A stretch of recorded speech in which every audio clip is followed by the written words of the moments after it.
Sabar ya teman-teman, saya persiapkan YouTube ya.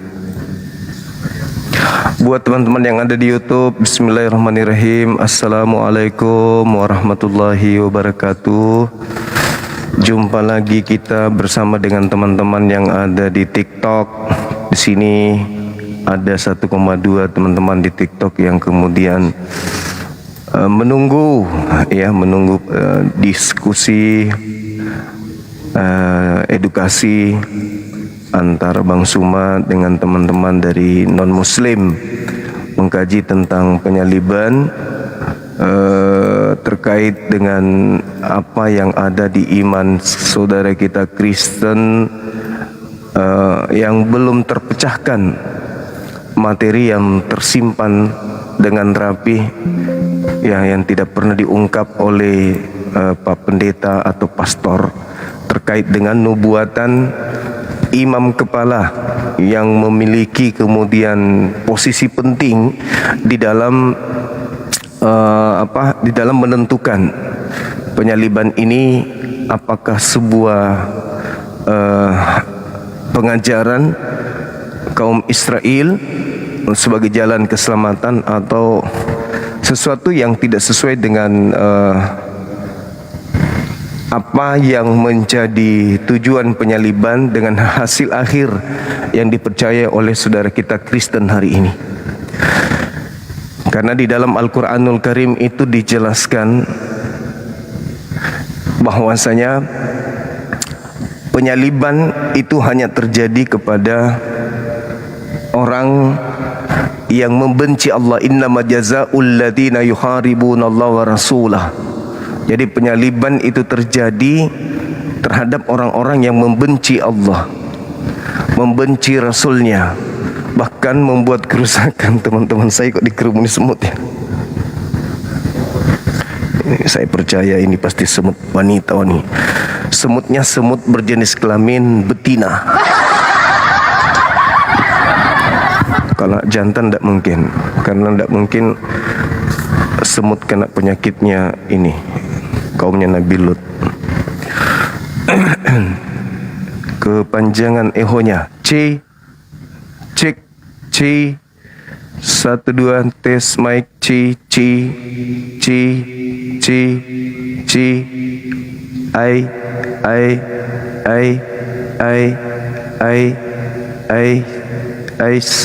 C, masih cik, aman kan? Cik, ci, ci, ci, tes, tes, tes, ces, ces, bismillah, bismillah, bismillah, bismillah, aman, bismillah, oke. Semut banyak teman-teman.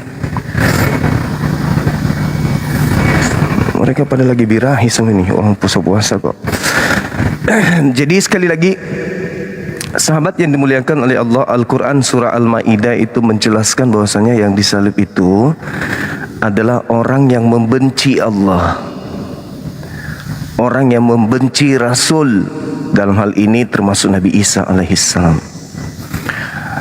Adakah kemudian Nabi Isa pada masa beliau datang di tengah kaumnya Bani Israel dibenci oleh sekelompok orang? Kita dengar di dalam Bible bahwasanya Yesus itu dikhianati, Yesus itu diupayakan kemudian untuk dibunuh, ada yang melakukan kesaksian palsu, ada yang melakukan tipu muslihat.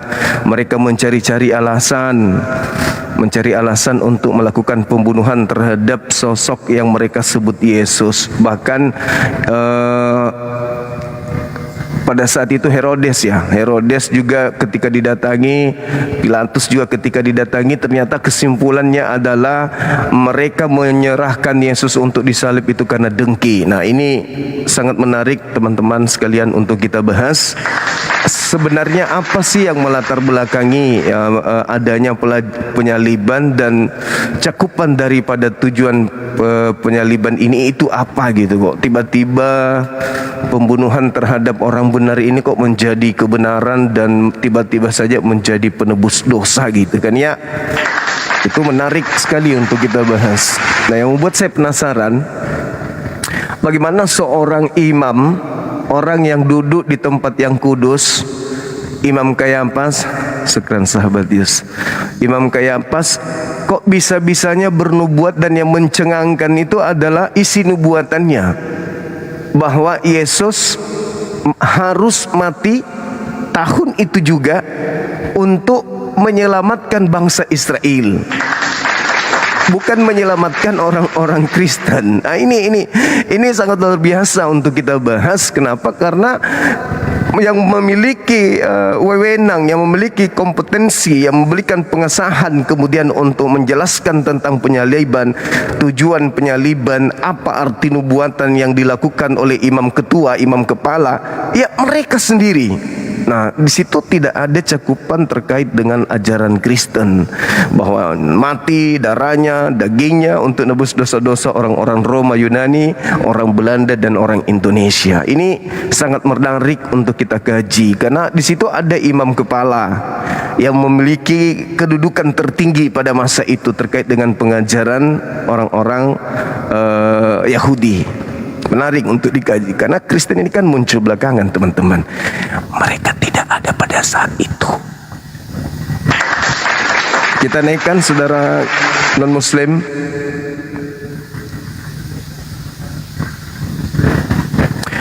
Silakan, kita ingin mendengarkan karena ada hal ketika dikatakan begini, teman-teman muslim dengarkan. Sahabat, ketika dikatakan bahwa apa yang dikatakan oleh Kayafas sekaitan dengan tugasnya sebagai imam kepala dan apa yang diucapkan sebagai isi nubuatan, ternyata itu bukan dari dirinya sendiri. Dia mengatakan nubuatan itu bukan dari dirinya sendiri. Pertanyaannya muncul, kalau begitu perkataan nubuatan itu berasal dari mana selain daripada diri Kayafas itu sendiri? Ya, ini menarik untuk kita ulas, teman-teman sekalian. Mudah-mudahan ada saudara kita non muslim yang bisa menjelaskan ke kita.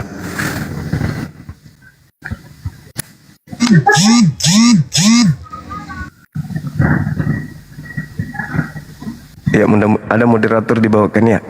Sudah ada nggak dari API Pusat nih yang bergabung untuk mengatur jalannya naik turunnya teman-teman kita dari non-muslim? Kita naikkan yang non-muslim dulu ya.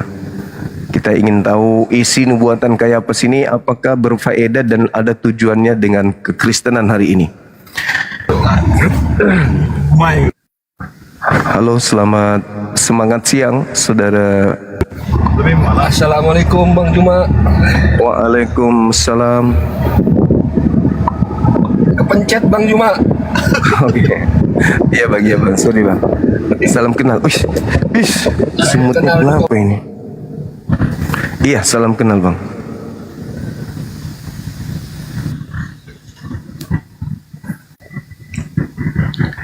Ini menarik teman-teman kita bahas. Kenapa ini menarik? Karena ini terkait dengan penyaliban. Di leher mereka tergantung salib, di rumah mereka ada gambar salib, di tempat ibadah mereka ada gambar salib, di mana-mana salib, salib, salib. Sementara apa sih di balik terjadinya salib ini? Apa latar belakangnya gitu? Yang melatar belakangi adanya penyaliban ini apa? Kalau itu kan sudah sering kita ulas. Latar belakang mereka ingin menyalib Yesus karena ketakutan mereka, bangsa mereka dirampas gitu. Nah, ini yang kita mau uji isi daripada. Assalamualaikum Bang Juma. Waalaikumsalam warahmatullahi wabarakatuh. Saya Muslim Bang Juma. Siap. Iya bang, kasih abangku. Salam kenal bang ya. Salam kenal Bang Juma. Siap. Abang tinggal di mana ini? Di Lampung Bang Juma. Oh Lampung, iya. Oke bang, oke. Thank you bang. Kita tunggu teman-teman kita non muslim. Tapi hari ini saya dikerumuni semut, serius. Halo, semangat siang saudara Gulamo. Halo bang, siang bang. Saudara Gulamo.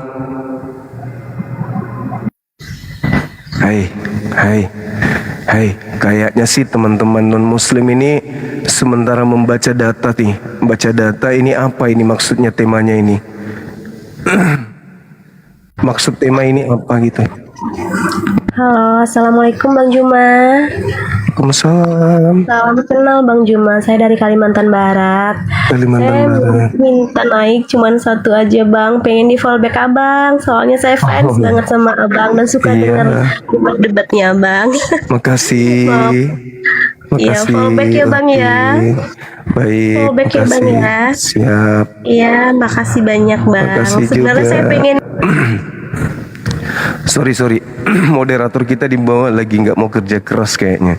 Lagi puasa. Alhamdulillah. Ini hal yang sangat bagus untuk dikaji sekaligus pembekalan ilmu apologet kita. Assalamualaikum Bang Zuma, Waalaikumsalam Bang Ziro. daripada Sabah, satu tanah dengan Kalimantan, Indonesia juga. Sempadan sempadan. Satu langkah sampai Indonesia. Iya betul abangku, masya Allah. Saya selalu mengikut perkembangan Bang Zuma, memang baguslah Bang Zuma. Pasal apa? Alhamdulillah. Memang baguslah. Pasal apa banyak yang beragama penganut Kristian tak faham dengan cara dong menyembah tu. Siap abang. Kalaulah saya pun rasa macam terpanggil tau kan, kadang-kadang manusia tu dianggap Tuhan pun tak syok juga kan, dan kan di oleh Allah. Saya pernah juga bercakap-cakap dengan orang-orang Sabah ni, orang Malaysia, Sabah Malaysia. Siap. Abang semua pernah pergi Sabah? Belum abangku, belum. Cuman ada rencana mau ke Johor dalam beberapa bulan. Anak pergi Johor. Iya, Bang. Yang Selamat pagi, Bang Juma. Yang palingnya di Iya, Sabah ini, iya, Bang Bang. Juma. Dapurnya Indonesia, pantarannya Malaysia. Oh, iya. Masya Allah luar biasa. Sedap ya, itulah. Siap. Okey, terima kasih Bang Juma. Saya cuma untuk pengenalan ya Bang Juma. Iya, makasih Bang Ziro. Dan nanti Barakallahu kita fiik. akan jumpa semula. Siap. Assalamualaikum warahmatullahi wabarakatuh. Waalaikumsalam warahmatullahi wabarakatuh. Oke, saudara Amsal Ginting bisa buka kameranya bang, biar kita bisa diskusi dengan baik. Mohon Silakan. maaf ini Bang, saya bukan berbohong ya, berbohong itu dosa. Kamera depan saya rusak Bang. Oh iya, Bila diizinkan saya ingin menyampaikan sesuatu. siap. Iya Bang, saya ingin menyampaikan sesuatu untuk saudara seiman dengan saya. Siap, Karena saya sangat prihatin ini Bang, Iya. dengan carut-marutnya orang Kristen di TikTok. Iya. Bila diperkenankan saya ingin sampaikan, Siap. saya ingin menyampaikan pesan kepada teman-teman saya yang seiman, umat Kristen. Saya ingin menyampaikan, hati-hati teman-teman ya, meskipun seiman dengan kita sesama orang Kristen, tetapi kalau di TikTok ini banyak orang Kristen tidak beres ya, yang pinjam uang tidak dikembalikan itu sudah banyak loh yang jadi korban loh ya. Pendeta yang ngaku-ngaku pendeta, yang mengaku sebagai hamba Tuhan, yang bernyanyi lagu-lagu pujian, belum tentu aslinya mereka itu orang yang baik di real. Jangan terkecoh teman-teman. Di TikTok nih banyak orang Kristen tidak beres ya. Jangan mentang-mentang kalian pikir oh dia sama-sama Kristen. Bahkan yang satu suku sekalipun yang sama-sama Kristen, kalau di TikTok hati-hati. Banyak orang Kristen tidak beres. Banyak artinya tidak semua teman-teman ya. Ada aja yang baik, tetapi banyak yang tidak beres. Yang mengaku-ngaku pendeta, mengaku hamba Tuhan, belum tentu asli pendeta teman-teman ya. Kalian harus berhikmat. Lihat ada banyak pendeta gadungan di TikTok ini Jadi kalau mereka mengaku pendeta, lihat di VT-nya, ada nggak dia berkhotbah di mimbar gereja?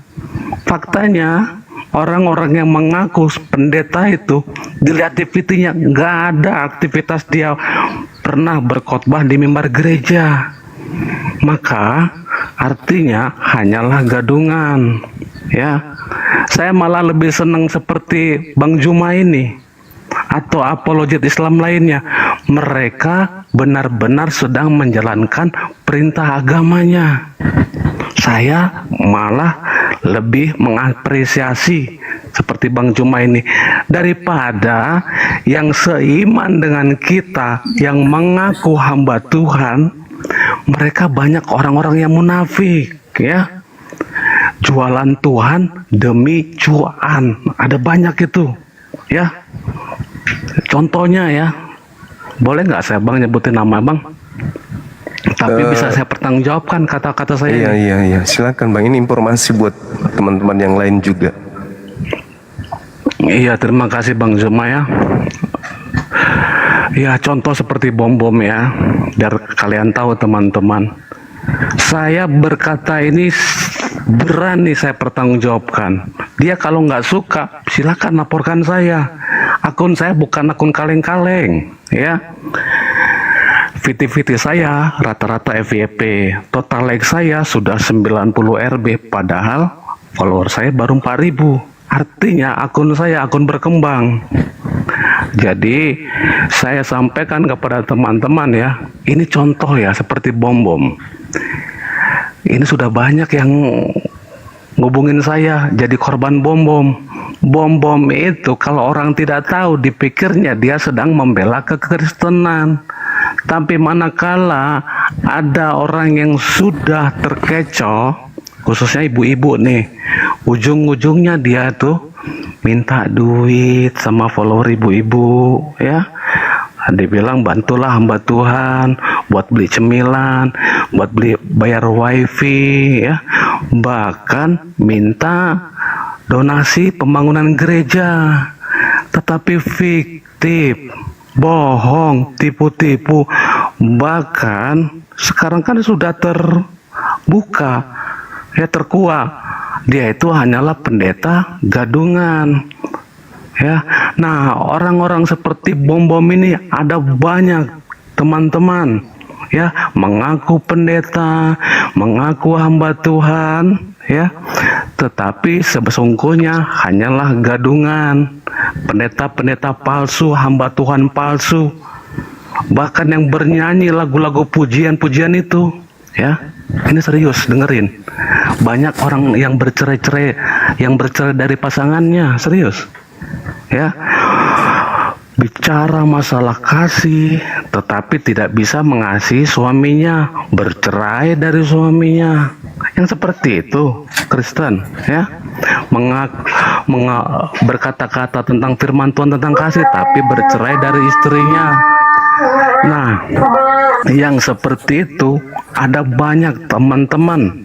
Mereka hanyalah sekumpulan orang-orang munafik. Tetapi kita bersukacita teman, karena apa yang kita lihat ini tentang kemunafikan mereka itu oleh Tuhan ya, tahun yang akan bermuncul batuan palsu. Teman, saya jangan terkecoh teman-teman ya. Nah, orang Kristen baik ya, saya kasih tahu, nggak mau main TikTok ya teman-teman, serius. Kristen baik-baik nggak mau main TikTokan. Kalian apa teman-teman kalian yang hidup kalian, saudara kalian, orang-orang terpelajar, orang-orang yang hidupnya bahagia, TikTokan nggak mereka? Nggak TikTokan, ya. Tapi lihat orang-orang munafik, orang-orang tidak beres, TikTokan. Kalian juga kenapa TikTokan? Karena kalian juga bukan orang yang nggak beres kan? Lah pertanyaannya, Amsal, kamu kenapa kan? Ya saya katakan, pun bukan orang yang beres, sama seperti kalian. Tetapi Amsal, saya tidak pernah mengklaim diri saya hamba Tuhan, itu aja. Ya Bang. Amsal kamu orang Kristen. Oh, Amsal. Bagaimana Bang Juma? Ada yang tanya, Bang, ditanya sama saudara Mas Dol yang baru naik. Sekali lagi Bang Juma juga. Mas Don Purba. Ditanyai sama Mas Don Purba. Coba, kamu orang Kristen kah, Amsal Ginting? Saya Kristen, iya. Coba tahu dua bapak kami? Ya tahu dong, itu dari sekolah Coba. minggu udah tahu itu bapak kami Coba. dalam perjalanan surga. Coba. Aduh, udah saya bilang ya. Itu Kamu doa tahu bapak nggak? kami sejak zaman sekolah minggu sudah tahu lah. Coba. Memang kenapa meragukan saya? Coba. Bapak kami dalam kerajaan surga, dikuduskanlah namamu, datanglah kerajaanmu, jadilah kehendakmu di bumi seperti surga. Nah gitu kan, bla bla bla bla dan seterusnya gitu kan. Kok belah-belah Gitu. gimana sih? Lah apa? Pokoknya intinya begitu. Kenapa nggak percaya? Nggak Sekarang percaya. kalau saya mau berbohong, apapun bisa diklik di Google. Mau doa bapak kami, doa pengakuan iman rasuli, semua orang bisa klik di Google kok. Tapi saya tidak klik di Google. Saya memang Kristen. Dan saya katakan seperti ini bukan berarti saya bukan Kristen. Justru saya orang Kristen yang peduli ya. Seperti yang tertulis dalam dalam Amsal, saya lupa ayatnya. Yang jelas di situ firman Tuhan berkata, seperti besi menajamkan besi, begitupun kita manusia menajamkan sesamanya. Nah, disinilah saya peduli, saya ingin menajamkan sesama karena sudah banyak teman-teman yang jadi korban, ya.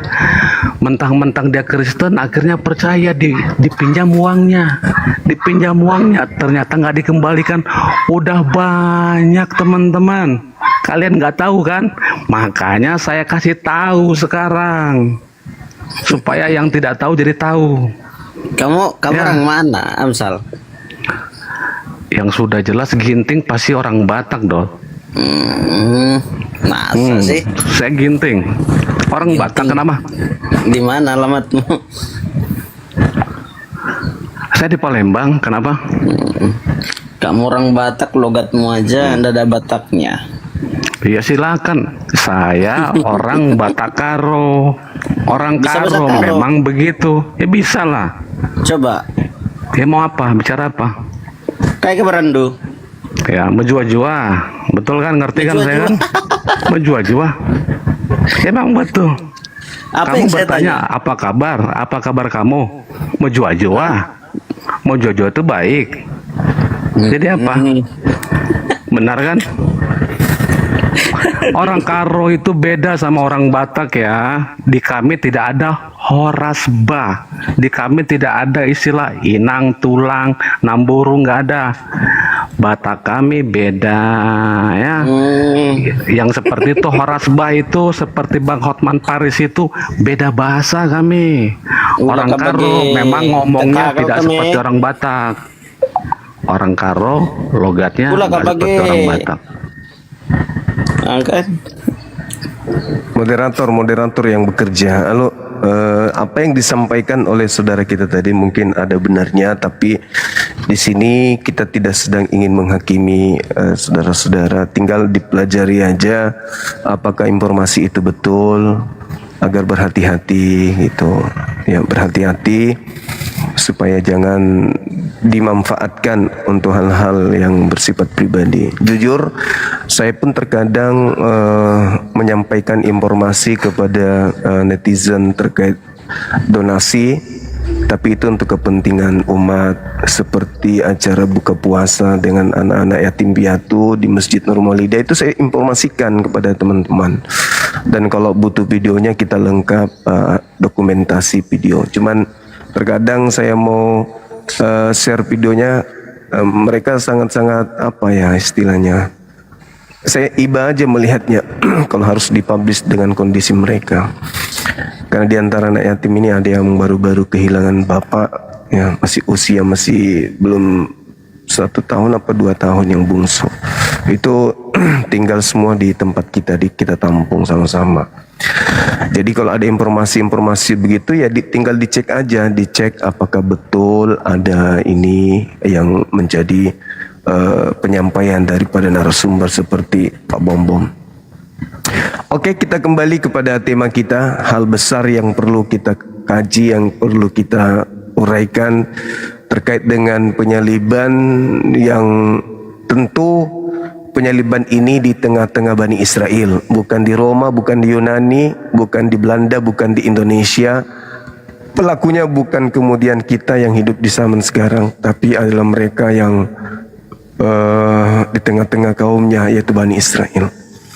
Saudara Mas Don Purba dari mana bang? Sekte mana? Katolik apa Protestan? Kalau saya Protestan. Protestan. Nah, bagaimana saudara menyikapi terkait nubuatan Kayafas sebagai tuan rumah, sebagai pemimpin tertinggi imam Yahudi waktu itu terkait nubuatan tentang penyaliban Yesus? Itu gimana itu menurut pemahaman saudara sebagai seorang Protestan? Silakan.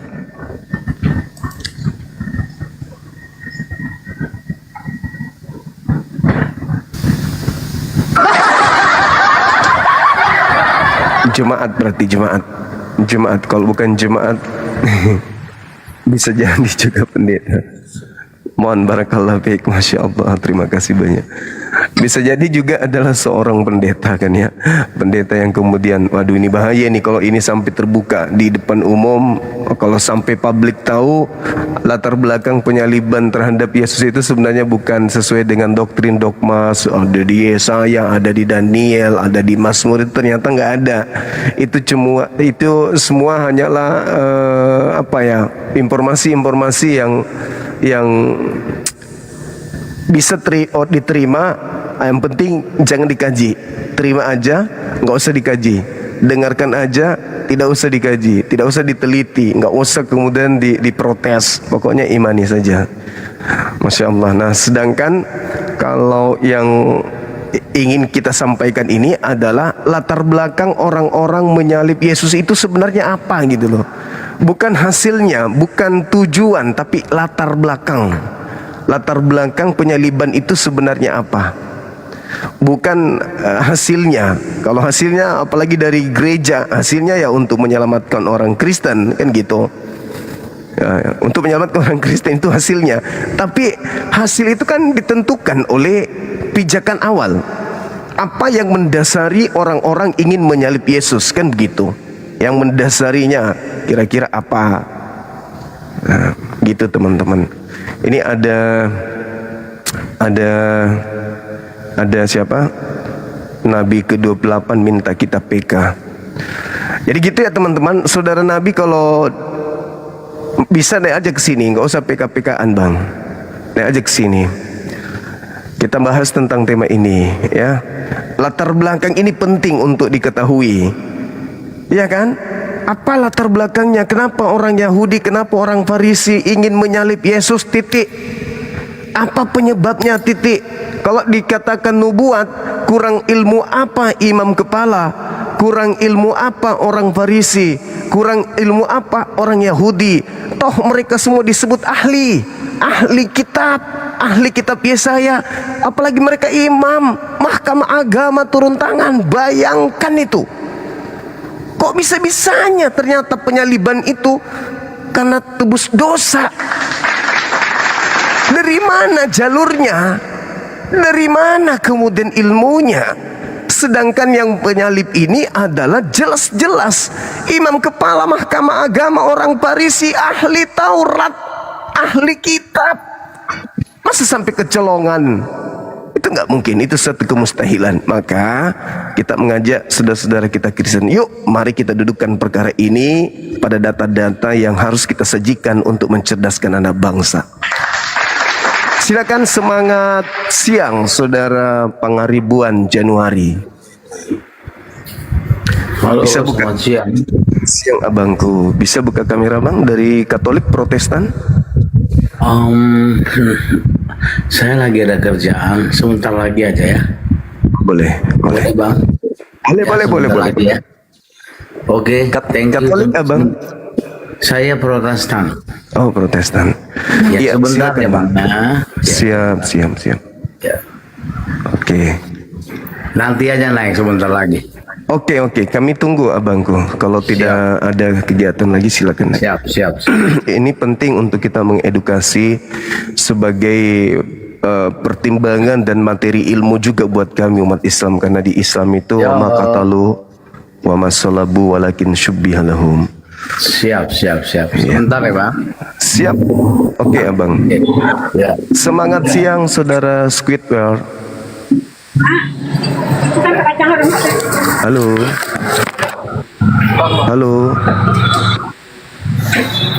Halo.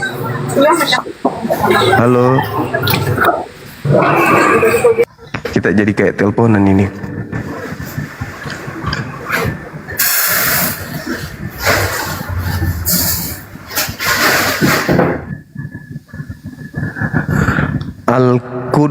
Al-Qudus Duha. Bagus, namanya bagus. Selamat siang. Selamat Saudara. Siang bang, siang. Iya. Iya, bisa buka kameranya. Di sini banyak semut Ya, soalnya. Lagi saya buka-buka ini. Iya. Silakan bang. Iya. Selamat siang Bang Juma. Siang juga bang. Siang. Tadi saya dengar berdasarkan narasi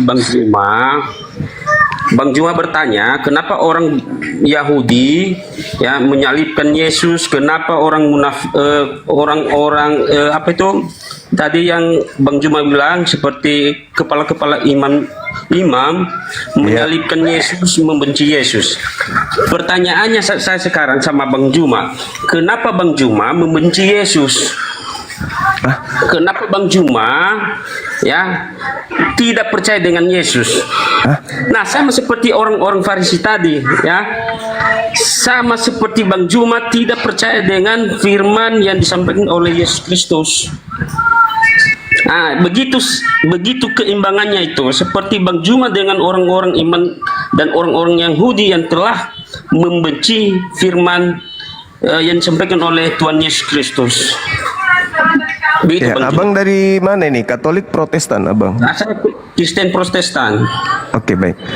Jadi gini, saudaraku, ini yang kita sedang bahas ini latar belakang Begini. Tadi Bang Juma berdasarkan narasinya, kenapa orang Yahudi membenci Yesus, kenapa orang Yahudi menyalibkan Yesus. Nah, sama seperti yang dilakukan oleh Bang Juma. Jawabannya apa? Jawabannya apa bang? Ketika Anda bertanya kenapa orang Yahudi? Akan saya kasih penjelasan kepada Bang Juma bahwa sama seperti yang dilakukan orang-orang Yahudi yang tidak percaya dengan Yesus Kristus, sama seperti yang disampaikan oleh Bang Juma. Ya, sama seperti perbuatan kalian dan sama seperti pikiran kalian ya terhadap orang-orang Yahudi yang telah membenci Yesus. Oke. Makanya saya boleh bicara, saya Bang? penjelasan kepada Bang Juma, tak usah bertanya lagi kenapa orang Yahudi membenci Yesus, kenapa imam kepala imam itu membenci Yesus. Oke, abangku. Kamu sendiri Saya telah boleh bicara? membenci Yesus. Ya, Saya boleh kamu bicara? sendiri telah kamu sendiri tidak. Saya boleh bicara bang? Ganti-gantian kita abangku. Saya bukan jemaatnya abang, saya bukan orang Kristen juga. Saya boleh bicara kan? Boleh abang dengarkan saya? Saya kasih penjelasan sama Bang Juma, tak usah bertanya banyak-banyak. Saya nggak bertanya. Orang Yahudi. Saya nggak bertanya abang. Saya cuma ingin bernarasi gitu. Boleh kan? Gantian kan? Ini kan komal saya, bukan komal abang. Kalau abang mau berkhotbah buka komal sendiri, baru abang ngomong sendiri gitu loh. Alangkah bagusnya kalau Anda bernarasi itu kita saling menanggapi satu sama lain. Anda nggak layak mengklaim seperti itu. Abang bisa dengar saya? Bisa kita gantian ngomong? Bisa? Oke, silakan. Bisa. Oke, baik. Dengarkan saya bangku baik-baik. Dengarkan. Orang Yahudi pingin Yesus disalib, ya kan? Orang Yahudi, orang imam dalam hal ini orang Farisi, iblis Yudas, Mahkamah Agama mau Yesus disalib. Abang juga mau Yesus disalib, betul? Tidak. Nah, kalau Yesus tidak disalib, abang, siapa yang nebus dosa abang? Nah, justru itu ya. Justru itu saya kasih penjelasan saya Ya, kepada Juma. Jadi tentang abang narasi. tidak mau Yesus disalib ya?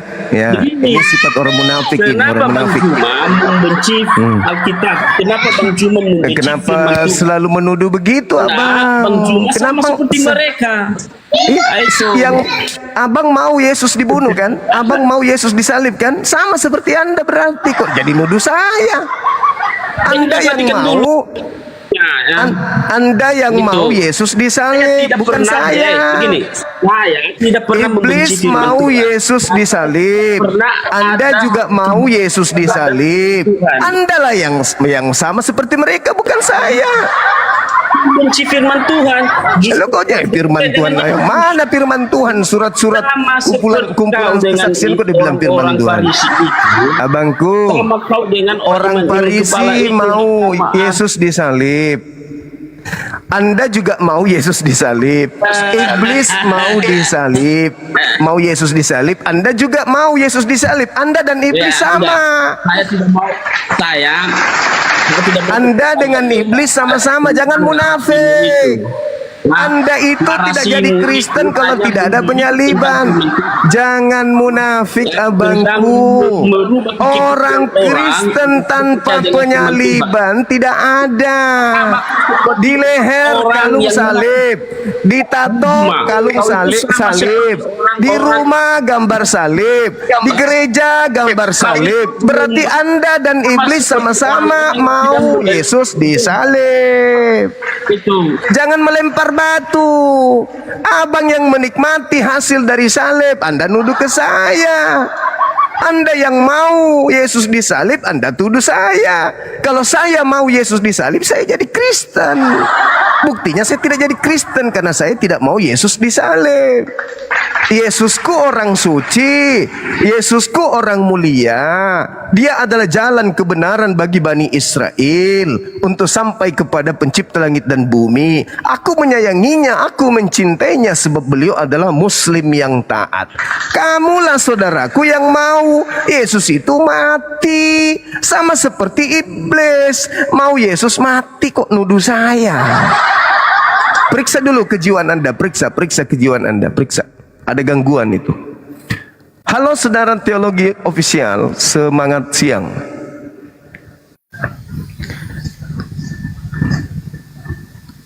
Halo, selamat siang. Halo, sebentar. Hai. Halo, selamat Iya, siang. halo. Nah, Siang Bang, juga. Iya. Gimana Sebentar, Pak Bang, Pendeta? ya. Siap. Bentar.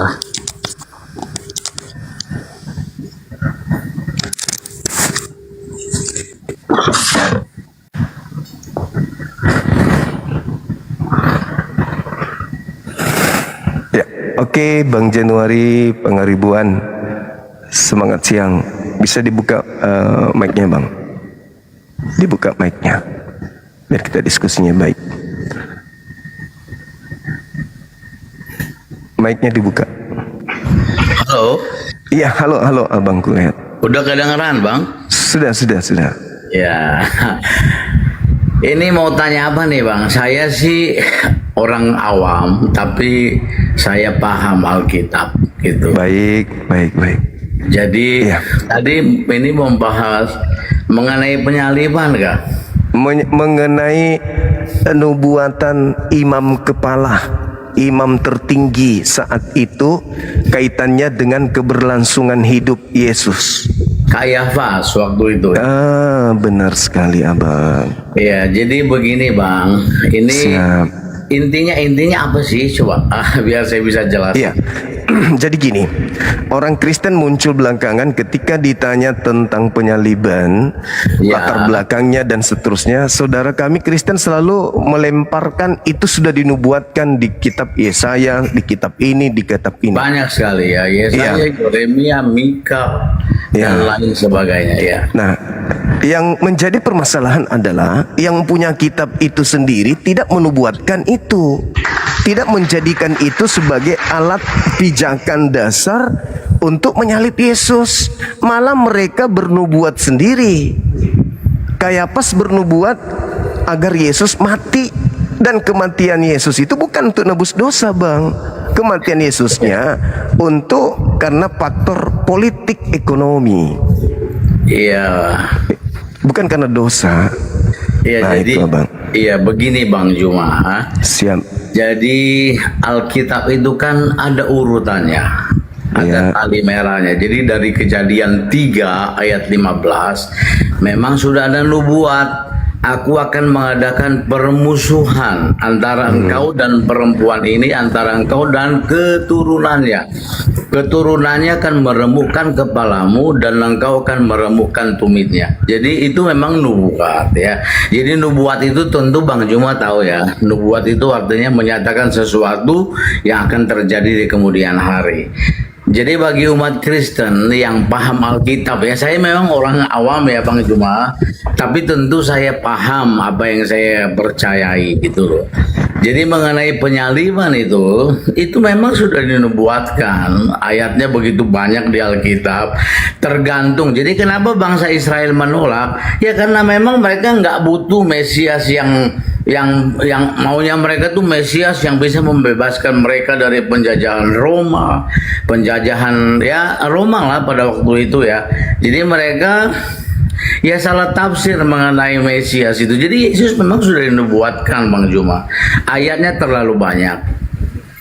Jadi ayatnya terlalu banyak di Alkitab. Kalau saya buka tuh terlalu banyak ya, satu persatu. Ya saya juga mesti buka Alkitab. Cuman intinya, jadi penyaliban Yesus ya bagi kami yang percaya tentu kami paham Alkitab. Karena Alkitab itu tidak bisa dimengerti hanya sepenggal-sepenggal ayat. Jadi kita harus memahami, oh Alkitab ini itu ada garis merahnya dari Kejadian sampai Wahyu, semua tuh tercatat. Ada semua mengenai nubuat ini, semua tuh terjadi. Itu Bang Juma. Oke. Jadi yang saya lihat nih itu pengakuan saudara Kristen kami. Mereka mengambil kitabnya Yahudi sebagai dasar pijakan penyaliban karena di situ banyak nubuat. Sayang sekali mereka orang Yahudi disebut ahli kitab, ahli, pewaris, dan memang mereka jago. Kedua, mereka paham Ibrani, mereka ngerti Aramaik, mereka secara tradisi keagamaan, keyakinan, mereka pendalaman materi terkait dengan kitab mereka itu tidak diragukan. Tidak diragukan. Nah, di situ ada orang Farisi, imam kepala, mahkamah agama, tapi sama sekali tidak menjadikan penyaliban itu adalah sesuatu yang sudah dibuatkan. Tetapi mereka malah membuat nubuat bahwa Yesus harus mati, itu pun hanya untuk bangsa Israel saja. Itu bisa dilihat di dalam Yohanes 11 nomor 45 sampai nomor 57 bahwa penyaliban terjadi, latar belakangnya ada, bukan nubuatan dari Yesaya atau kitab-kitab yang abang ini katakan banyak, tapi murni penyaliban itu terjadi karena faktor politik ekonomi saja. Tidak ada unsur Yesaya, unsur ini. Nanti setelah Kristen itu datang untuk memberikan legalitas terhadap penyaliban, maka diambillah data-data yang kemungkinan bisa dicocokkan dengan tragedi penyaliban itu. Padahal yang tahu penyaliban, yang tahu latar belakang adalah mereka yang punya kitab dan mereka yang melakukan eksekusi. Bukan kita yang muncul belakangan. Ya, jadi begini Bang Juma, sebetulnya ya bangsa Israel kan menantikan Mesias. Cuman anggapan mereka Mesias itu wah jiwa patriot, bisa membebaskan mereka dari penjajah. Mereka salah pengertian. Kenapa mereka nggak paham tentang Yesus Bang Juma? Begini ceritanya.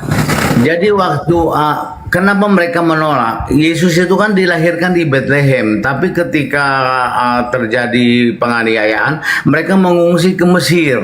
Jadi Yesus dibesarkan tuh di Mesir. Waktu mereka kembali mereka kan tidak tahu bahwa Maria itu sedang mengandung dari Roh Kudus. Jadi ketika mereka mengungsi, waktu Yusuf bermimpi dengan malaikat disuruh mengungsi ke Mesir, mereka ketika datang kembali ke Israel, mereka nggak tahu bahwa itu yang dalam kandungan Maria itu adalah Mesias, begitu Bang Juma. Jadi ya tentu saja karena waktu mengungsi kan nggak tahu ini Maria ini berkandung dari Roh Kudus, kan nggak tahu mereka. Jadi tiba-tiba udah gede aja, nggak, kita kan Alkitab nggak disebutkan Yesus datang ke Mesir umur berapa tahun, kan nggak disebutkan lagi sama Yusuf. Ya cuman ya itulah mereka menolak itu karena ya memang mereka tiba-tiba aja Maria sama Yusuf kan bertunangan, pikirnya mungkin wah dalam kandungan itu ya hasil dari hubungan suami istri begitu.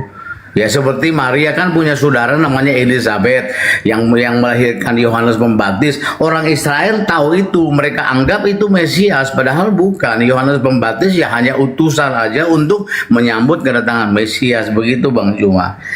Iya, sepintar apapun saudara kami Kristen, tidak akan jauh lebih pintar Bible Perjanjian Lama daripada orang punya kitab. Itu dulu. Nah, terkait kedatangan Yesus sebagai Mesias, kalaupun Yesus itu Mesias, mereka terima sebagai Mesias, bukan mereka menerimanya sebagai penebus dosa. Yang jadi masalah ini penyaliban yang terjadi terhadap Yesus itu direkayasa, diramus sedemikian rupa untuk dijadikan alat agar orang-orang percaya terhadap penyaliban.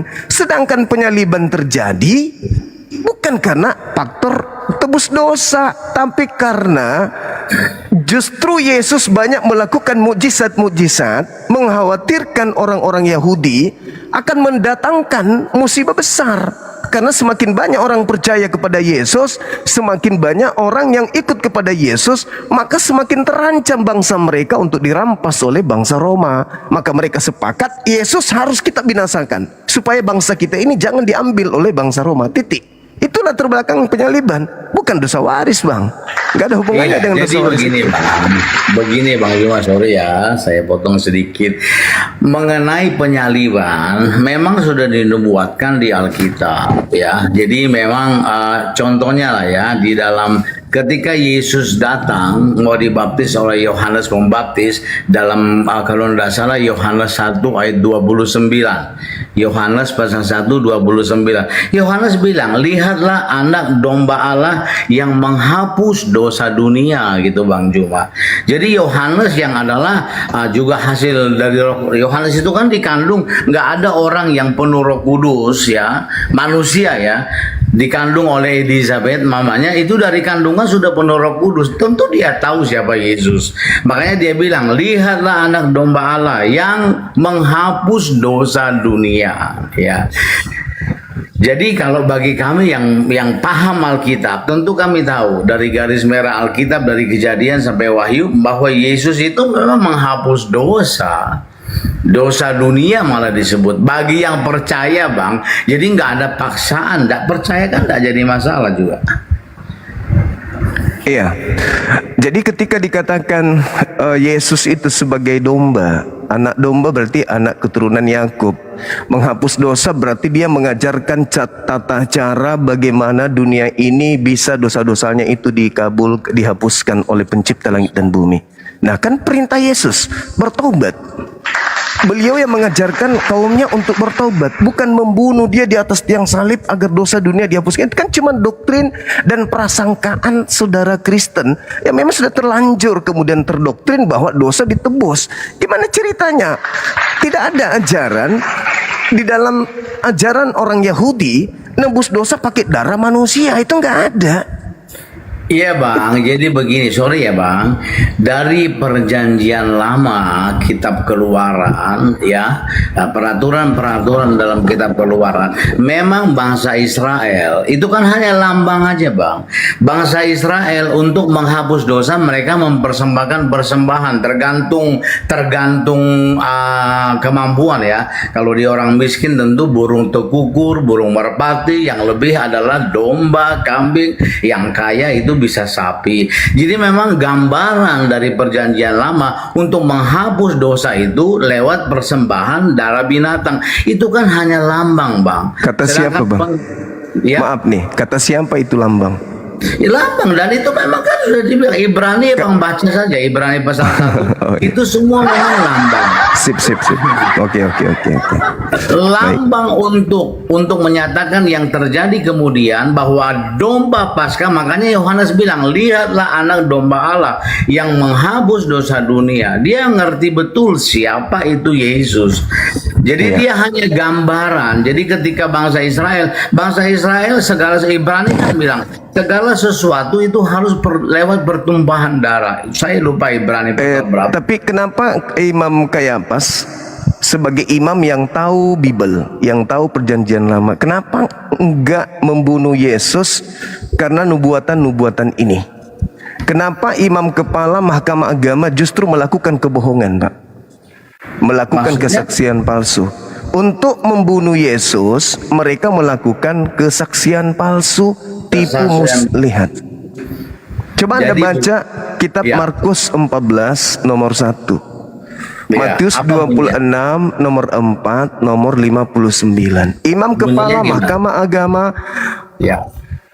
berkumpul untuk melakukan siasat, yaitu siasat palsu dan tipu muslihat agar mereka dapat menjerat Yesus.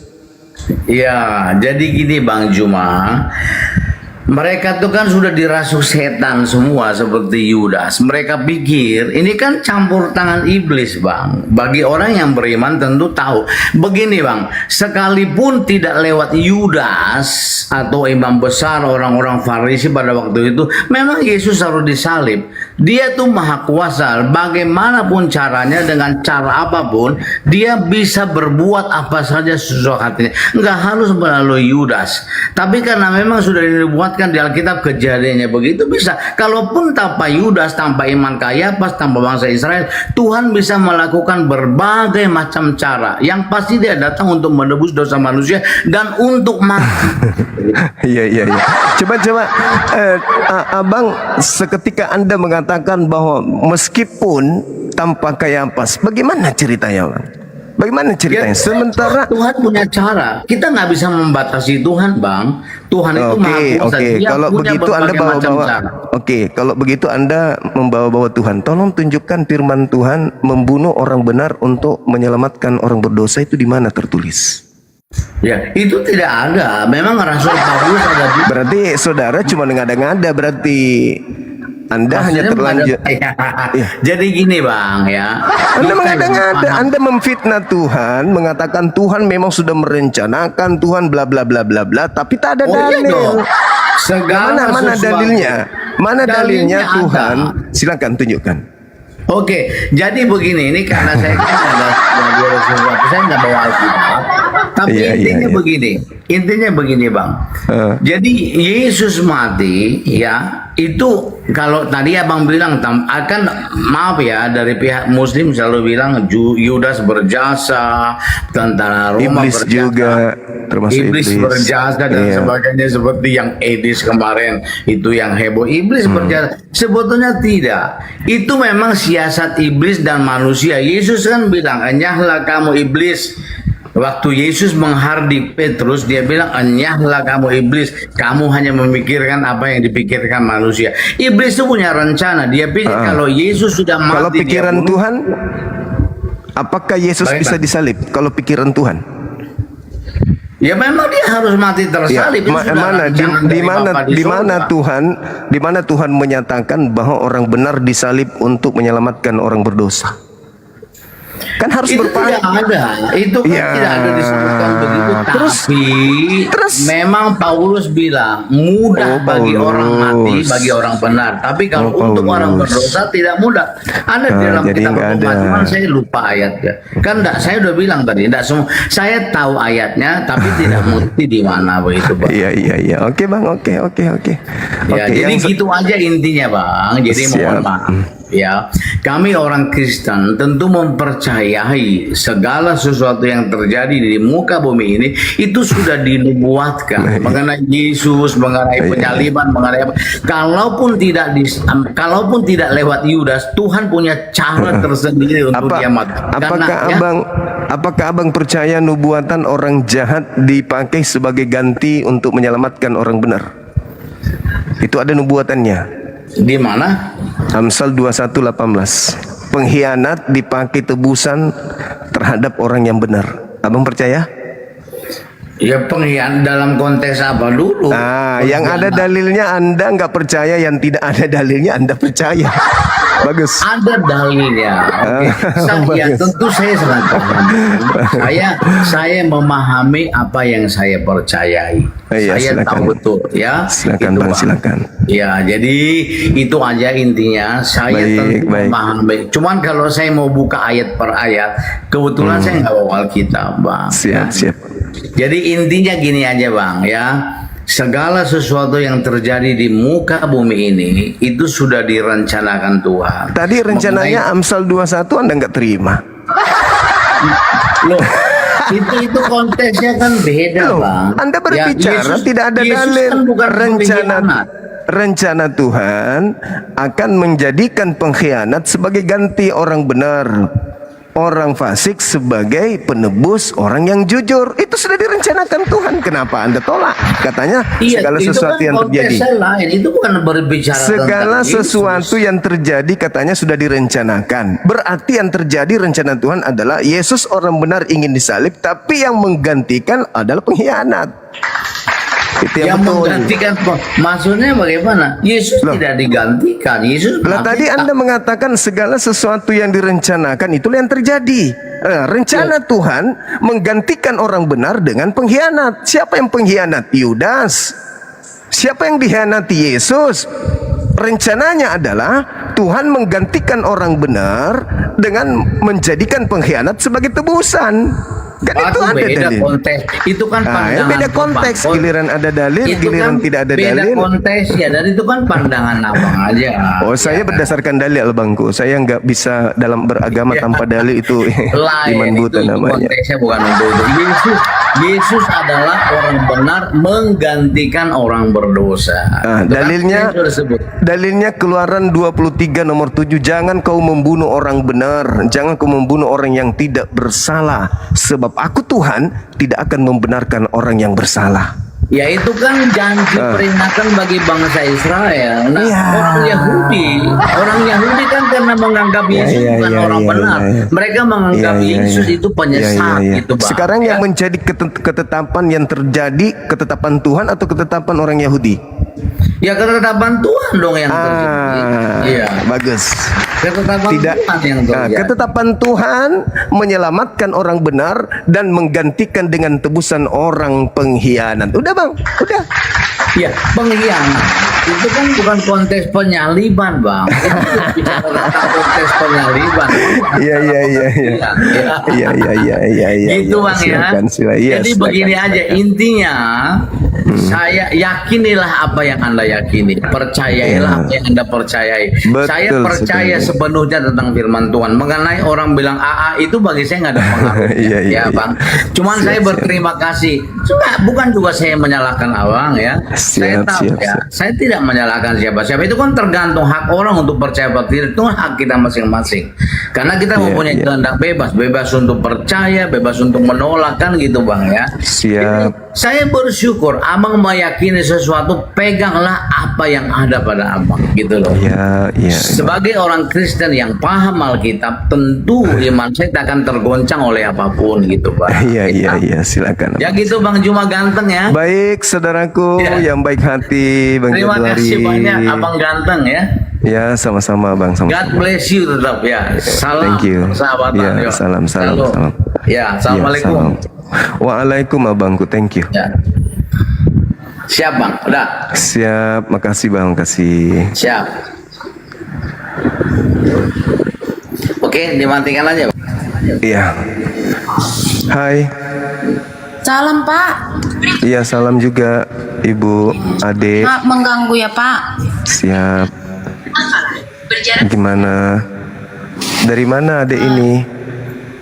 Saya di Medan Pak lagi berobat Pak. Suami saya patah tulang Pak. Maaf dulu mengganggu Oh iya, iya. Bapak ini. Boleh, boleh, boleh. Terima kasih ya Pak ya. Siap. Udah Bapak masukkan aku ke room ini. Boleh, Jadi boleh, gini boleh. Pak, kami lagi di Medan kan Pak. Suami Iya. saya patah tulang, pasang pen Pak. Ini suami Terus? saya salam. Halo Bang. Ini di mana? Di rumah sakit atau di rumah? Di Medan Bang, di Amplas. Oh, di Nah, Amplas. iya. kami apa Bang cari kos-kosan karena terapi dia Bang. Oh gitu. Kecelakaan atau gimana, Dek? Tertimpa pohon Bang. Tapi suami kerja. Nggak bisa kerja lagi dia Bang.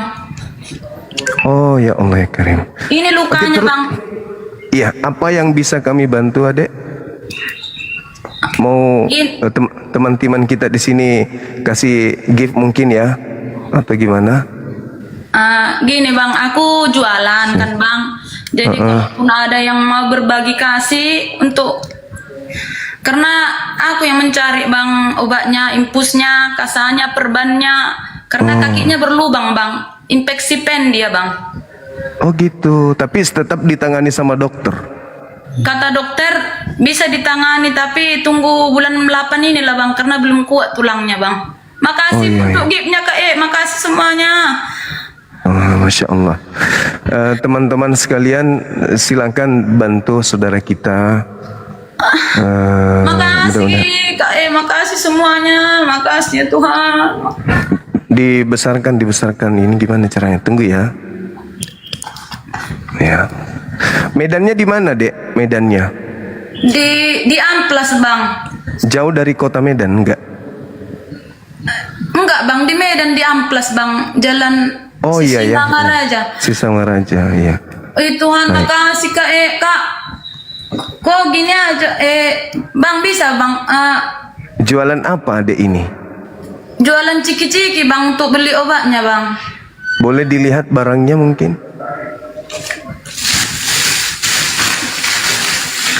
Ini Bang kue anak-anak Bang. Oh gitu. Iya. Kalau bisa didekatin sama kakinya Bapak enggak? Biar kita lihat. Ini ada lukanya Bang, nggak apa-apa ya Bang ya. Buka Enggak aja apa-apa. Bang. Lukanya berbolong Bang. Tapi enggak sampai busuk kan? Nampak pennya Bang. Oh gitu. Atau Iya, gini aja kok, karena aku perlu beli kasanya kok, perbannya. Karena kan kok nggak ngerti aku kalau GP ini kok adanya nomor donoku kok. Nomor dananya ada. Ada kok. Oke, bisa gimana ceritanya ya? Nomor dananya bisa ya? Boleh disebut biar nanti Boleh saya ketik di saja. sini. Ya, 0813 tunggu aja Bang. tunggu ya. 0813 6053 6053 baru 7658 kok. 58. Baik tangan nih Bang. Makasih banyak orang baik. Ini aktif nomornya. Aktif kok 0813 60 0813 6053 baru Bang 7658 lu ngompol semua nih Bang. Tunggu. Makasih orang baik. Bisa diulang nomornya sekali lagi? Udah kok aja Bang. Sekali lagi nomornya. 0813 0813 6053 6053 7658 7658. Iya.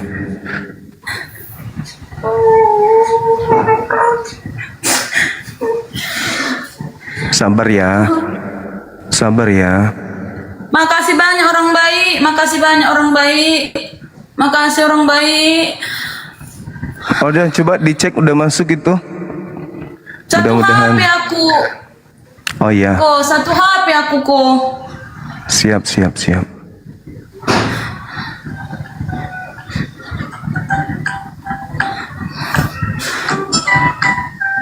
Makasih orang baik. Ada di profilku ya kak ya. Ada di profilku ya kak. Jadi dia kok tertimpa pohon kok. Iya, iya.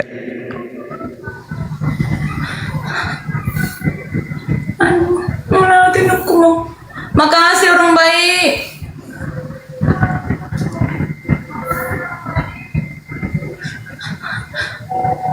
Makasih orang baik, makasih orang baik.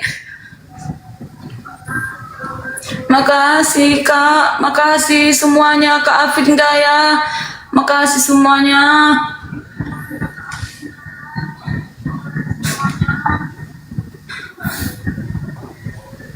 Makasih orang baik, makasih. Oke, Masya Allah. Kemarin masih aktif di gereja, masih sering berdoa. Sementara nggak ke gereja lah ya berarti ya? Adanya Masih? gereja sini kok, gereja. Oh iya, iya. Oke. Mudah-mudahan kita doakan mudah-mudahan cepat sembuh ya. Itu nomor saya tadi yang ada saya kirim. Makasih orang baik. Iya. Makasih. Masih semuanya. Oke. Di bawah mungkin sudah ini nomornya sudah ya. Ada. Umur adik ini berapa? Berapa tahun usianya? 28. 28. Orang Karo. Orang Batak, Batak Toba kok. Oh, Batak Toba. Iya. Iya. Tapi sudah tinggal di Kota Medan berarti ya? Enggak kok, aku orang rantau kok, rantau perapat Pamingke kok. Oh gitu. Ya sudahlah, mudah-mudahan nanti apa yang kita upayakan ini bisa membantu suaminya supaya bisa sembuh, belikan apa yang insya Allah saya rasa cukup yang tadi itu untuk perlengkapannya beberapa bulan ke depan ya. Makasih kok. Siap, sama-sama. Ayo teman-teman yang masih mau kasih gift ke beliau sebelum kita lanjutkan lagi materi kita.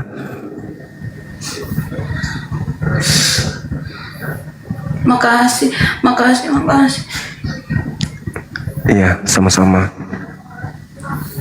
Makasih orang baik, makasih. Makasih semua Kak Dedeng, semua yang ngasih gift sama kami.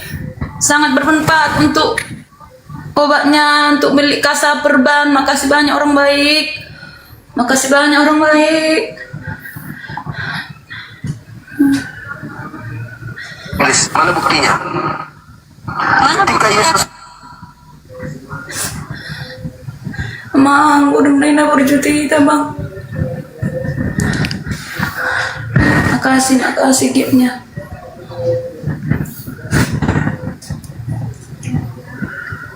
Tapi nomor HP saya jangan dikasih ke orang ya. Ya Dek ya. Iya kok.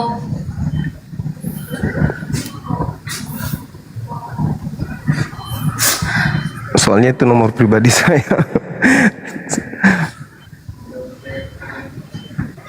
Makasih orang baik, makasih orang baik. Makasih orang baik. Makasih orang baik. Makasih semua, makasih semua. Makasih semua.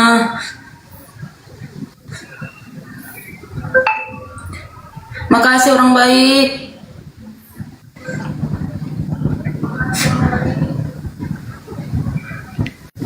Makasih orang baik, makasih orang baik.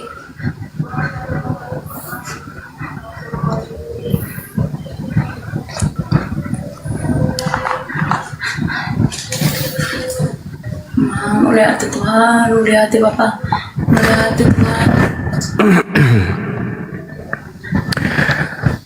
Oke Adek, kita cukupkan 5K ya. Habis itu kami ada lanjut lagi untuk kebaktian ya. Nanti Iya. kami doakan mudah-mudahan suami cepat sembuh ya. Dan apa yang kami berikan ini bisa bernilai sesuatu berkah bagi hidup kami yang ada di sini dan juga adik ini dengan suaminya. Oke teman-teman, di bawah digenapkan 5K, 5.000K, silakan. Habis itu mohon izin ya Dek, kami kebaktian lagi ya. Iya kok. Oke. Ya. Oke, makasih. Cepat sembuh. Iya, saya sudah kirim bukti ke nomor WA-nya. Iya, makasih Sip. banyak ya kok. Makasih, makasih. Makasih orang baik ya, makasih. Ya. Makasih nih. Makasih. Ya, kita turunkan. Ya, semangat siang. Tuhan memberkati. Tuhan Yesus. Ya, silakan. Oke, kita lanjut teman-teman. Terima kasih banyak atas partisipasi teman-teman sekalian yang tadi untuk membantu saudara kita yang lagi sakit ya. Semoga apa yang kita berikan mendapatkan nilai ibadah di sisi Allah Subhanahu wa taala. Iya, terima kasih, makasih. Ini banjir WA juga nih saya nih. Banyak yang WA panggil Koko. Aduh, nggak benar juga ini. Koko Sumah. Iya. Iya bang, karena memang orang lihat pikir memang saya ada Cinanya. Karena memang orang tua dari Cina. Kalau bapak saya itu Afrika Utara, mama orang Dubai. Di asli Cina saya memang. HP-nya tapi. Ya. Oke, Saudara Agung mungkin ada hal yang bisa disampaikan di sini Gung terkait dengan ini nubuat yang ada kaitannya dengan penyaliban yang terjadi terhadap Yesus sesuai dengan nubuat iman Kayafas gitu. Kalau nubuat dalam Alkitab kan dalam PL menjelaskan di dalam kitab Yesaya kalau nggak salah ya, Yesaya 53 di situ kan menceritakan bahwasanya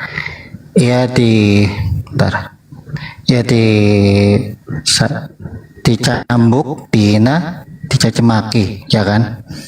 Itu salah satu nubuat tentang penyaliban yang diderita oleh Yesus. Dan di dalam PB, ya kan? Dalam PB juga dijelaskan kembali tentang dia lahir, mati dan bangkit, ya kan? Jadi sekilas mendengar ya Bang Sumaya. Siap.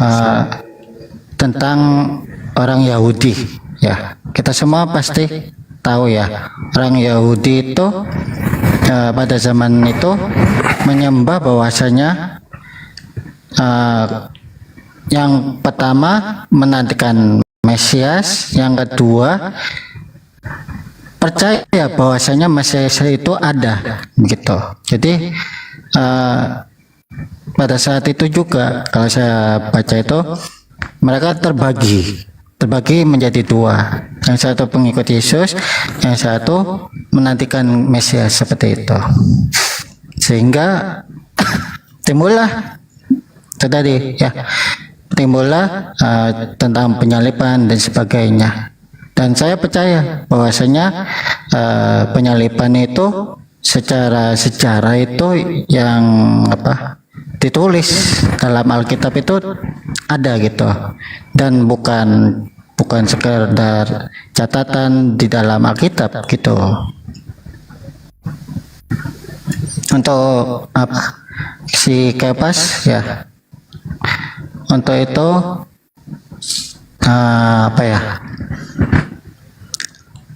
bukan si Kayafas dong. Kayafas. Kayafas. Oke. Betul. Kayafas ya. Memang kisah itu tidak ada.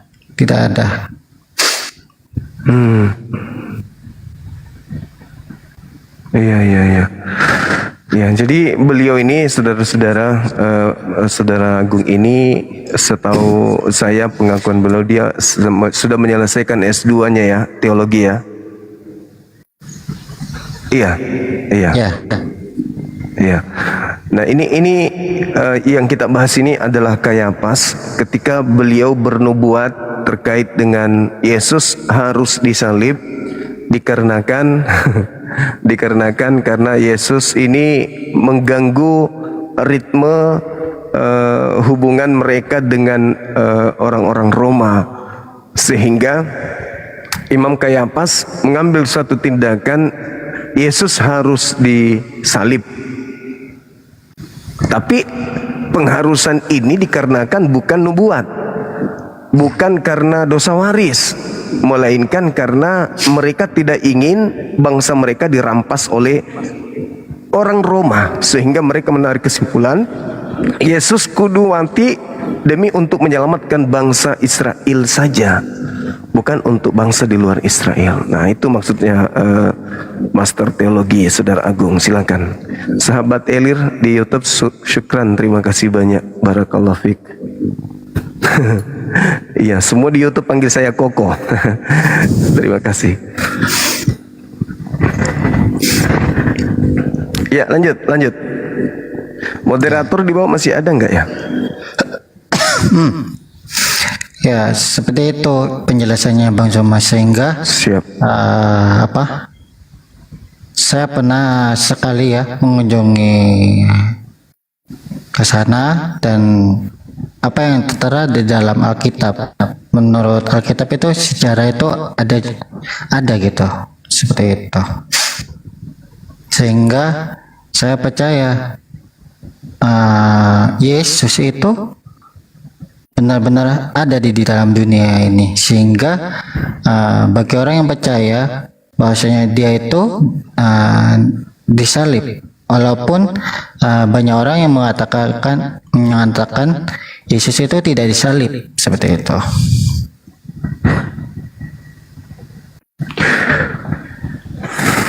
Iya.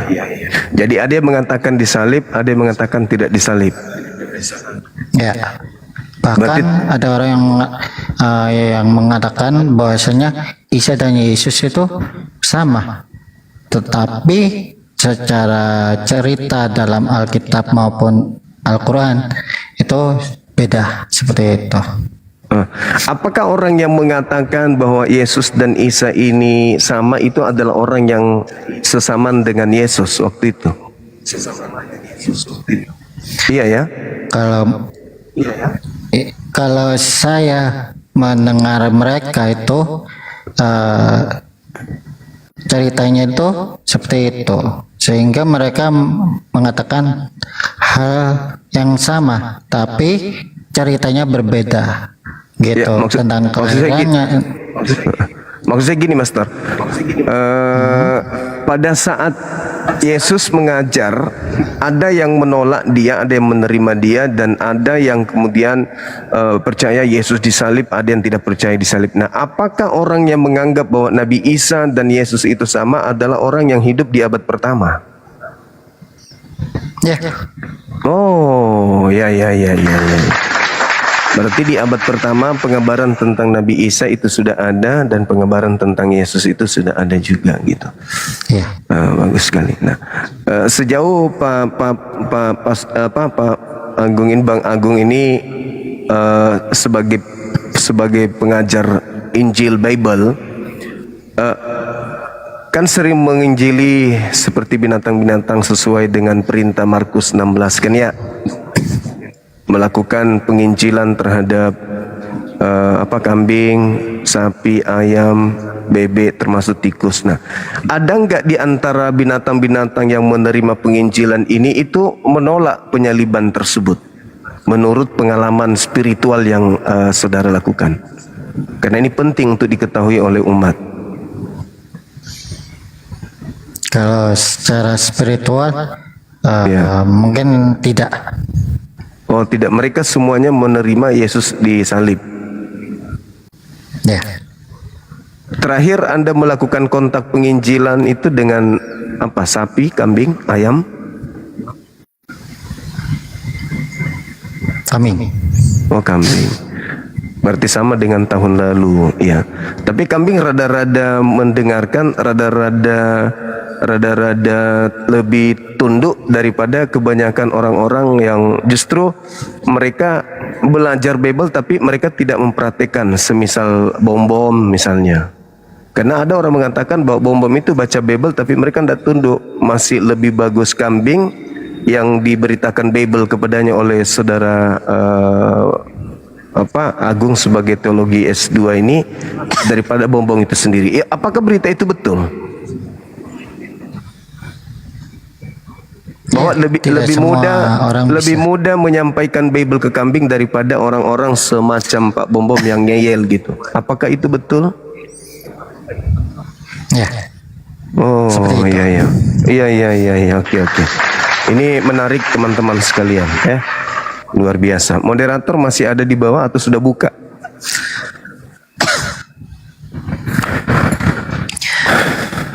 Ya, itu tadi ya Bang Zuma ya. Tadi saya mendengar sekilas ceritanya. Ya. Makanya saya sebut bahwasanya orang Yahudi itu ada yang percaya kepada Yesus, ada yang tidak. Karena yang tidak ini menantikan Mesias, yang dua bahwasanya Yesus itu Mesias, seperti itu. Oh iya. Ini ada teman kita, saudara Mabiring. Semangat siang, saudara. Selamat siang.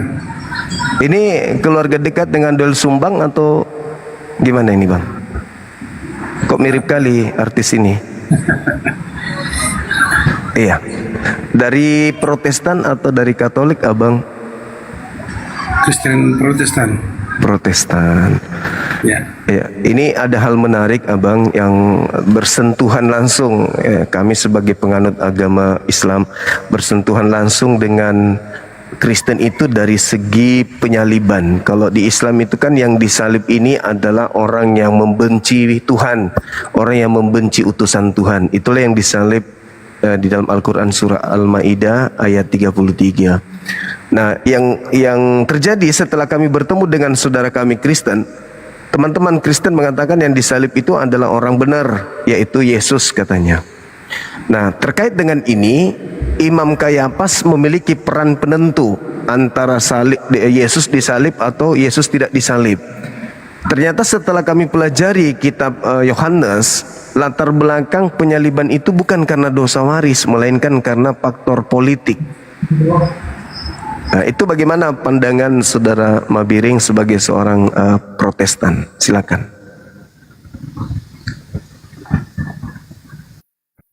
Aku kalau untuk itu belum paham kali. Oh, ya. Karena kebanyakan Kristen itu mengaku bahwa penyaliban itu tujuannya untuk menyelamatkan dunia. Penyaliban itu untuk menebus dosa. Tapi pada faktanya di TKP bukan begitu. Penyaliban terjadi agar bangsa Yahudi tidak dirampas oleh bangsa Romawi. Bangsa Yahudi, bangsa Israel, bangsanya tidak dirampas oleh bangsa Romawi, gitu maksudnya.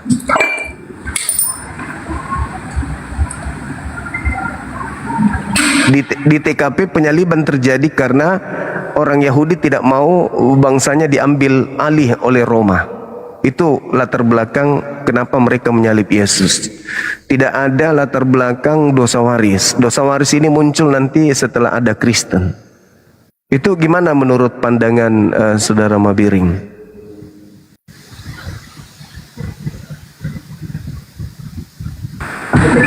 Belum sampai ke situ saya pelajari. Oh iya, baik. Ya, jadi izinkan Koko turunkan dulu. Koko mau naikkan yang lebih paham ya, saudara Mabiring ya. Makasih. Ya, semangat siang. Siang.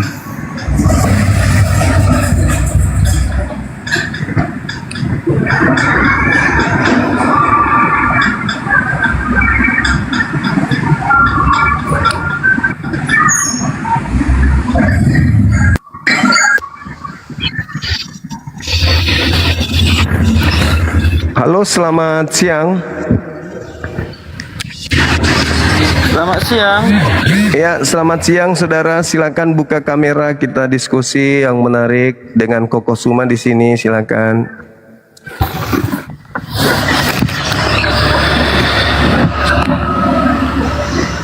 Ayo bang. Ya. Dari mana abang ini? Kota Medan. Iya. Katolik apa Protestan? Protestan. Protestan.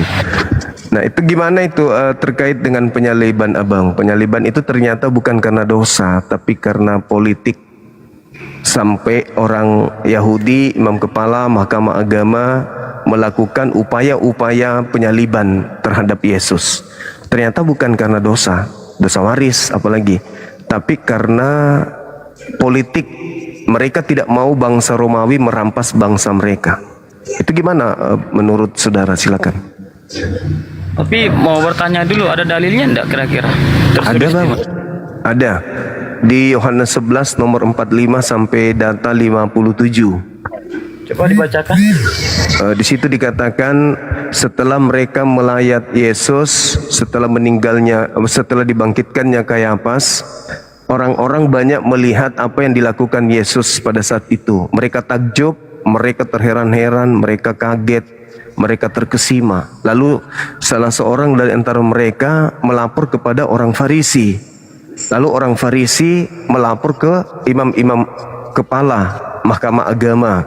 Akhirnya mereka berkumpul dan mereka bertanya, apa yang harus kita lakukan?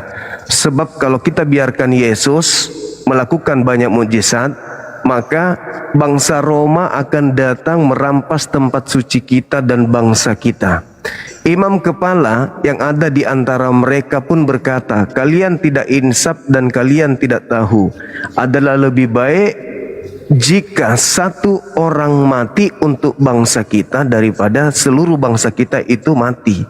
Maka sebagai imam kepala, Kayafas bernubuat tahun itu juga bahwa Yesus harus mati untuk bangsa kita daripada seluruh bangsa kita ini binasa.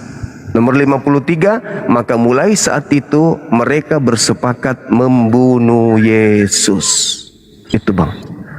Situ tidak ada dikatakan untuk supaya jangan merampas, tapi dia itu untuk menyelamatkan kita, bangsa kita. Ada bang, ada di data nomor berapa itu? Sabar 45 48. Di data 48 coba Anda baca. 48 49 itu jelas itu dikatakan di sana bagaimana Yesus itu harus dibunuh demi untuk menyelamatkan bangsa mereka dari penguasaan Roma dan orang Roma pada saat itu. Silakan Anda buka dalilnya. Jadi jelas sekali bahwasanya apa yang mereka lakukan adalah upaya untuk membunuh, dikarenakan bangsa mereka takut untuk diambil oleh bangsa Roma. Gitu. Itu tidak ada dikatakan Yesus sebagai korbannya. Ya, Yesus yang mereka kemudian ingin upayakan. Kan gara-gara Yesus harus mati demi untuk bangsa kita, demi untuk mengumpulkan seluruh anak-anak Yakub yang sudah berpencar di seluruh bumi. Itu boleh Anda baca di data nomor 42-nya tuh. Nah, 53, mulai saat itu mereka bersepakat membunuh Yesus. Jadi ternyata selama ini kita diinformasikan Yesus mati untuk tebus dosa, ternyata itu tidak ada. Yesus itu mati untuk bangsa Israel saja, supaya bangsanya tidak diambil oleh orang Roma. Berarti selama ini Paulus melakukan sesuatu yang tidak sesuai dengan fakta di lapangan gitu. Iya, itu kan menurut pandangannya dari Bang Juma sendiri. Kalau menurut pandangan kami sendiri dari umat Kristiani, itu adalah untuk penebusan bagi kami umat-umat yang percaya, yang umat. Ya, itu imannya orang Kristen. Kami percaya itu. Kalau itu pandangannya dari Koko itu sah-sah saja. Tapi kalau iman kami mengatakan itu bukan begitu bentuk untuk penyaliban. Iya. Kalau Iya. ayatnya mengatakan begitu, bukan berarti itu disambungkan untuk kematian Yesus. Iya, maksud saya gini, iman Kristen memang polanya begitu, kami nggak mengganggu gugat itu. Cuman setelah kita pelajari, rupa-rupanya tuan rumah, pelaku eksekutor penyaliban itu bukan sesuai dengan iman Kristen, tetapi mereka melakukan penyaliban itu karena unsur politik. Adapun orang Kristen mengatakan untuk dosa waris, ya itu sah-sah saja klaim orang Kristen. Tapi setelah kami pelajari, kami dalami, dan kami lihat, ya ternyata memang latar belakang penyaliban itu terjadi karena dengki. Anda boleh baca di Matius 28 nomor 17. Pilatus mengatakan, gubernur mengatakan, mereka orang-orang Yahudi, imam kepala mahkamah agama, orang Farisi menyerahkan Yesus untuk disalib karena dengki.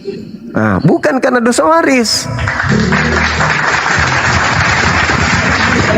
Pandangan saya begini, bagi saya sih kita itu ya berpandangan terkait dengan ayat-ayat suci dari setiap agama itu sih, itu pribadi kita aja, bagaimana iman kita aja menanggapinya. Cuma bagi saya sendiri, bagi saya yang percaya dari saya lahir sampai saya mengimani sendiri, bagi saya itu adalah untuk penebusan dosa manusia.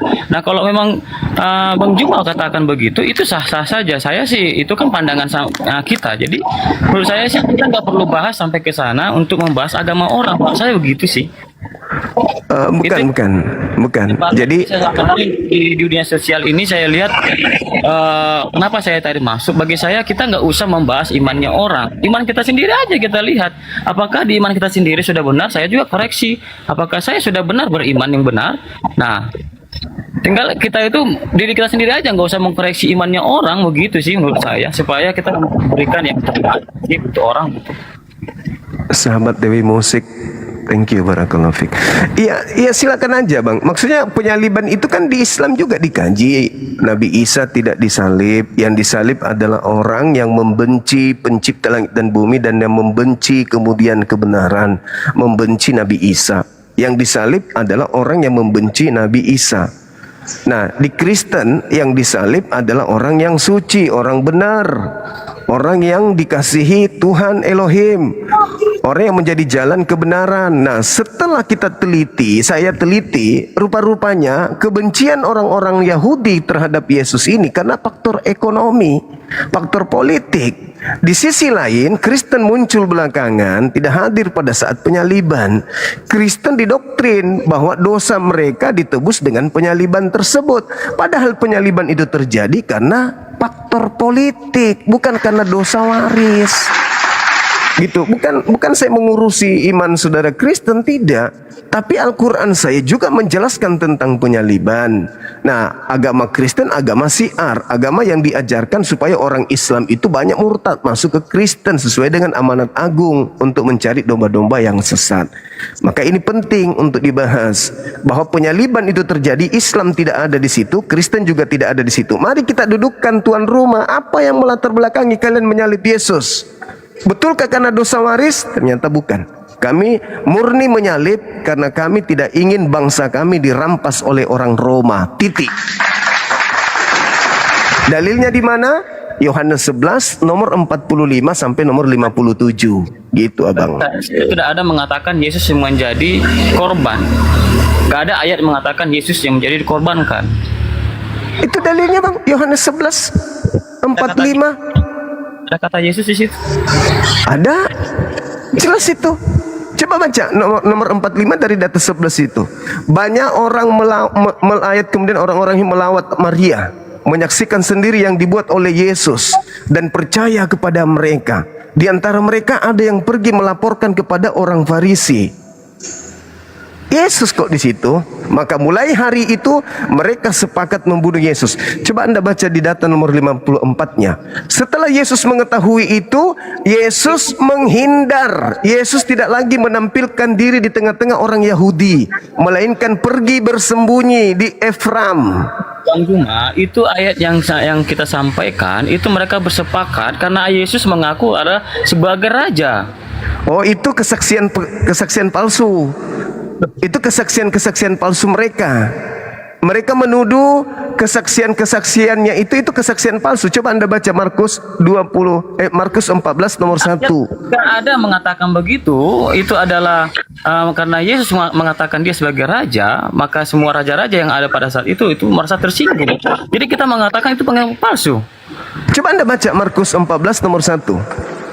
Barakallah fiik, saudara Numa. Silakan dibaca, Bang. Saya bukan berasumsi, saya berdasarkan dalil. Di luar, saya ini di warung orang ini, saya nggak bawa ini, nggak bisa baca. Jadi kalau Anda membaca Markus 14 nomor 1, imam kepala Mahkamah Agama berkumpul untuk bersepakat melakukan kesaksian palsu demi untuk membunuh Yesus. Matius 26 nomor 4, imam kepala Mahkamah Agama berkumpul untuk melakukan tipu muslihat agar membunuh Yesus. Matius 26 nomor 59, imam kepala Mahkamah Agama merencanakan kesaksian-kesaksian palsu untuk membunuh Yesus. Itu dalil. Yohanes 13 nomor 2, iblis merasuki Yudas agar Yudas mengkhianati Yesus. Hal-hal seperti itu yang menyebabkan kemudian Yesus dibunuh. Bukan kebenaran, bukan kebaikan, tetapi karena faktor politik. Itu kalau menurut Bang Juma, bagi saya nggak mau berdebat di hal itu. Bagi saya, karena saya yang percaya, yang tahu itu tentang penyaliban Yesus adalah karena dia memang mengaku sebagai raja. Itu mau Bang Juma itu pengakuan palsu dari orang-orang Farisi pada saat itu, akhirnya Yesus untuk ditukarkan sebagai untuk menyelamatkan bangsa Yahudi untuk Roma, itu ya sah-sah saja kalau menurut pandang sampean. Kan sekarang itu kan yang saya bilang itu, menurut saya, kepercayaan saya, kan kita masing-masing punya pandangan terkait setiap ayat-ayat suci kita. Ya, silakan aja Bang, silakan. Abang mau mentafsirkan ayat itu begitu, ya itu pribadi abang aja. Bagi saya itu nggak perlu dipublikkan untuk supaya membuat orang itu menjadi supaya percaya ke abang. Bukan, cukup percaya kepada Bible, jangan percaya kepada saya. Itu kan bisa abang istilahnya menurut saya itu tafsiran abang itu kan menurut saya kan bertolak belakang. Itu bukan tafsir, itu tertulis begitu abang, bukan tafsir. Ya, tapi kan menurut abang kan itu kan karena di situ ayat tidak ada dikatakan Yesus sebagai pengganti, nggak ada katanya di situ pengganti. Kok sebagai pengganti? Anda baca Markus 16 nomor 12. Kan tadi kan yang dikatakan di awal kan untuk menggantikan bangsa Yahudi ke Roma kan? Iya, supaya bangsa mereka tidak dirampas oleh bangsa Roma, mereka harus membunuh Yesus. Sebagai gantinya. Mereka harus membunuh Yesus supaya bangsa mereka tidak dirampas. Baca nomor 48-nya, Bang. Makanya pentingnya dalil. Kalau kita berbicara kebenaran itu kudu harus ada dalil supaya kita tidak dibilang memfitnah kan gitu. Saya berdasarkan dalil. Gitu Bang. Tapi betul dalilnya abang katakan itu tafsirannya bukan begitu Bang. Ya silakan aja. Saya sih sebenarnya bukan ahli tafsir, tapi menurut saya iman saya itu yang mengatakan itu pengertian yang di situ bukan begitu. Iya harus karena kenapa? Anda sudah terlanjur didoktrin bahwa Yesus mati untuk nebus dosa kalian. Padahal faktanya Yesus mati. Yesus tentang ayat suci. Sahabat Bade, semangat terus Bang Bade. Ya gimana? Gimana Bang? Kalau kita bahas tentang ayat suci sebelah, menurut pandangan saya, apakah terima juga? Ya silakan aja terkait dengan penyaliban silakan. Di Al-Qur'an wa ma qataluhu wa ma salabuhu walakin syubbiha lahum. Di Al-Quran saya, Nabi kami yang suci lahir tanpa ayah datang mengajarkan Injil sebagai jalan keselamatan bagi kaumnya Bani Israel, tidak dibunuh, tidak disalibkan, melainkan yang disalib adalah orang yang diserupakan dengan kejadian penyaliban itu. Dan itu terekam oleh Markus. Markus mengatakan di dalam Markus 16:12 bahwa Yesus menampakkan diri kepada kedua muridnya dalam rupa bukan Yesus, berarti rupa lain.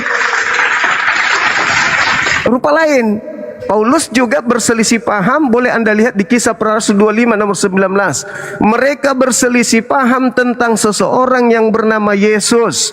Paulus mengatakan Yesus masih hidup, sementara mereka yang lain mengatakan Yesus sudah mati. Berselisih paham. Berselisih paham. Al-Quran saya mengatakan itu, dan memang latar belakangnya kalau kita meneliti Bible, apa latar belakangnya, kenapa sih harus manusia disalib? Ternyata nggak ada, karena dosa waris itu nggak ada, itu semua hoax. Tuhan tidak pernah mengutuk Adam. Kalau menurut kita begitu ya, saya sudah nggak masalah, bagi kami juga gitu. Yang penting iman kami tetap teguh. Iya silakan, iya silakan. Kami tidak mengganggu, kami tidak mengganggu. Untuk kasih juga. Jadi itulah ada di kami itu ada kasih. Jadi kalau orang-orang pun mengucap, biar bagaimanapun kalau memang kami sudah tetap teguh ya, kami diajarkan kasih ya sudah, biarlah mereka berkata-kata. Karena ada juga tertulis di akhir zaman semua akan mengaku-mengaku, semua akan ada nabi-nabi palsu, akan menafsirkan segala macam ayat, tapi itu palsu untuk mengganggu iman kita. Nah, itu ucapan Yesus kepada bangsa Yahudi, Pak Bang.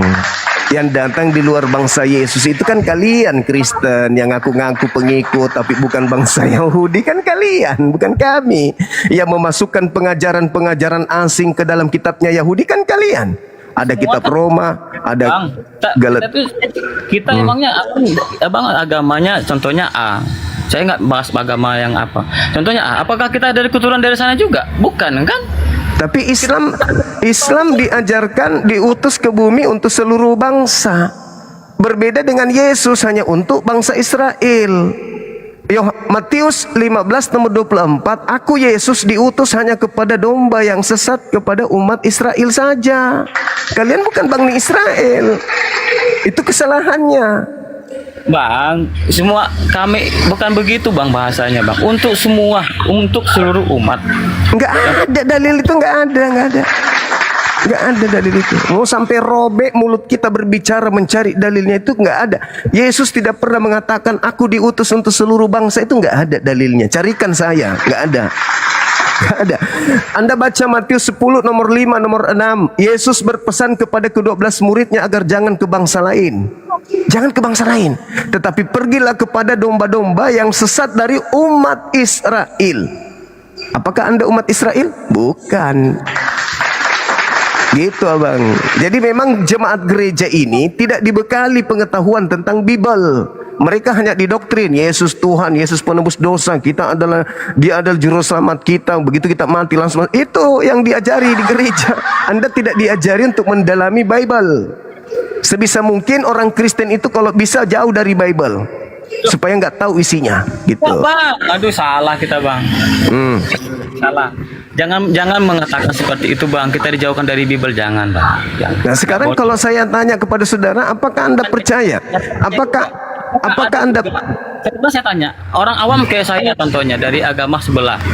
Saya mengatakan di agama sebelah. Apakah ada dia mengerti dengan bahasa-bahasa yang dibacakan? Tidak diajari Bang. Ada terjemahannya. Tapi ketika seperti orang saya, orang awam ditanya apa artinya, dia nggak akan ngerti.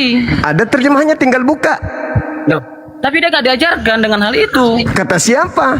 Orang anak-anak kecil dari bisa mengaji, mereka sudah diajarkan untuk membahas Al-Quran, diperkenalkan Al-Quran, sampai original teksnya harus mendarah daging di dalam diri mereka, orang Islam itu. Ketika mereka tidak paham, ketika tidak paham tentang kitabnya, itu sudah ada terjemahannya Bang. Ini ada terjemahannya. Seperti saya yang awam, saya tanya apa artinya yang dibacakan, dia nggak ngerti. Minimal mereka baca original teksnya, dan kalau mereka kalau mereka ingin tahu artinya kan tinggal masuk, ada terjemahan lengkap bahasa Arabnya, lengkap terjemahannya. Nah sekarang kalau Anda ditanya, kalau saudara ditanya Yesus menggunakan bahasa apa ketika melakukan pengajaran? Bahasa Ibrani. Apa yang Yesus ucapkan pada saat Yesus mengajar? Bagaimana Anda bisa tahu bahwa kitab Anda itu betul sementara itu bahasa Indonesia? Apakah Yesus berbahasa Indonesia? Itu kan penerjemahan, Bang. Siapa yang menerjemahkan? Itu kan ahli-ahli yang sudah menerjemahkan, Bang. Itu kan dari mana Anda tahu kalau terjemahannya itu sudah benar? Sementara Anda nggak pernah lihat ori-orinya, aslinya. Loh, abang Bagaimana kalau itu syarat dengan kepentingan kelompok tertentu? Abang pernah lihat orinya? Ya, Anda aja tidak, apalagi saya. Lihat orinya juga. Gimana? Ayatnya suci kita juga, orinya juga. Putus-putus suara abang ini. Putus-putus suaranya. Kita orang Islam ketika kami ingin tahu original teksnya lengkap, ingin tahu artinya lengkap. Kalau ada orang Islam yang tidak ngerti artinya, itu oknum, bukan agamanya. Tanya bang, ada orinya? Apa? Al-Quran? Ada orinya? Al-Quran? Iya. Ada. Saya nggak bahas agama abang. Agama abang saya nggak tahu. Yang penting abang masih ada ayatnya. Tahu ayatnya di mana? Ada. Al-Quran itu ori dari Nabi Muhammad. Nabi Muhammad menyampaikan kepada para sahabat, sahabat menghafalkan, sahabat menuliskan. Bang, kalau menghafal bisa lupa nggak?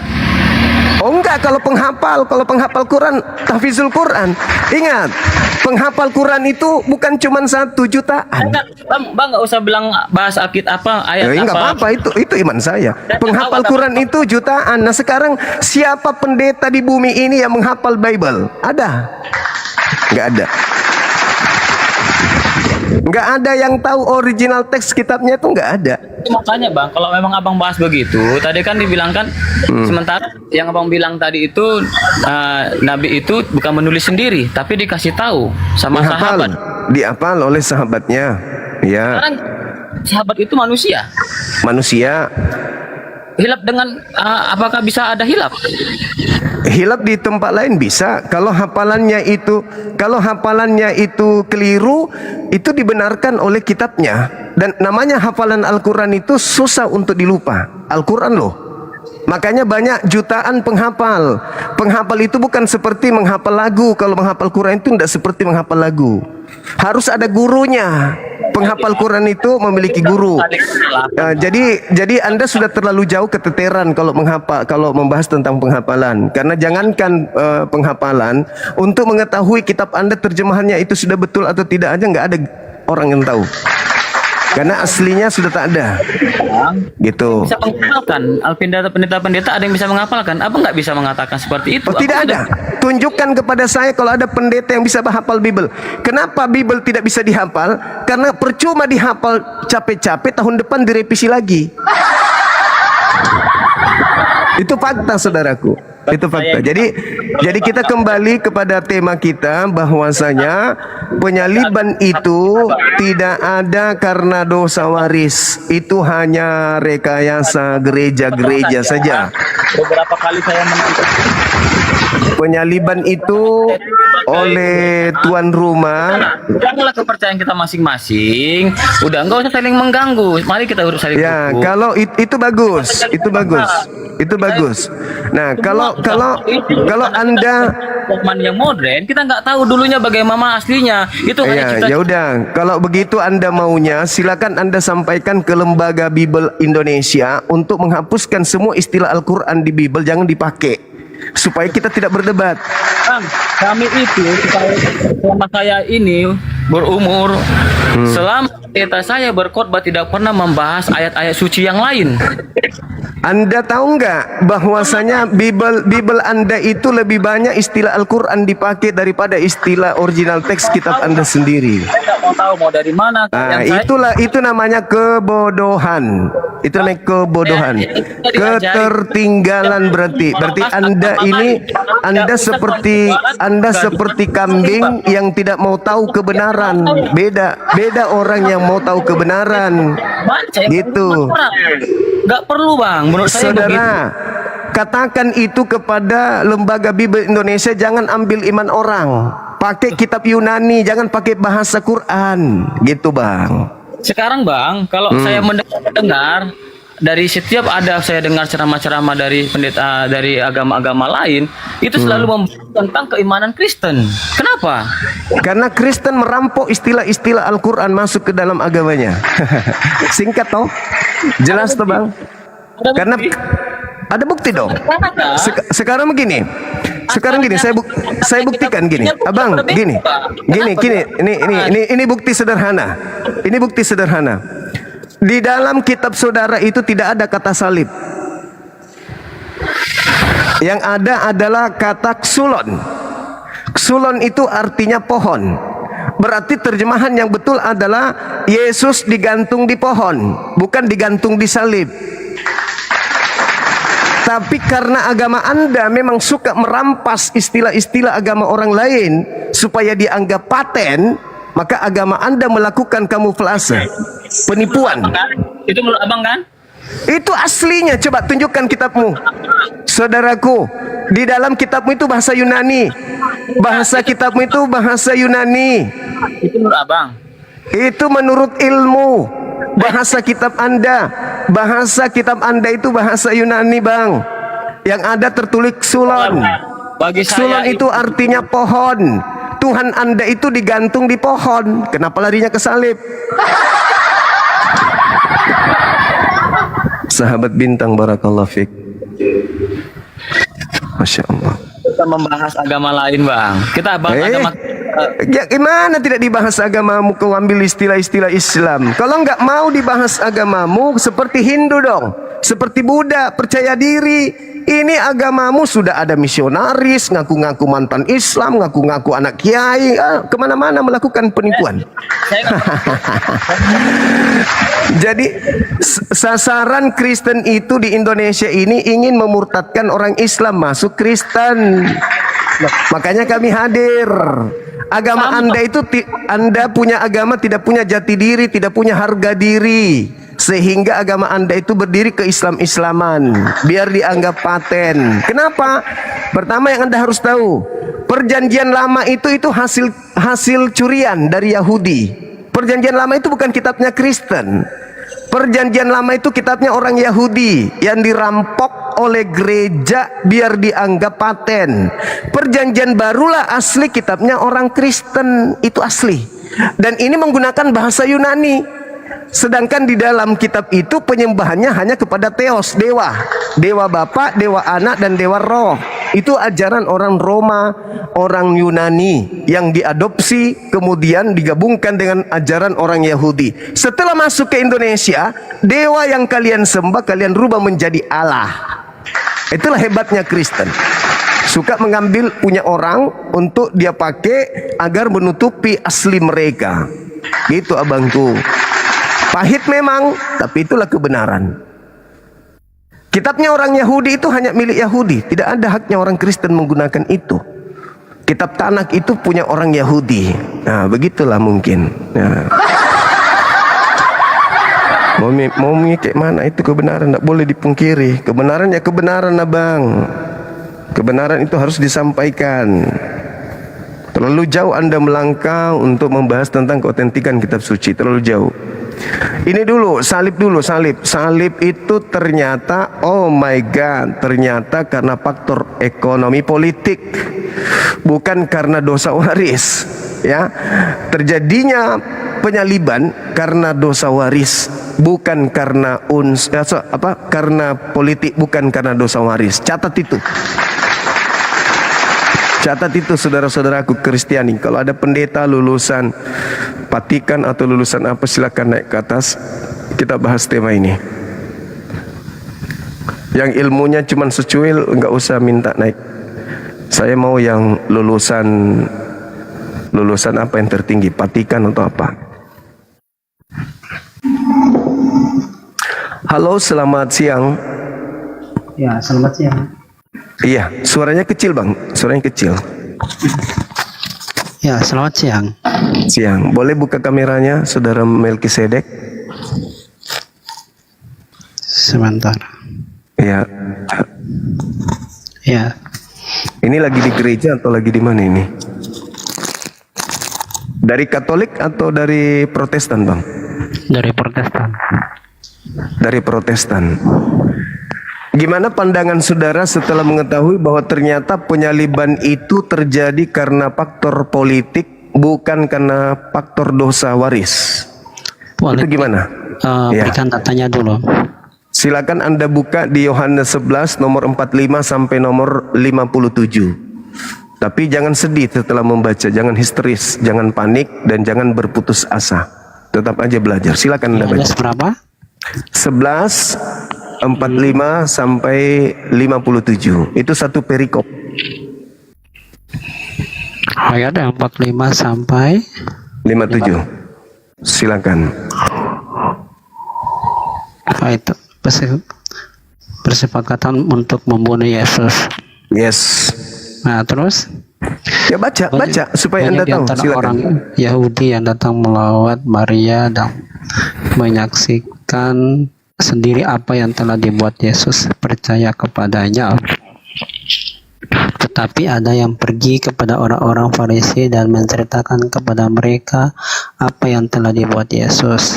Ya, lalu imam-imam kepala dan orang-orang Farisi memanggil mahkamah agama untuk berkumpul dan mereka berkata kepada, apakah yang harus kita lakukan sebab orang ini membuat banyak mujizat? Apabila dibiarkan dia, maka semua orang yang akan percaya kepadanya dan orang-orang Roma akan datang dan merampas, tetapi tempat suci kita akan serta bangsa kita. Tetapi seorang di antara mereka, yaitu Kayafas, imam besar, pada kami dan kami tidak insaf bahwa lebih. Nah, di sini apa? Gimana? Itu Anda sudah baca? Ya, sudah saya baca. Coba Anda lihat konsentrasi di data nomor 48. Adalah lebih baik, apa yang dikatakan situ? Apabila kita biarkan dia, maka ya, apa? Orang percaya kepadanya. Terus? Dan kalau itu dibiarkan, maka bangsa Roma akan datang merampas tempat suci kita dan bangsa kita, betul?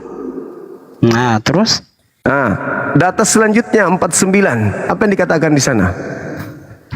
Tetapi seorang di antara mereka, yaitu Kayafas, imam besar, tahun itu berkata kepada mereka, kamu tidak tahu apa-apa. Nah, terus? Dan kamu tidak insaf. Adalah lebih baik satu orang Yesus mati untuk bangsa kita daripada seluruh bangsa kita binasa. Maka mulai tahun itu Imam Kayafas bernubuat dan dia berkata bukan dari dirinya sendiri bahwa Yesus harus mati untuk bangsa Israel dan juga untuk mengumpulkan anak-anak Elohim yang berpencar di seluruh bangsa. Maka mulai tahun itu mereka bersepakat membunuh Yesus. Nah, pertanyaannya, apakah Anda sudah sadar bahwa penyaliban itu ternyata terjadi karena ketakutan mereka agar jangan bangsanya dirampas Roma? Betul? Ya. Kalau kamu baca dari awal, itu orang Yahudi dan orang Farisi itu khawatir dengan orang-orang pada saat itu percaya kepadanya atau kepada Yesus itu sendiri, Bang Juma. Terus? Jadi Bang Juma, jadi disitulah mereka mau membunuh Yesus, bukan karena dosa waris atau karena politik? Dengar dulu, karena di situ Yesus melakukan apa yang Yesus perbuat, Bang Juma. Iya, takut baca itu. Iya, saya baca. Takut kalau semakin banyak orang percaya. Percaya kepada siapa? Kepada Yesus. Ya, kepada maka Yesus. Orang-orang Roma datang untuk apa? Ya, kenapa mereka takut percaya kepada Yesus? Iya, karena Yesus memang hebat, dia banyak mujizat. Ya, bagus dong. Bukan politik. Terus dong. apa masalahnya? Sekarang permasalahannya bukan di situ, bukan kehebatan. Nah, itu kan mereka kan melihat apa yang sekarang latar belakang mereka ingin membunuh Yesus karena dosa waris atau karena tidak ingin bangsanya dirampas? Ya, karena kalau kamu mau kaitkan dengan itu, kamu dulu baca kenapa Yesus melakukan itu. Kamu harus tahu dulu itu cuma. Karena kamu nggak paham di situ. Jangan. Saya bertanya bukan ke iman, ranah iman. Saya bertanya. Orang-orang Yahudi, imam kepala, mahkamah agama, orang Farisi, ahli Taurat sepakat membunuh Yesus karena dosa waris atau karena unsur politik? Jawab. Tujuannya Yesus melakukan itu kenapa? Kenapa jadinya ke Yesus? Nah, kan Saya bertanya, orang-orang Yahudi, imam kepala, mahkamah agama, orang Farisi, ahli kitab, sepakat membunuh Yesus karena dosa waris, karena dosa waris, atau menebus dosa, atau karena politik.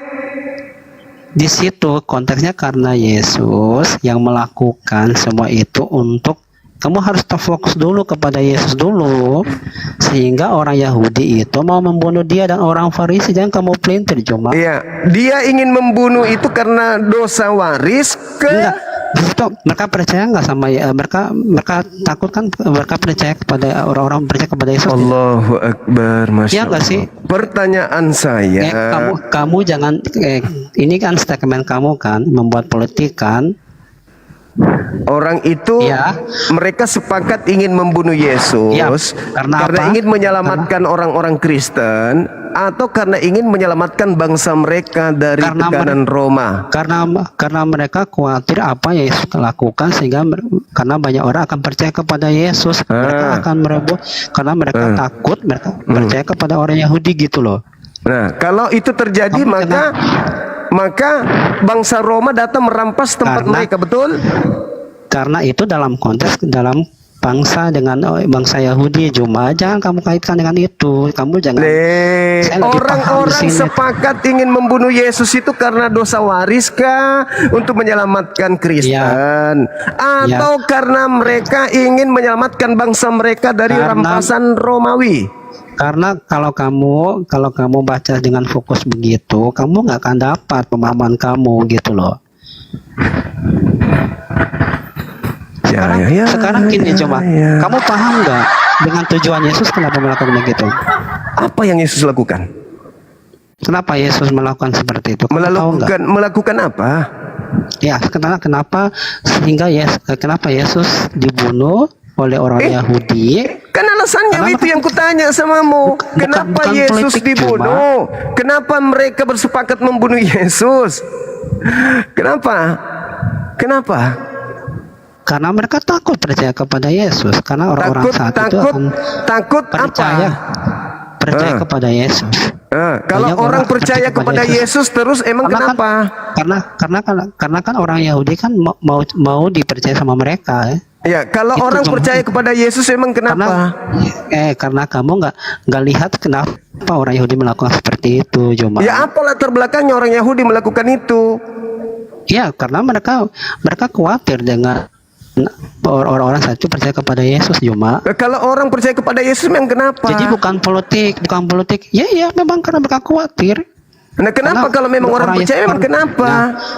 Karena orang Yahudi itu sangat ketakutan dengan orang-orang saat itu percaya kepada Yesus itu sendiri. Terus kalau orang percaya emang kenapa? Apa hubungannya dengan dosa waris? Nah, dosa waris yang kamu paham apa dulu? Nggak tahu. Kenapa kamu tiba-tiba nggak tahu? Saya bertanya. Ya. Mereka sepakat membunuh Yesus itu karena apa? Ayo, jawab. Kamu tahu apa itu? Kamu tahu itu apa dosa waris? Itu bohong waris. Dosa waris sama dengan bohong waris. Ya, seperti apa pengertiannya menurut kamu? Tuduhan fitnah anak-anak iblis kepada Adam bahwa Adam mewariskan dosa. Kalian orang Kristen memfitnah Adam mewariskan dosa, itu fitnah. Nah, kamu salah pengertian cuma. Terus apa itu dosa waris? Dari mana ilmunya kau dapat itu?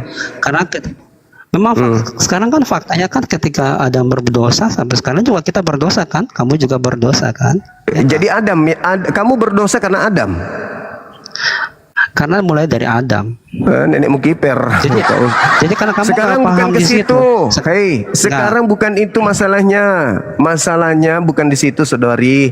Masalahnya adalah dengarkan dulu. Orang-orang Yahudi, imam kepala mahkamah agama, mulai hari itu sepakat membunuh Yesus karena apa? Karena ingin nebus dosa, atau karena ingin bangsanya jangan diambil sama Roma? Jawab.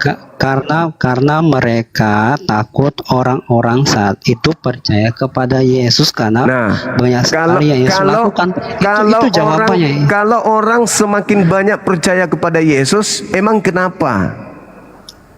Ya memang karena mereka akan kehilangan untuk orang yang kepercayaan tentang Yahudi itu sendiri. Nah, kalau itu terjadi, apa hubungannya dengan bangsa Roma? Nah, karena kalau kamu ini sekarang kan kamu fokus dulu. Kenapa ya? Karena kamu fokus dulu. Kenapa dia melakukan? Kamu itu yang nggak fokus. Kalau mereka membiarkan Yesus melakukan mujizat, orang semakin banyak percaya kepada dia. Dan kalau orang semakin banyak percaya kepada dia, apa tindakan orang Roma? Datang merampas bangsa mereka, bukan?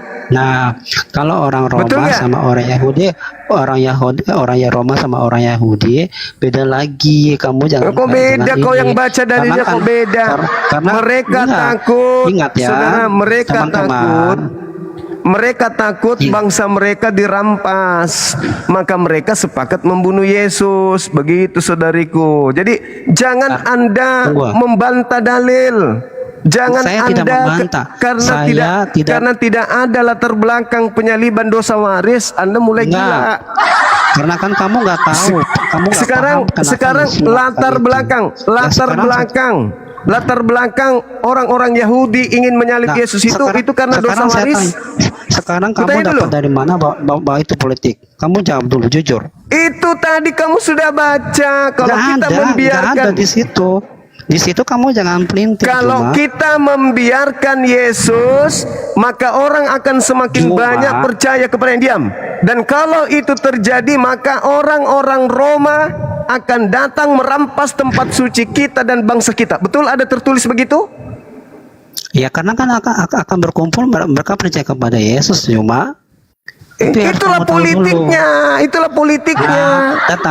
Tetapi fokusnya kepada Yesus yang melakukan itu. Cuma jangan pelintir cuma. Dari tamu itulah, itu dari taluh, bukan urusan saya. Lu mau karena kamu pelintir kan. Kau yang pelintir, ngapain saya yang pelintir? Dia yang pelintir, saya yang pelintir. Inilah jemaat korban ya, korban apa, penyaliban otaknya disalib sampai tidak berfungsi. Dia yang baca dalil gitu loh. Apabila kita membiarkan ini terjadi, maka akan terjadi semakin banyak orang yang percaya kepada dia. Dan kalau sampai itu terjadi, maka orang-orang Roma akan datang merampas tempat suci kita dan bangsa kita. Maka mulai saat itu ada seorang bernama Kayafas berkata kepada mereka, kalian tidak sadar, kalian tidak insaf. Adalah lebih baik satu orang mati, yaitu Yesus, daripada seluruh bangsa kita ini binasa. Maka sebagai imam kepala tahun itu juga bernubuat. Dan apa yang dikatakannya itu bukan dari dirinya sendiri, tapi dari mana? Iblis kah atau Tuhan? Nah, itu juga materi yang berat. Kayafas bernubuat Yesus harus mati untuk bangsa Israel agar tidak dirampas oleh Roma. Itu nubuat dari Tuhan kah atau dari iblis? Itu materi selanjutnya. Tapi ini aja kalian gak bisa lolos. Yang pada kesimpulannya orang-orang Yahudi, imam kepala mahkamah agama, kemudian orang Farisi, ahli Taurat berkumpul dengan kekuatan yang mereka punya. Tidak ada pendeta, tidak ada Kristen di situ. Tidak ada pastor di situ, tidak ada lulusan STT di situ, nggak ada. Mereka tuan rumah, mereka yang punya kitab, mereka yang pemilik kitab Yesaya, mereka pemilik kitab Tanak, Taurat, Ketubim, Nefiim, mereka yang punya kitab. Mereka sepakat membunuh Yesus murni karena tidak mau bangsanya dirampas oleh Roma. Titik. Lalu dari mana Kristen ini mengambil konsep Yesus mati untuk dosa warisan? Dari mana ilmu itu muncul? Hayo, ternyata bukan dasar pijakan penyaliban. Itu hanya ada ditempelkan belakangan. Begitu saudara-saudara. Silakan yang masih mau belajar, tapi jangan ngeyel kayak tadi. Itu terbukti menyembunyikan kebenaran. Karena kebenaran itu memang pahit sekali. Bang Afida, barakallah, Masya Allah. Sahabat-sahabat semuanya, saya tidak bisa menyebutkan satu-satu. Terima kasih atas dukungannya ya.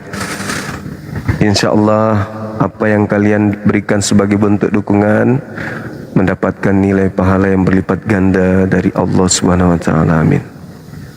Silakan saudara yang muslim, tolong jangan minta permintaan dulu. Ini spesial untuk saudara-saudara kita yang selama ini menganggap salib itu untuk nebus dosa. Halo, semangat siang saudaraku Simanjuntak Jamres. Bisa buka kameranya Bang? Silakan. Saya sudah kirim, buka kamera, kita sama-sama diskusi ya. Salam hormat saudara. Salam hormat Bang Jumal, orang yang luar biasa. Iya Bangku. Ngomong-ngomong dari mana? Katolik Protestan Bang? Saya Protestan Bang, saya Protestan. Ya. Abang sudah senior pastinya, pembelajarannya sudah luar biasa, materi-materinya luar biasa. Sebagai seorang mungkin sebagai penatua atau pendeta atau pastor, yang kemudian saya sendiri ingin langsung mendengarkan dari Abang. Setelah saya membaca, ternyata latar belakang penyaliban Yesus oleh orang-orang yang membencinya itu tidak ada karena dosa waris Bang, tapi karena takut bangsa mereka dirampas oleh Roma. Itu gimana pandangan Abang ini? Ya, itu ada beberapa pandangan ya mengenai itu Bang Juma, tapi mungkin selamat berpuasa dulu ya, kayaknya nggak bagus marah-marah begitu. Iya, jangan marah Bang. Memang saya orangnya bicara begitu. Saya orang Makassar Abangku. Makassar Bugis itu memang gitu. Orang Batak juga begitu ya. Tapi terima kasih banyak ya, satu kehormatan mungkin. Siap Bang, siap. Mungkin bisa ikut gabung ini. Siap.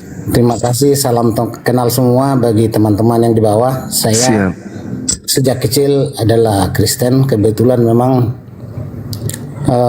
mertua saya dari Jawa Timur dan saya sudah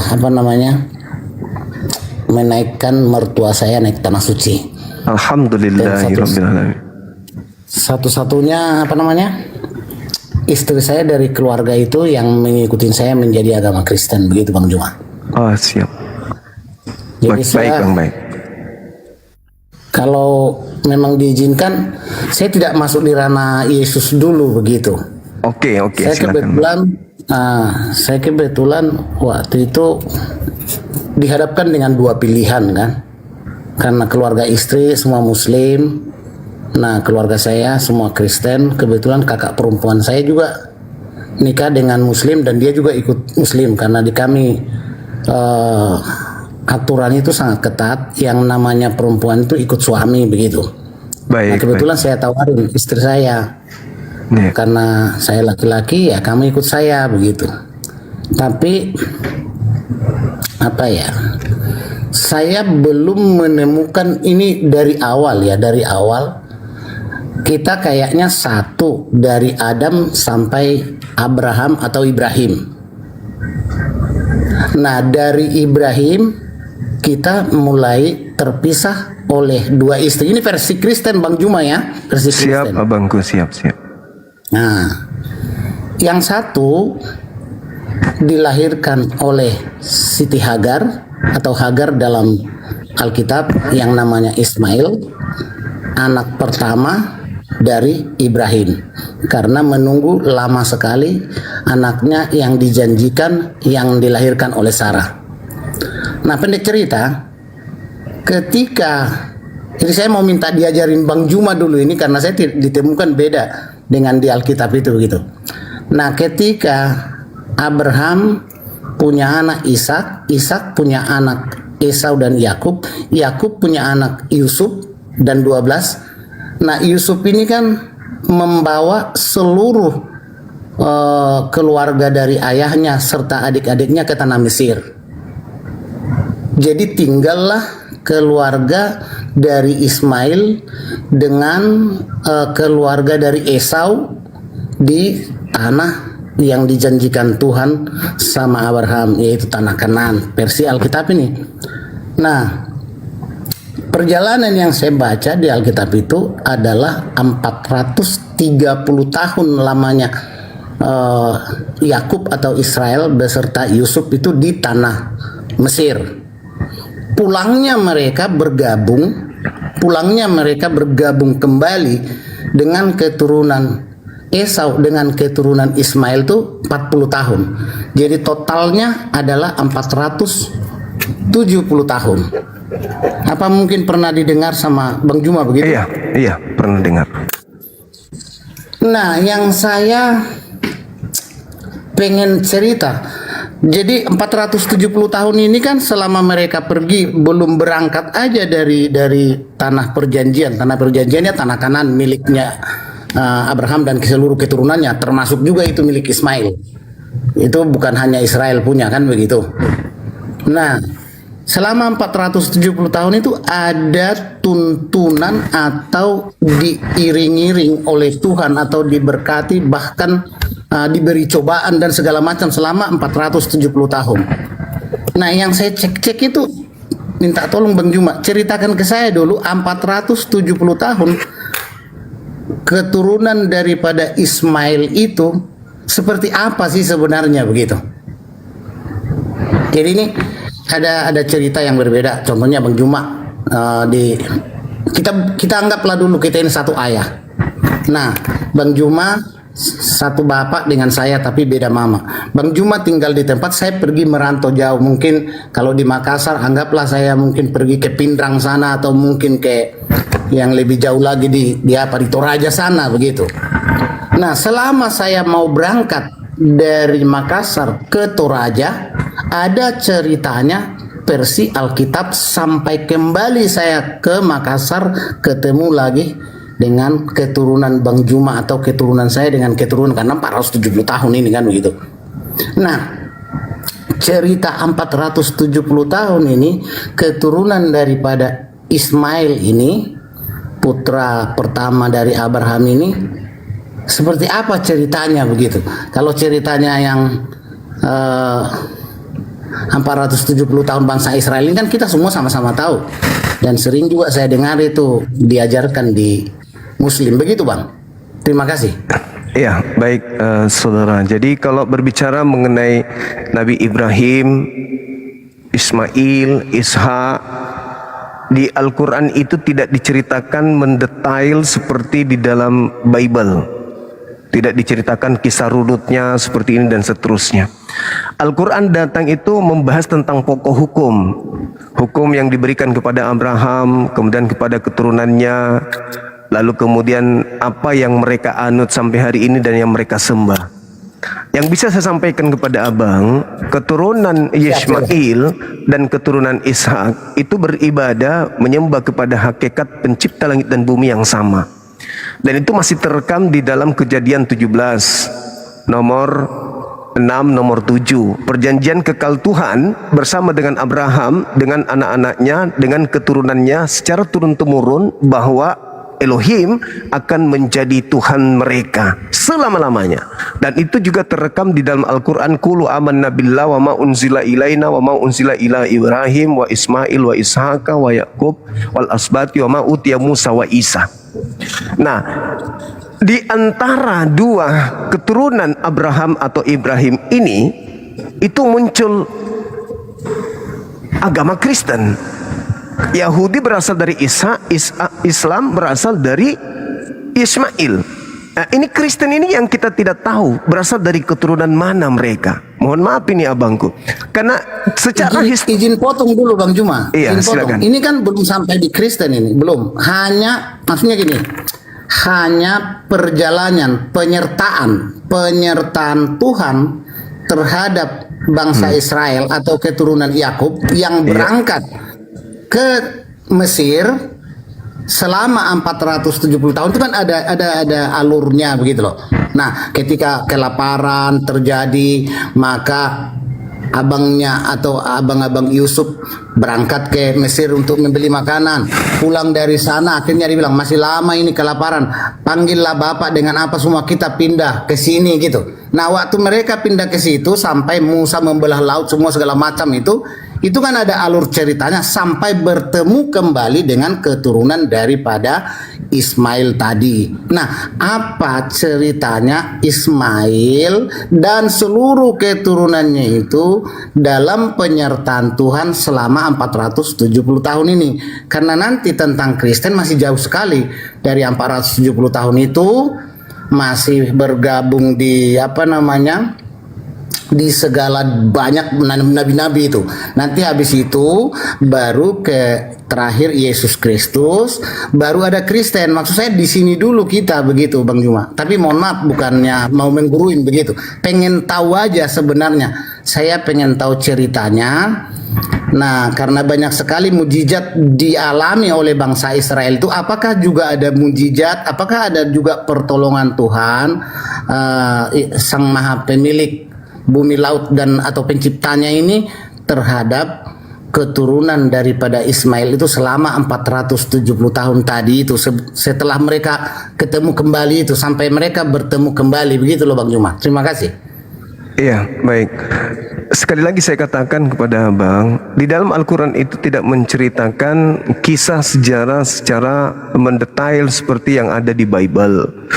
Nabi Ismail alaihissalam memang sempat disebutkan di dalam Al-Quranul Karim terkait dengan tragedi pada saat beliau ingin dikorbankan oleh ayahnya dan seterusnya. Nah, ada yang ingin saya sampaikan kepada Abang, bahwa saya ketika berbicara mengenai Nabi Ishak dan juga berbicara tentang Nabi Ismail, kalau perjalanan Nabi Ismail itu masih ada sampai hari ini, itu jejaknya, yaitu Baitullah atau Mekah atau Ka'bah dan juga air Zamzam. Tetapi kalau Ishak itu seapik apapun ceritanya di Bible, itu kita tidak bisa kemudian menunjukkan sekarang ini seperti kemah pertama yang dibuat oleh Abraham dengan Ishak, kemudian Betel yang pertama dibangun oleh Ishak dengan bapaknya Abraham, lalu kemudian peninggalan mereka di Hebron dan seterusnya, itu nggak ada. Tapi kalau di Paran itu masih ada sampai sekarang, Sumur Zamzam, kemudian Baitullah atau Ka'bah, itu masih ada, Bangku, tanda peninggalan orang-orang ini terhadap umat Islam hari ini. Nah, saya juga bukan ahli sejarah dalam hal ini, saya harus mengakui itu, ya. Akan tetapi saya konsentrasinya terhadap ajaran dari dua anak dari Nabi Abraham atau Ibrahim. Itu Abangku. Siap Bang Juma. Oke. Siap. Mantap. Nah, Oke. adanya Yudaism, mereka yang diberi kitab Tanak, kitab Zabur, Mazmur dan juga Injil. Lalu kemudian di keturunan Ismail adanya Al-Quranul Karim. Nah, yang menjadi tolak ukur kita sekarang ini adalah adanya Kristen yang lahir di tengah antara Yahudi, Islam, ada Kristen di tengah. Kristen ini yang seringkali dibahas, dari mana asal usulnya Kristen ini, karena nabi-nabi tidak pernah mengajarkan agama Kristen, termasuk Yesus. Tapi kalau Islam diajarkan oleh nabi-nabi. Islam itu sudah diajarkan. Islam itu artinya shalom. Shalom itu artinya damai sejahtera, selamat. Seluruh nabi mengajarkan kaidah itu, selamat. Bahkan Yesus disebut juru selamat. Nah, sedangkan Kristen, ini saya masih asing. Saya belum bisa menemukan data akurat dari Yesus pengesahannya kepada Kristen, dari Yesus pengesahannya kepada Paulus, dari Yesus pengesahannya kepada kitabnya orang Kristen yang mereka sebut Perjanjian Baru. Sampai hari ini saya sudah puluhan tahun mengkaji Bible, saya belum menemukan benang merah itu. Artinya bahwa saya kesimpulkan Kristen ini adalah orang kelompok luar dari keturunan Ibrahim yang masuk mengatasnamakan keturunan Ibrahim atau pengajaran dari keturunannya, akan tetapi lagi-lagi tidak diakui oleh otoritas Yahudi atau Yudais itu sendiri. Jadi Kristen ini seibarat penumpang gelap atau seperti daging menumpang di pengajaran keturunan Ibrahim. Karena Ishak endingnya Yudaism, kemudian Ismail, endingnya Islam. Nah, Kristen ini bang yang menjadi masalah. Dari mana mereka ini? Kelompok mana mereka ini? Mereka menggunakan terjemahan kitabnya Yahudi, lalu mencampurkan dengan surat-surat orang yang Yesus sendiri tidak memberikan legitimasi. Lahirlah kelompok Katolik, Protestan, dan sekte-sekte yang menjadi turunan daripada sekte besar tersebut. Nah, saya kira begitu abangku. Itu lebih penting kita kaji setelah kita tahu itu Kristen ini dari mana. Kalau Yahudi kan ketahuan, Islam ketahuan. Nah, ini Kristen ini dari mana ini? Kenapa ajarannya lebih syarat kepada ajaran orang Roma Yunani daripada kepada ajaran-ajaran yang lahir di tengah-tengah tanah kelahiran para nabi? Itu juga yang membuat saya bertanya-tanya, Bang. Kenapa Kristen tidak bisa berkembang di tanah kelahiran nabi-nabi? Kenapa Kristen tidak bisa berkembang di sana? Itu juga yang jadi permasalahan. Tapi abangku, saya undang dulu tamu satu orang dari apologet Islam untuk menemani abang, karena saya di sini mau ibadah asar. Habis asar kita jumpa lagi abangku. Silakan apologet Islam di bawah, bisa nggak naik satu orang sekaligus sebagai moderator? Sabar ya, Bang. Apa ya? Yang di Indonesia Timur atau di Indonesia Barat ya? Karena Bang Juma di tengah toh. Nah, saya di Makassar, Bang. Iya, saya sering di Makassar. Semua temanku haji dari Makassar, Bang Juma. Saya kebetulan kerja kayu dan saya banyak belajar. Tapi memang kalau untuk berdebat saya tidak. Tapi untuk sekedar menambah ilmu, karena saya lihat Bang Juma cukup tinggi ya ilmunya, baik mengenai Kristen begitu. Siap. Tunggu, Bang. Ada nggak? Tapi kalau nggak ada yang naik, nggak apa-apa. Mungkin kapan-kapan kalau pas ada waktu lagi saya. Iya bang, saya mau ibadah. Anak-anak saya lagi pada sibuk kayaknya. Siap bang, siap. Oke, salam hormat. Bang Juma ya. Oh iya bang, iya bang. Makasih. Makasih.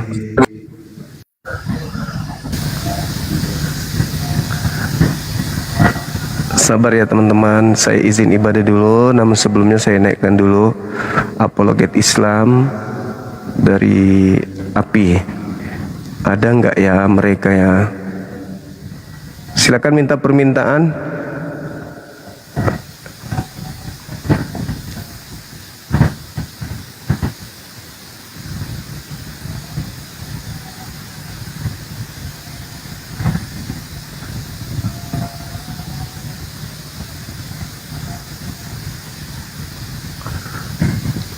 Mereka pada istirahat ya.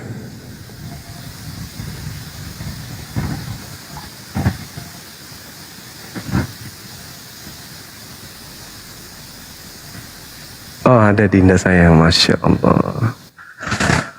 Assalamualaikum warahmatullahi wabarakatuh. Assalamualaikum, Gurunda. Waalaikumsalam, Dinda. Ya, moderator sekaligus saya tinggal sebentar ya. Saya ibadah dulu. Naikkan konsentrasi, fokus kepada tema kita. Sip. Oke. Siap. Izin teman-teman, saya ibadah 10-15 menit. Ada guru kita di sini. Insya Allah akan, ini jangan kemana-mana ya. Saya akan kembali segera teman-teman. Saya cuma ibadah sebentar.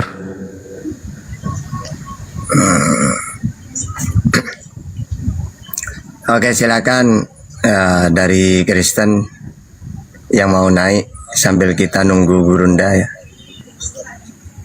Tentang intinya alasan, karena gini, orang-orang Kristen ini menyangka Yesus meninggal itu menebus dosa. Nah, ini kan sangat melenceng itu. Ini siapa ini? Miskah. Halo? Halo? Ya.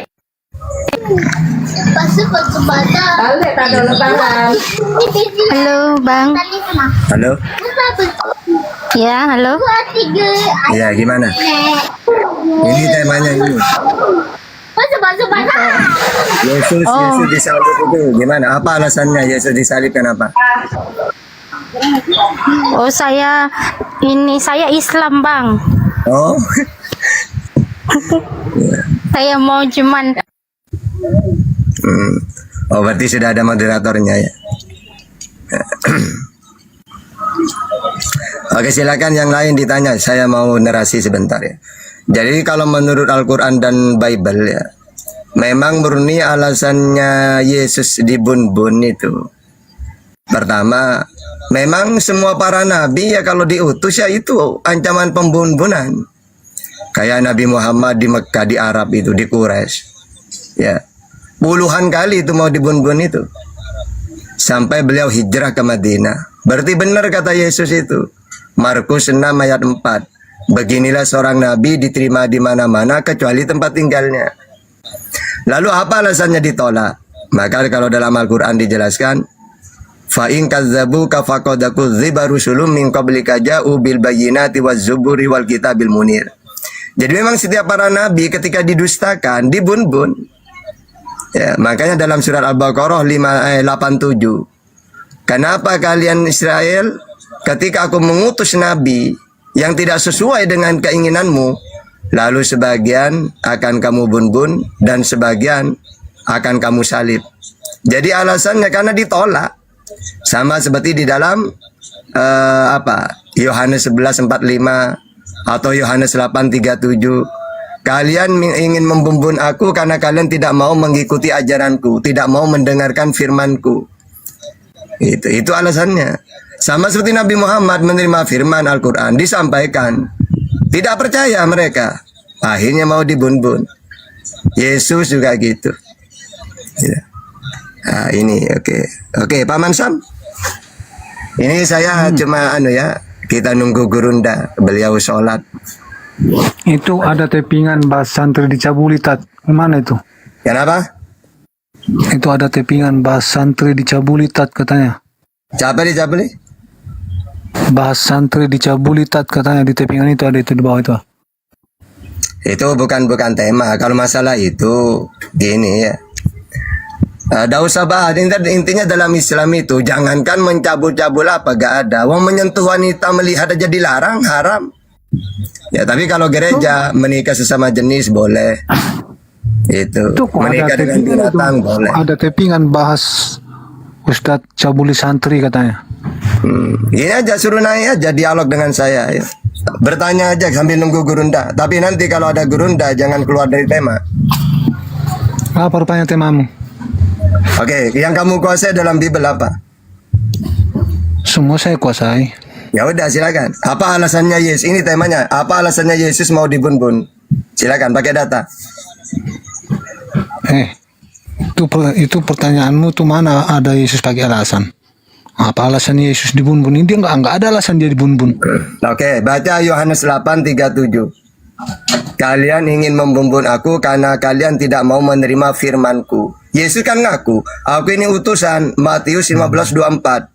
Tugas saya penyampai firman. Tunggu dulu, gantian, tenang. Tugas saya penyampai firman. Yohanes 3:34.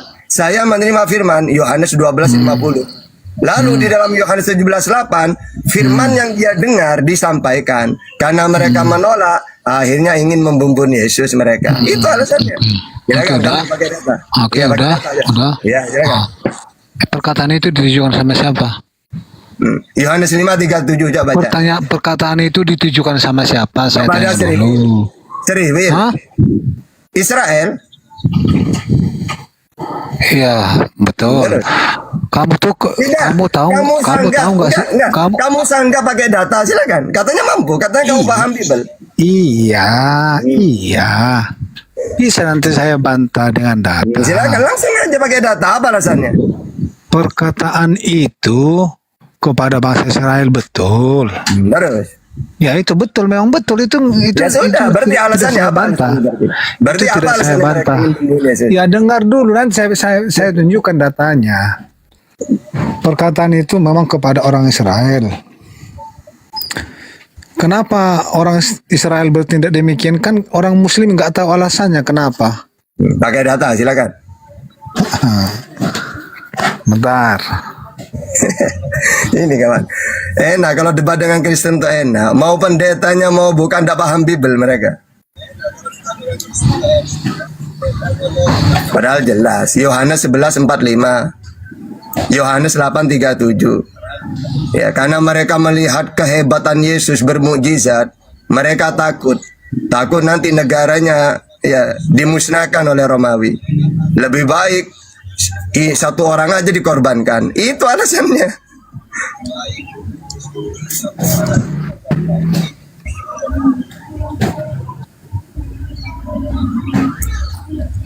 Ini kita kawannya, saudara-saudariku. Ini kayak mana ini? Ini saya punya satu HP, harus ada HP satu lagi nih. Kayak mana ceritanya mau ngambil datanya? Udah kamu udah mampu, kamu bertanya aja lah. Sambil nunggu guru dah. Jangan kamu bilang tidak mampu. Makanya kamu membuat sebuah narasi, harus kamu juga harus ada. Apa alasannya? Apa alasannya Yesus mau dibun-bun? Ya kalau saya bilang nanti, tapi tunjukkan dalilnya kamu bilang, sedangkan saya punya satu HP. Boleh saya narasikan? Ya udah. Nah, berarti kamu udah boleh tahu saya narasikan gitu. Alasannya? Nah, silakan. Apa alasannya? Pakai data. Oke, nanti enggak gini. Saya narasikan dulu, nanti saya tunjukkan datanya, boleh? Orang-orang minta tadi kan Gurunda open cam, lawannya open cam. Kamu open cam juga, ayo. Open cam pakai filter boleh kan? Siar terserah mau pakai apa, mau pakai tuyul-tuyulan, popeng terserah. Yang penting kamu open cam ya. Oke, bentar ya. Silakan.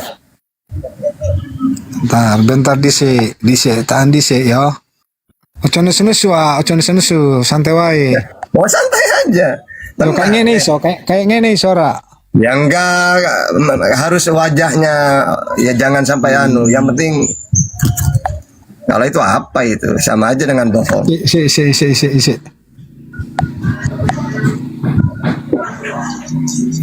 ya.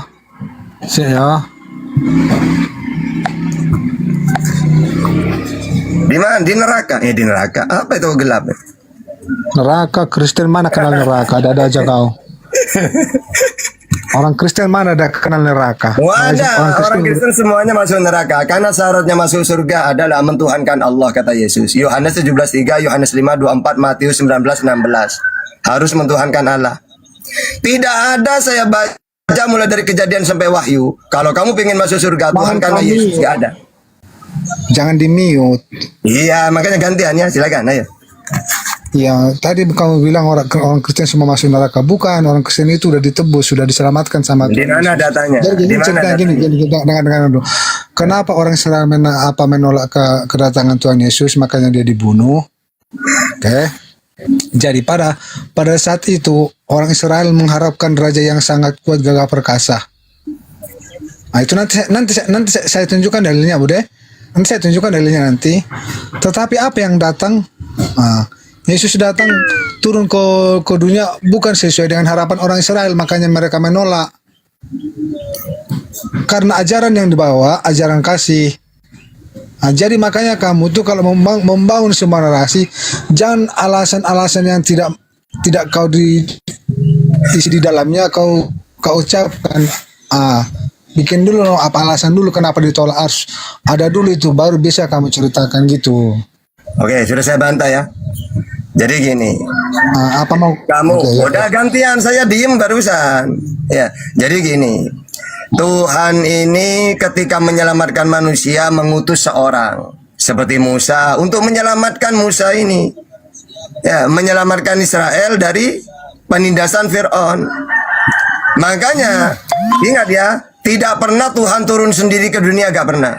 Kata Tuhan, ketika aku ingin menyelamatkan umat hambaku Sriwil, maka aku mengutus seorang disebut nabi. Maka di dalam Ulangan 18:18 ya, akan kubangkitkan nabi seperti Musa. Yesus juga ngaku nabi, Markus 6 ayat 4. Dan Yesus ngaku menerima firman, ketika disampaikan ditolak, tidak cocok, tidak sesuai dengan kemauan mereka. Karena Yesus dianggap anak jina. Mana mungkin kamu anak jina jadi nabi? Baca Yohanes 8:42. Ya. Apa tuduhan mereka ke Yesus? Anak jina dia. Akhirnya tidak mau mereka. Jadi ditolak itu sebagai nabi, sebagai utusan. Maka dalam Wahyu 16 ayat 6, kamu, kata Yesus, kalian ini suka membumbun para nabi, termasuk saya. Jadi gak ada ya alasannya, menebus dosa itu gak ada. Makanya Yesus melarikan diri ketika mau disalib. Yohanes 18 ayat 1, Lukas 13:33. Bahkan kata Yesus, iblislah bapakmu karena kalian ingin membumbun aku. Ya, itu data-data kamu curhat dari tadi.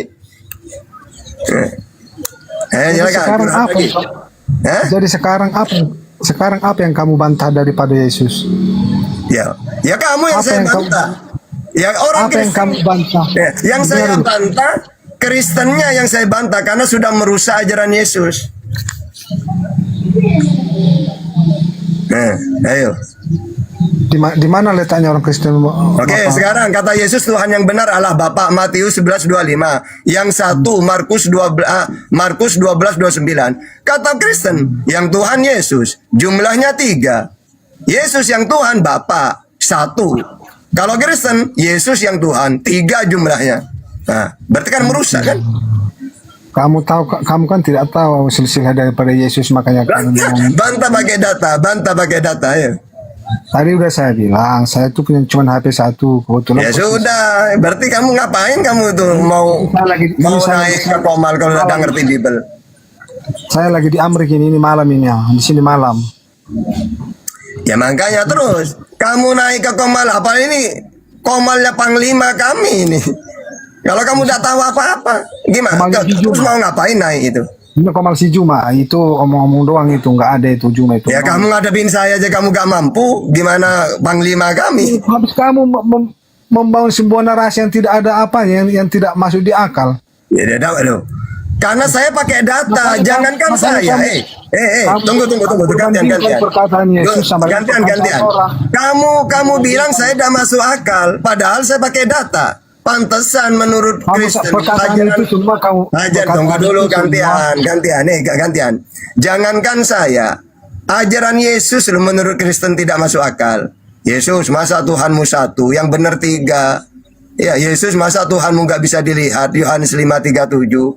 Saya tidak mau Tuhanmu Yesus. Kalian suka membantah. Yesus ngaku menerima firman, dibantah. Yesus, kamu itu firman, bukan menerima firman. Jadi ajaran Yesus menurut Kristen tidak ada yang masuk akal. Ya, itu. Ya silakan.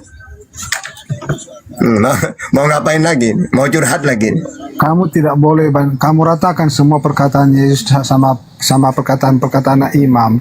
Jadi kamu harus bisa bedakan dong yang mana perkataan Yesus, mana perkataan imam.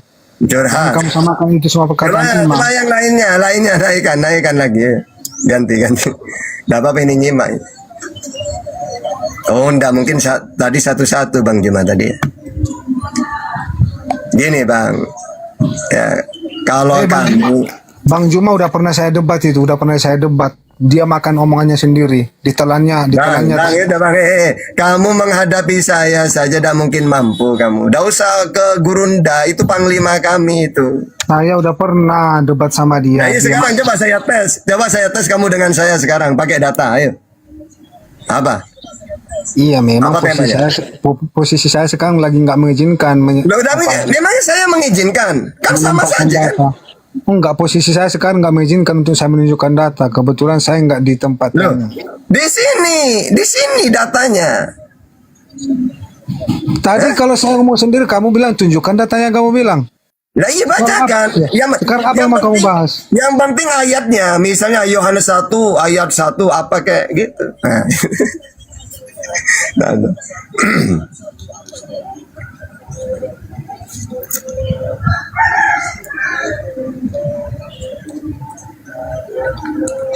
Lobis.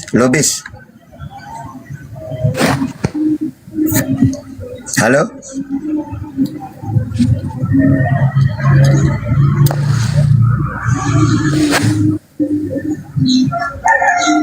Halo? Selamat siang, sore. Lobis? Bang Lobis?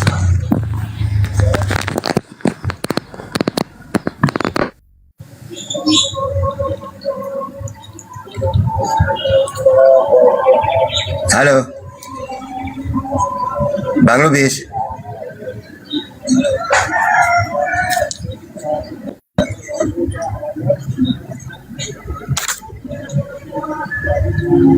Halo? Moderator?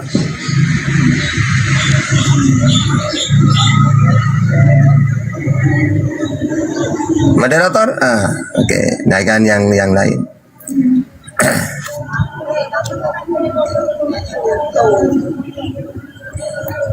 Oke, kita sambil nunggu gurunda kita ya. Beliau sholat karena memang alhamdulillah memang waktu kan nggak sama ya.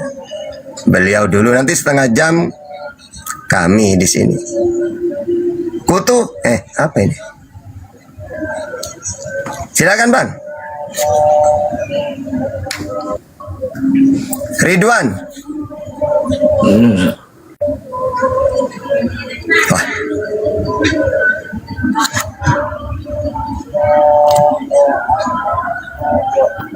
Iya, saya moderator, tapi enakan yang di bawah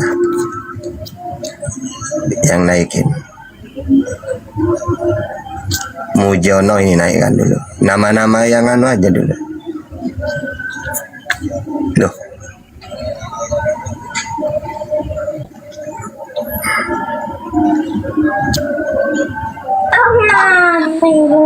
Assalamualaikum.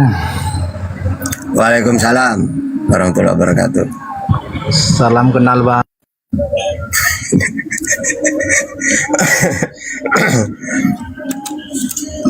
Kayaknya anu ini berbau-bau siapa ya biasanya? Abangku ini ya. Siapa, Bang Jep atau siapa? Halo? AAJ? Apa ini?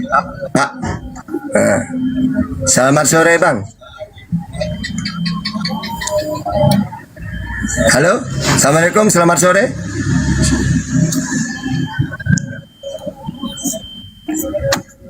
Gawat moderatornya Gurunda. Nah itu, enak ya. Langsung hilang sendiri. Ayo kawan, ini kita nunggu Gurunda biar daripada ditinggal sambil nunggu beliau. Silakan naik ya. Temanya kata Gurunda terus lanjutkan tentang ini nubuat Kayafas. Ternyata sering Bang Juma itu memakai Yohanes 11:45 ya sampai 50.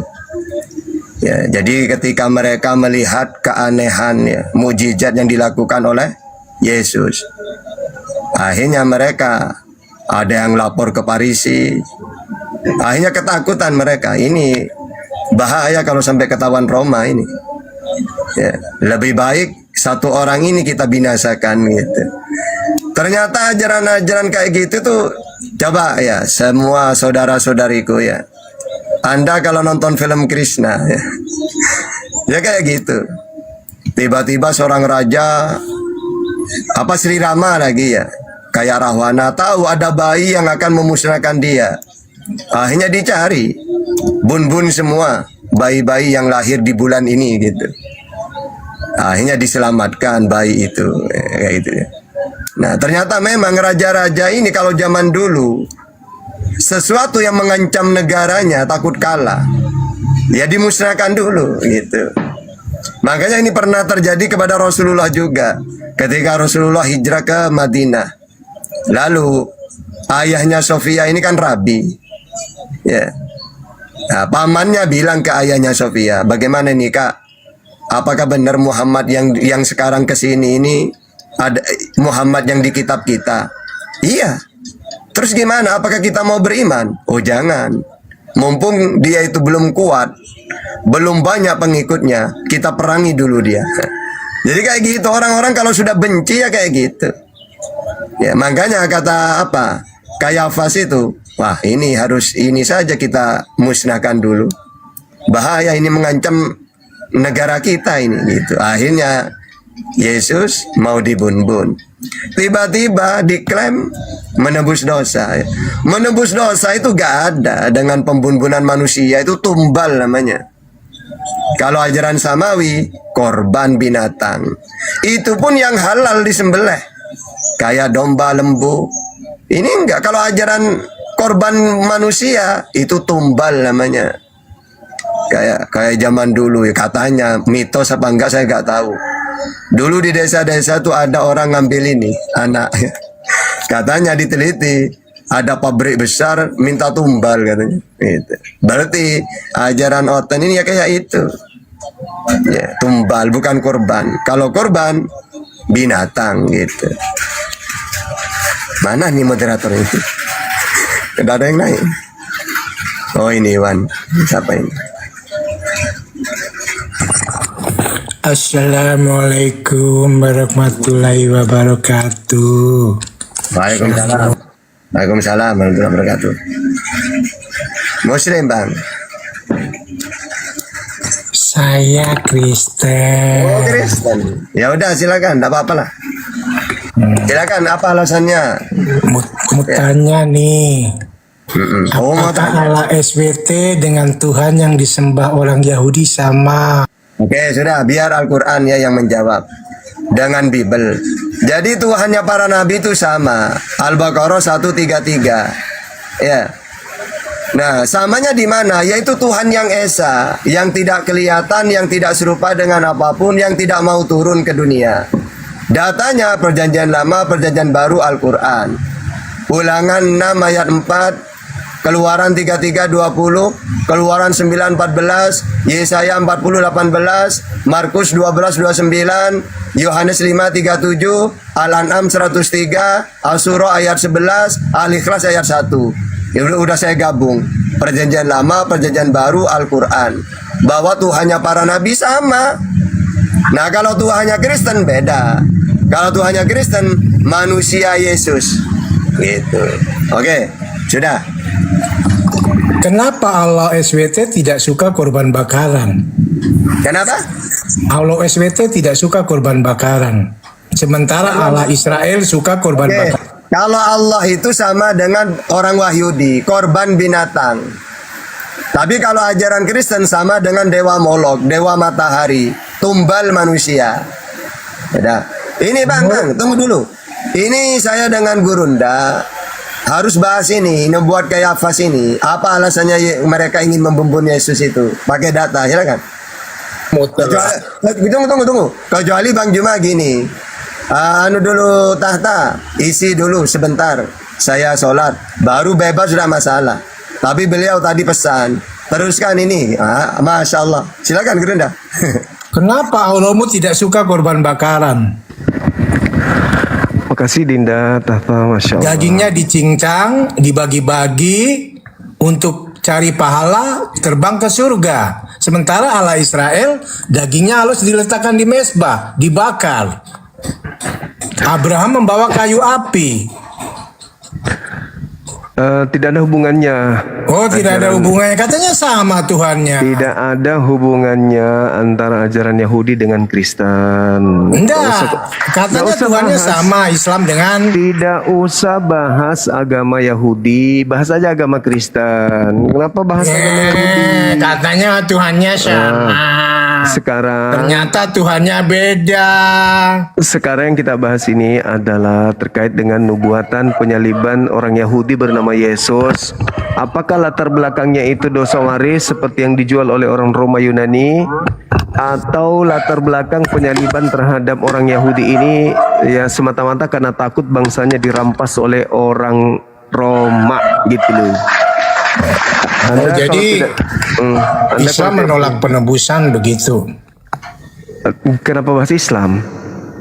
Ini yang kita bahas ini adalah ketika penyaliban itu ternyata latar belakangnya karena faktor politik, bukan karena faktor dosa waris. Gimana dalilnya? Yohanes 11 nomor 45. Coba dibacakan. Tepatnya di data nomor 48-49. Iya, coba dibacakan, saya pengen dengar.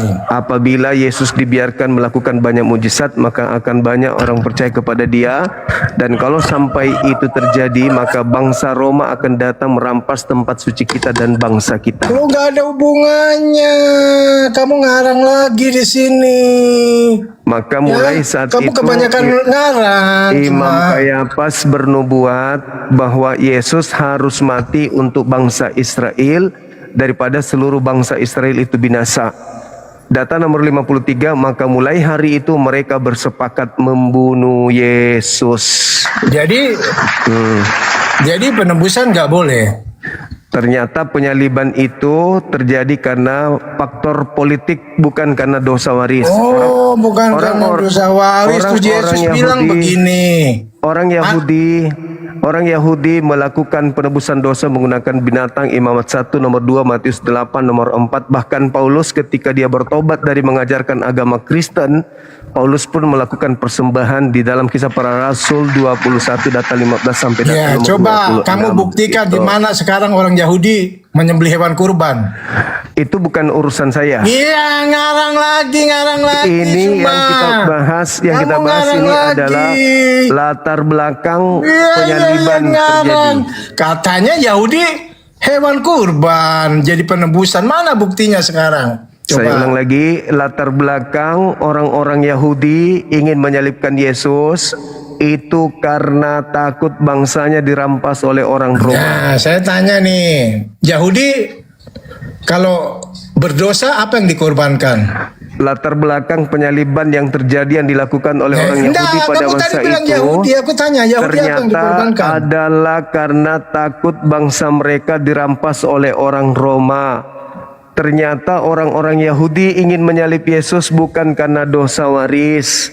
Berarti selama ini gereja telah menipu jemaatnya dengan mengatakan Yesus disalib saya itu tanya karena nih dosa waris. kamu tadi bilang Yahudi. Sekarang dalilnya sudah sangat jelas. Kamu bilang bahwa Yahudi korban penebusan hewan. Penyaliban itu terjadi dikarenakan orang-orang Roma. Kamu babak belur dengan saya nih ya. Kamu tadi bilang, itu catat nih. disebabkan karena Nanti mereka saya diturunkan takut nih. bangsa mereka tidak ingin dirampas oleh orang Roma. Nah, sekarang Terus pertanyaannya Yahudi muncul. apa yang dikorban? Sekarang pertanyaannya muncul kepada orang-orang Kristen. Seketika Anda sudah tahu ternyata latar belakang mereka melakukan penyaliban itu bukan karena dosa waris, bagaimana sikap Anda?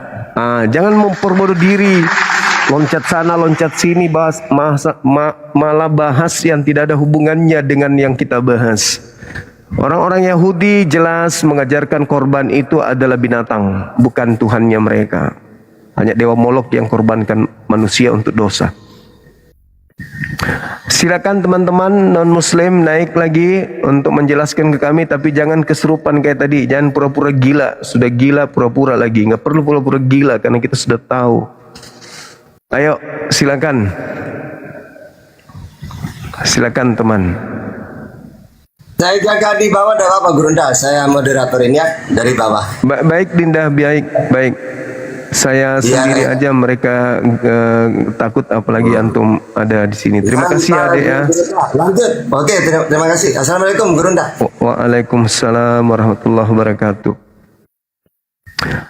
Halo, semangat sore. Semangat sore. Halo. Ya, halo, dari sekte mana Bang? Dari Islam Bang. Oh, Islam. Ada yang ingin disampaikan Bang? Silakan.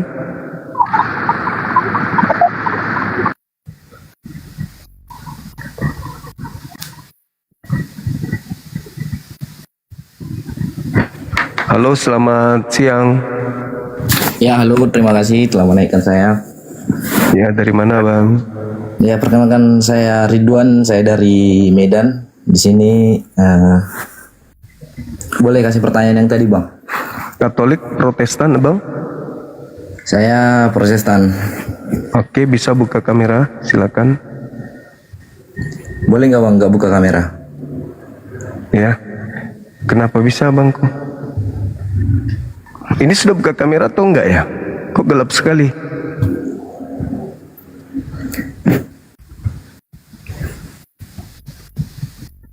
Halo? Halo? Halo? Halo? Iya, bisa buka kameranya. Kedengaran? Buka kameranya boleh?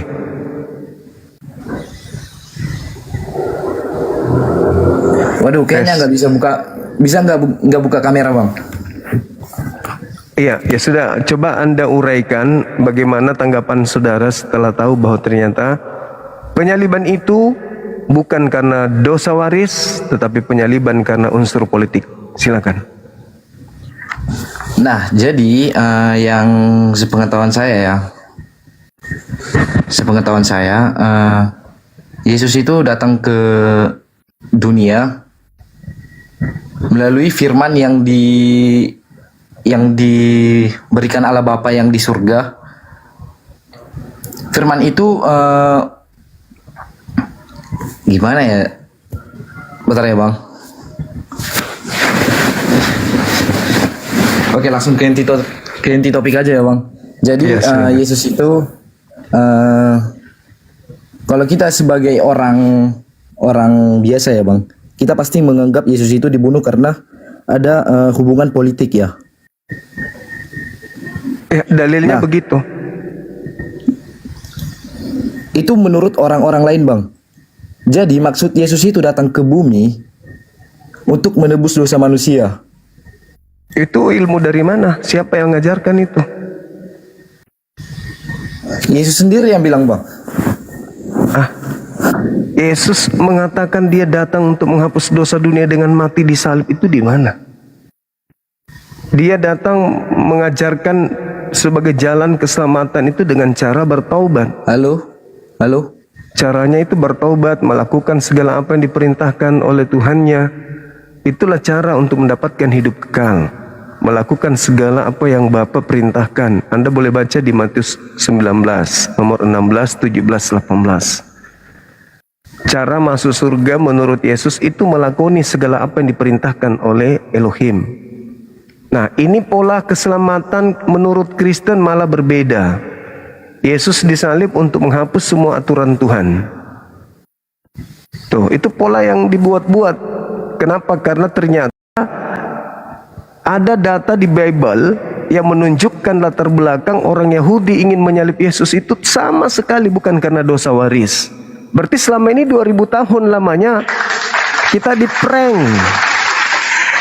Ternyata orang yang punya cerita, orang yang punya kisah, orang yang punya sejarah, yaitu orang Yahudi sendiri, pada saat di TKP ingin menyalib Yesus itu murni karena mereka tidak ingin bangsanya diambil oleh orang Roma. Titik. Tidak ada unsur tebus dosa, tidak ada unsur dosa waris, tidak ada unsur di Eden sudah Tuhan mengatakan keturunanmu akan meremukkan tumitnya. Tidak ada Adam makan buah ilmu pengetahuan baik dan jahat. Ternyata itu semuanya hoax. Tidak ada itu, nggak ada. Nggak ada. Itu buatan kalian sendiri, buatan bapak-bapak kalian sendiri. Tidak ada di dalam keadaan yang pada masa itu yang merujuk ke sana. Nah, ini sudah 2000 tahun lamanya kalian di-prank.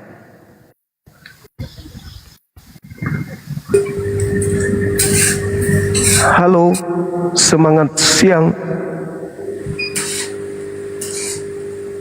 Halo saudara Gumilang. Halo.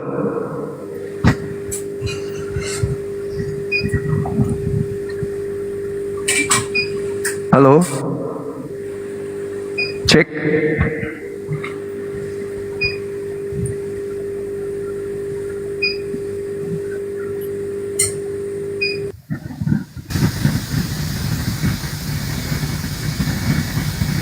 Sabar ya teman-teman.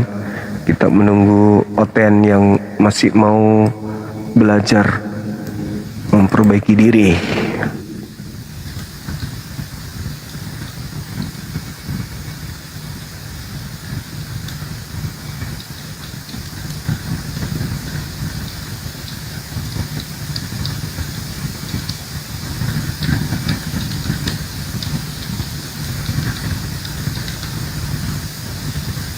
Teman-teman di YouTube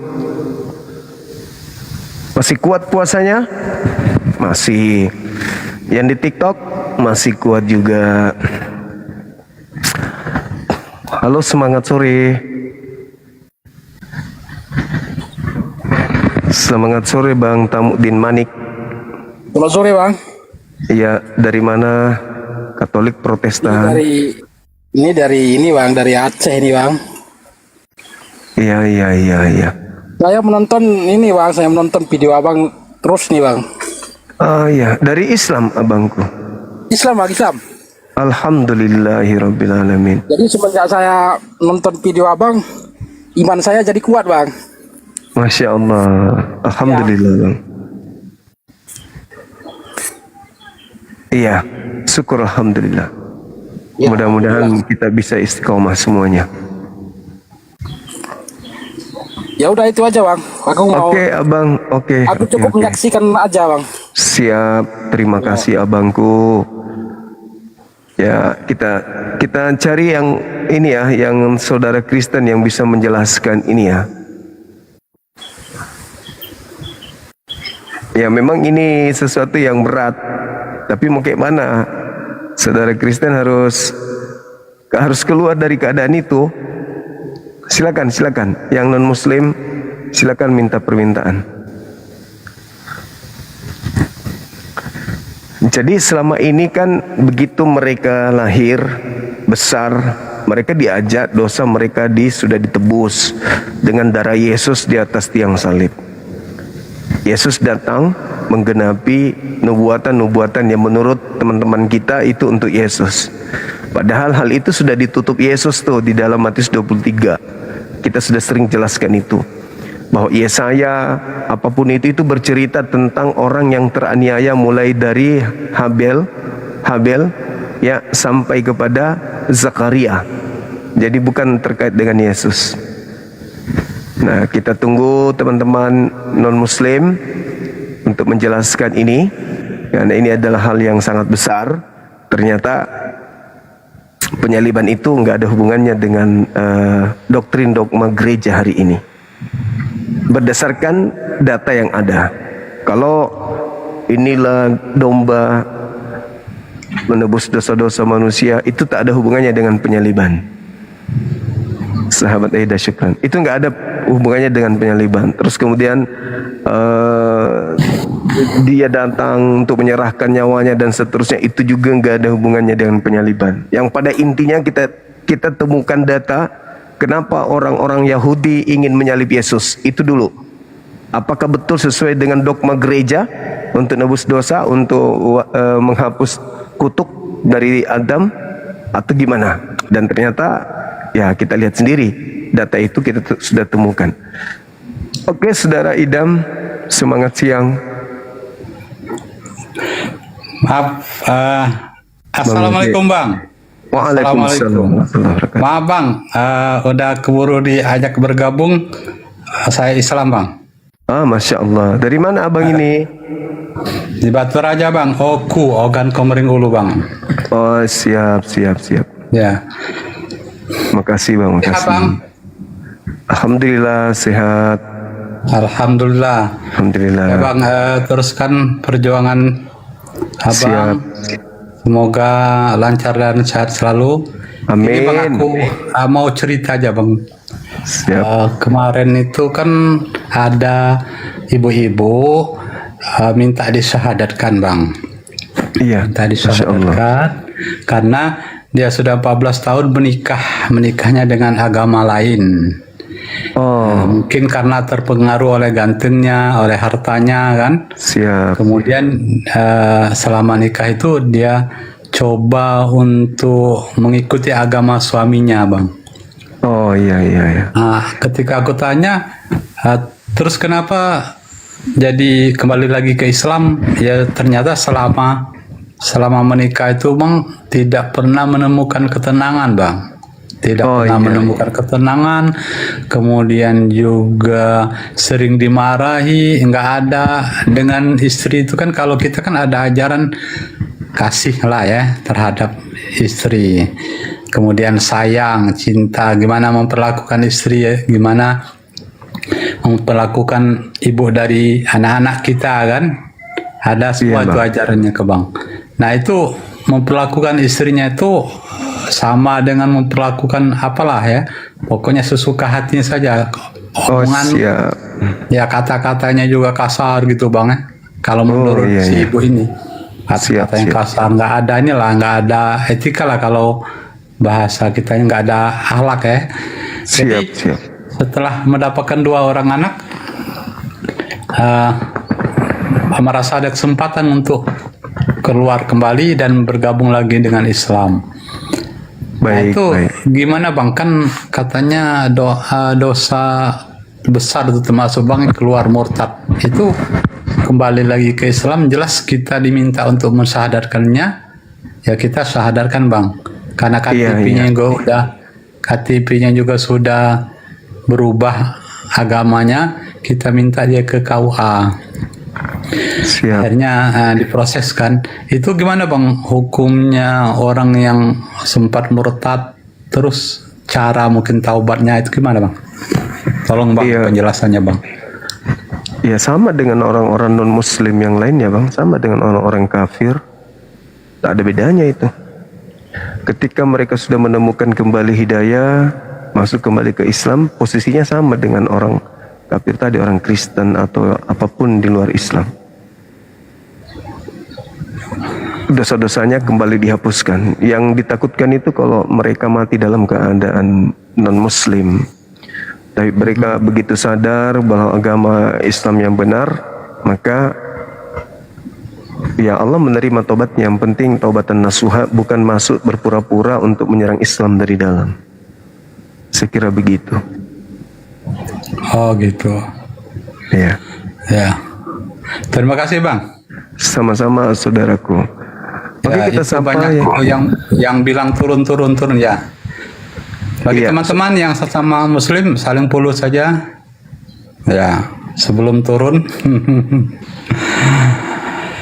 Oke, saudara Hamid. Stay di sini boleh Bang. Dia dengar debat dengan yang lainnya. Ada ribuan abangku, ada ribuan saudara Muslim yang mau naik ke sini. Iya. Dan saya takut kalau abang banyak di apa istilahnya orang dalam hati marah sama kita gitu. Gak enak juga kalau semua. Saya sih maunya gitu abang, tapi takut banyak orang di bawah sahabat-sahabat kita yang minta turun gitu. Oke. Iya. Oke, terima kasih. Baik. Ya, assalamualaikum. Waalaikumsalam warahmatullahi wabarakatuh. Saudara Hamid. Halo. Assalamualaikum. Selamat siang Bang Juma. Siang juga. Salam kenal Bang Juma. Iya. Ini saya mau belajar ini Bang Juma. Ini dari mengenai mana? nubuat kayak apa Bang Juma? Ini dari mana Bang? Itu dari Sumatera Utara Bang Juma. Agama maksudnya agamanya Bang? Kristen, Protestan. Iya silakan. Ini mengenai topik kita, tema kita nubuat kayak apa kan begitu Bang Juma. Siap. Selain itu kayak apa itu kan seorang imam besar itu Bang kan? Iya betul. Pada saat itu. Betul. Apakah imam Yahudi selain Nabi bisa bernubuat Bang Juma? Kalau kita lihat di data Yesaya ini, coba Anda di Yohanes 11 nomor 51.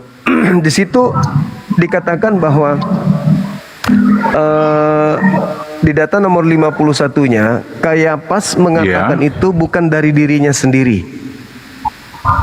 Nah, berarti Kayapas ini mendapatkan ilham atau mendapatkan penglihatan. Sama seperti Lukas, Markus melihat langit terbelah lalu melihat Yesus, itu kan lebih dahsyat lagi tuh. Kalau imam Kayapas betul-betul ahli Taurat, bahkan dia kedudukannya sebagai imam tertinggi pada saat itu. Lalu kemudian beliau menubuatkan Yesus harus mati tahun ini juga. Untuk apa? Untuk supaya bangsa Israel tidak dirampas oleh bangsa Roma. Roma, iya. Nah, berarti latar belakang penyaliban itu. Iya. Karena mereka yang selaku pelaku, mereka sebagai eksekutor. Iya. Jadi memang penyaliban itu tujuannya agar bangsa Israel tidak direbut oleh bangsa Roma, kan begitu? Iya, betul. Bang Yuma. Udah itu berikutnya penyalipan itu memang ada terjadi, kan begitu. Cuma menurut keterangan saudara Muslim bahwasanya yang disalibkan itu bukan Yesus, melainkan diserupakan dengan Yesus. Iya. Dan bahkan di kitab Amsal seperti penjelasan-penjelasan selama ini dari Bang Juma bahwasanya orang yang menerima suap yang layak untuk menerima hukuman itu. Betul. Nah, sementara di dalam cerita apa itu Bang Juma, Bible itu dari Matius, Markus, Lukas, Yohanes itu para murid-murid Yesus melihat sendiri Yesus terangkat ke langit. Itu gimana ceritanya? Sementara menurut penjabaran Bang Juma selama ini pada saat Yesus diperhadapkan dengan Pilatus yang mengatakan, Yesus pada saat itu mengatakan hari ini juga anak manusia telah duduk di sebelah kanan Allah Bapa, kan begitu. Sementara Yesus disaksikan sendiri oleh murid-muridnya terangkat. Gimana apanya itu, hubungannya itu Bang Juma? Jadi gini Bang, terkait satu poin. Yang pertama, penulis Bible itu bukan saksi kunci. Mereka bukan saksi utama. Mereka hanya mengumpulkan cerita-cerita. Itu yang pertama. Yang kedua, terangkatnya Yesus itu betul. Ada kejadian terangkatnya dia ke langit. Itu memang benar adanya. Nah, memang disaksikan para murid itu, Bang Juma. Kita tidak tahu Pak, Bang. Apakah murid yang menyaksikan? Tidak tahu karena kita kan mendapatkan keterangan dari penulis, kan begitu. Nah, hanya saja ketika orang-orang ini ingin menyalib Yesus, latar belakangnya pertama karena faktor politik. Iya, mereka ingin membunuh Yesus, tapi mereka nggak menemukan apa kesalahan Yesus. Karena Yesus ini adalah orang benar. Lalu kemudian demi supaya mereka membunuh orang benar ini, maka mereka melakukan kesaksian palsu, tipu muslihat, ya kan, berkongko-kongko, bahkan iblis ikut berperan serta. Nah, sekarang permasalahannya karena latar belakangnya karena politik. Lantas kemudian upaya mereka dengan kesaksian palsu tipu muslihat.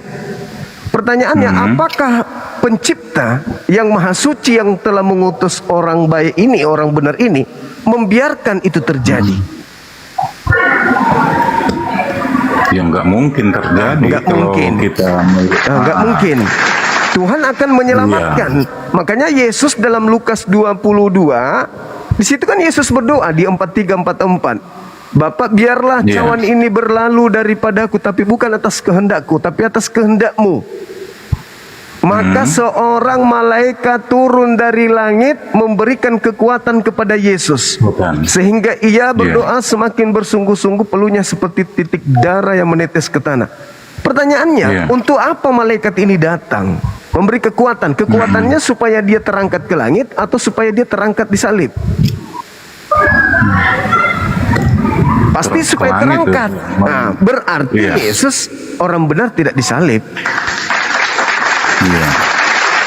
Nah, sekarang untuk memuaskan keinginan para ahli Taurat, orang Farisi, mahkamah agama, angkatan jahat ini, maka Tuhan menggantikan. Makanya Petrus berkhotbah di Kisah Para Rasul 2 nomor 36. Jadi seluruh orang Israel harus tahu bahwa Yesus yang kau salibkan itu telah dijadikan menjadi Tuhan dan Kristus untuk siapa? Untuk mereka angkatan jahat, orang-orang jahat ini. Jadi memang ada penyaliban. Nah, penyaliban nubuatan untuk orang jahat.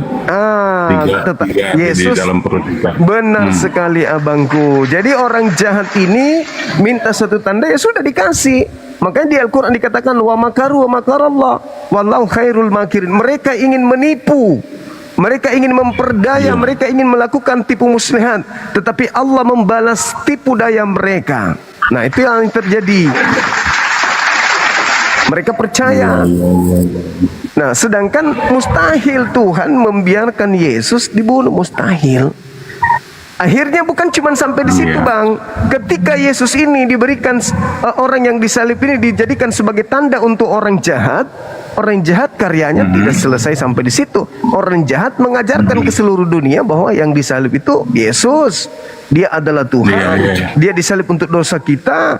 Maka apa yang terjadi? Tergenapilah apa yang dikatakan oleh Yesus, bahwa orang yang memakai namanya akan menyesatkan banyak orang. Pertanyaan Yesus ya Bang Juma ya. Ya. Udah itu Bang Juma, setelah Yesus keluar dari kubur itu kan berapa hari lagi, 40 hari lagi itu bersama-sama dengan muridnya.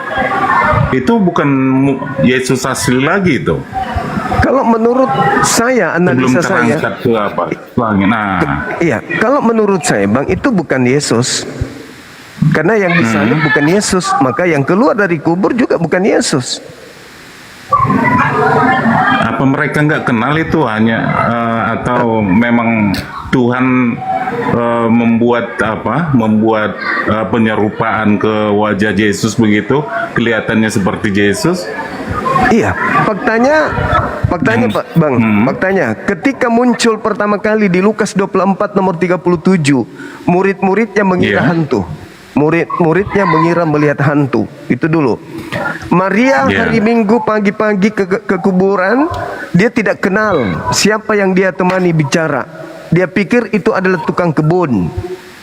Yang ketiga, di dalam Lukas 24 nomor 9, 10 sampai 12, murid-muridnya mengatakan itu omong kosong. Omong kosong itu. Kemudian yang keempat, jelas sekali dikatakan di dalam persidangan ketika ada penyaliban, apakah engkau Mesias? Imam kepala ragu, apakah engkau Mesias? Apakah engkau adalah anak Elohim? Terus orang itu mengatakan apa? Di data Lukas 22 nomor 69. Mulai sekarang Yesus sudah duduk di atas. Berarti yang disidang ini bukan Yesus. Berarti yang disalib juga bukan Yesus. Makanya ketika dia bangkit, bangkit di Matius 28 nomor 17-18, murid-muridnya ragu. Kalau ini adalah guru dia, murid-muridnya ragu. Coba Anda baca tuh, itu murid-muridnya mengatakan ragu, dia tidak percaya kalau ini Yesus. Mereka ragu. Nah, bahkan Markus mencatat, Markus 16 nomor 12, Yesus menampakkan diri kepada kedua muridnya dalam rupa bukan Yesus. Nah tuh, Markus sendiri mengatakan itu, Bang. Markus 16:12, Yesus menampakkan diri dalam rupa bukan Yesus. Berarti memang bukan. Iya. Gitu, Bang. Oke. Iya. Oke, sampai di situ dulu Bang Juma penjelasannya. Nanti kapan-kapan saya belajar lagi, mau banyak tanya lagi sama Bang Juma. Makasih abangku. Sehat selalu ya Bang Juma ya. Siap. Oke.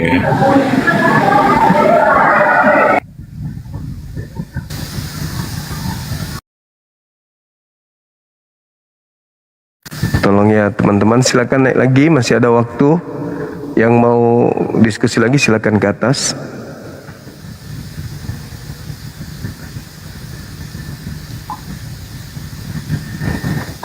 Masih ada lagi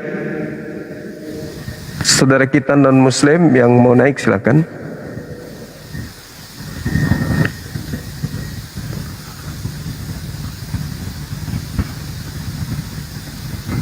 Halo? Kok nggak nyampe ya?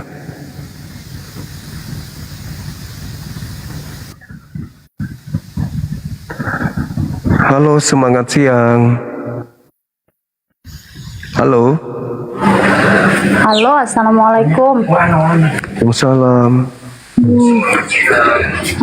Bang Sam boleh tanya? Bang Juma boleh tanya? Dari mana? Dari kota Medan. Maksudnya agamanya? Agamanya Muslim. Oh. Iya. Mau tanya Bang? Ibu saya Islam, tapi dia masuk Kristen. Ya, murtad. Itu murtad. Terus kelang udah ada setengah tahun, dia masuk ke Islam lagi. Ya.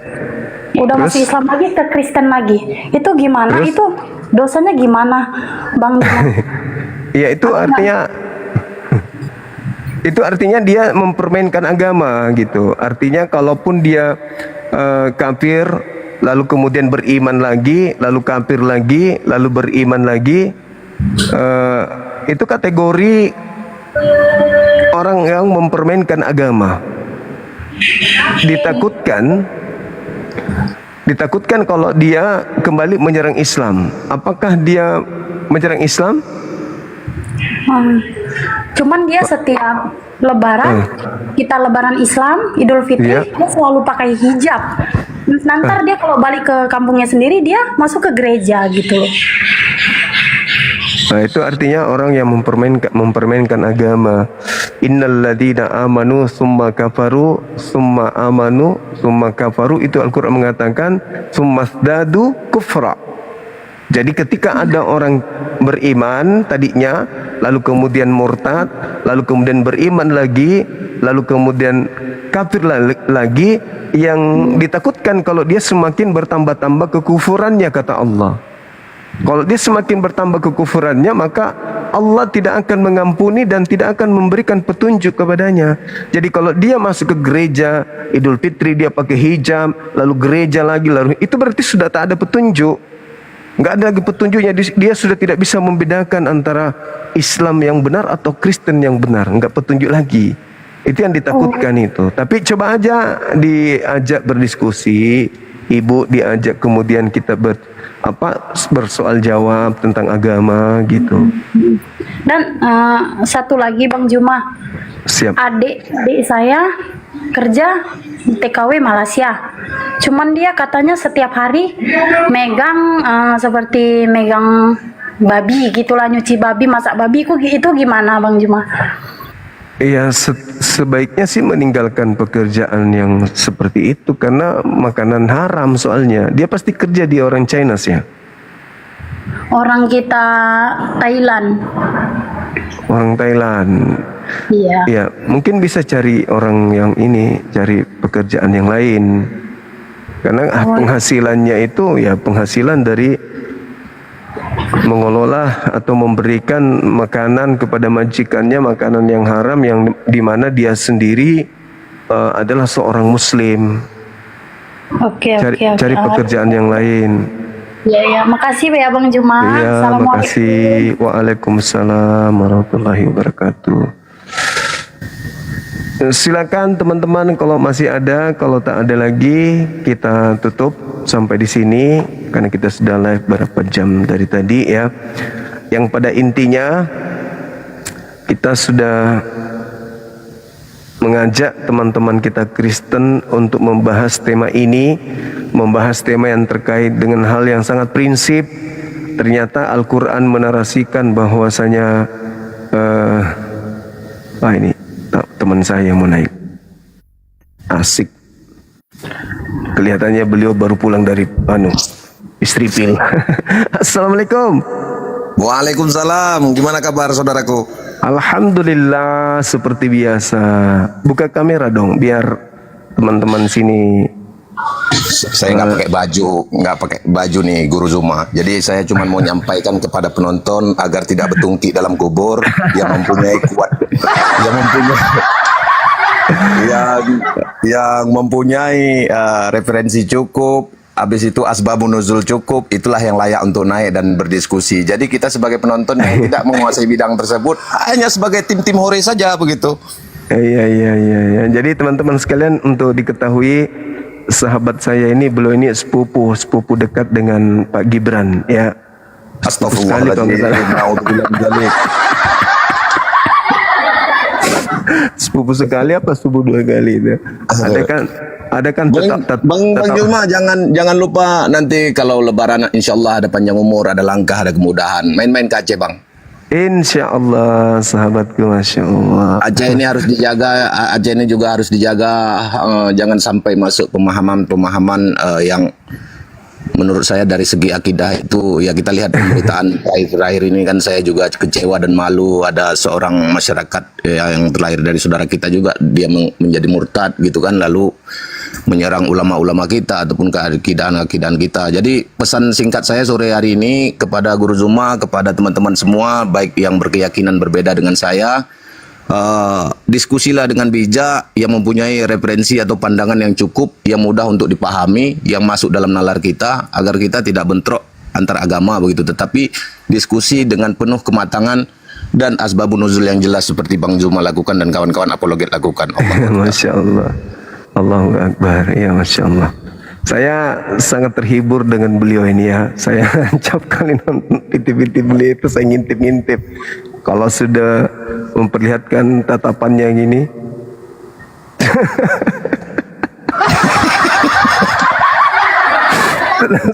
bertungki katanya. Bang Zuma, saya nggak bisa lama-lama di sini, Bang Zuma. Nanti orang pada bertungki semua. Sehat-sehat selalu Guru Zuma. Salam buat keluarga. Marhaban ya Ramadan. Insyaallah. Ya marhaban ya Ramadan. Assalamualaikum warahmatullahi wabarakatuh. Waalaikumsalam warahmatullahi wabarakatuh. Ya, bagus juga ya kalau kita punya saudara sahabat muslim yang peduli dengan hal-hal yang baik seperti beliau ini ya, sangat kreatif, sangat menghibur gitu. Tapi ilmu yang disampaikan itu sederhana tapi cakupannya ilmu, bagus untuk mengasah otak dan merefresh lagi pengetahuan-pengetahuan kita gitu loh.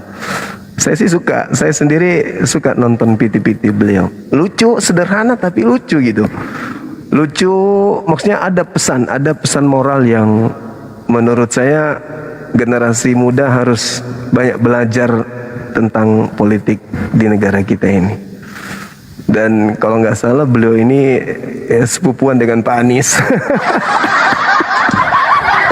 Allahu Akbar. Beliau pejuang juga, tapi bidang kita beda. Sama-sama kita mendoakan beliau. Allahu Akbar. Allahu Akbar walillahil hamd.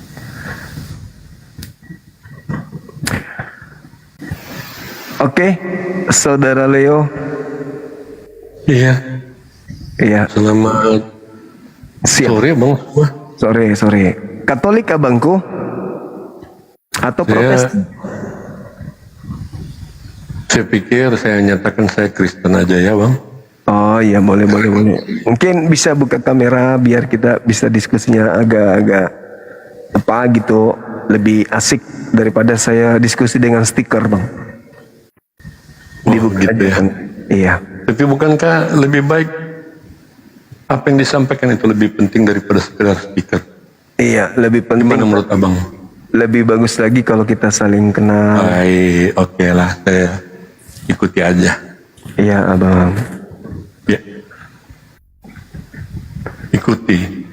Ya. Luar biasa. Iya, bagus. Iya. Saya berhadapan dengan orang yang berkuasa di Komal ini loh. Ya, enggak. Kebetulan langsung makan yang berkuasa kan? Iya, siap. Iya, Abang. Ya, jadi saya mesti turut dan mengikuti yang berkuasa itu. Enggak juga. Betul, Bang? Jadi, iya. Kalau saya nggak ikuti, pasti paling saya nggak diterima. Kan gitu. Oke. Gimana Abang, tanggapan Abangku terkait Bang, dengan... semua masih... Gimana? Gimana, Bang? Gini ya. Siap. Sebenarnya kita pernah ketemu juga, Bang.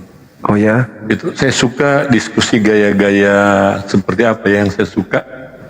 Seperti Yusuf. Iya. Begini, Bang, saya suka gitu, satu lawan satu gitu. Jadi ada kesempatan untuk saling mendengar. Iya. Kan gitu, Bang. Siap. Saya lebih suka berdiskusi itu dalam suasana persaudaraan, meskipun kita berbeda, Bang. Betul. Kita boleh berbeda, tetapi membangun silaturahmi itu lebih penting kan, Bang? Iya. Silaturahmi kan nggak perlu bukan orang yang beragama sama kan? Iya. Tetapi orang yang berbeda, betul nggak? Siap. Karena kita tinggal di negara yang namanya Republik Indonesia. Iya.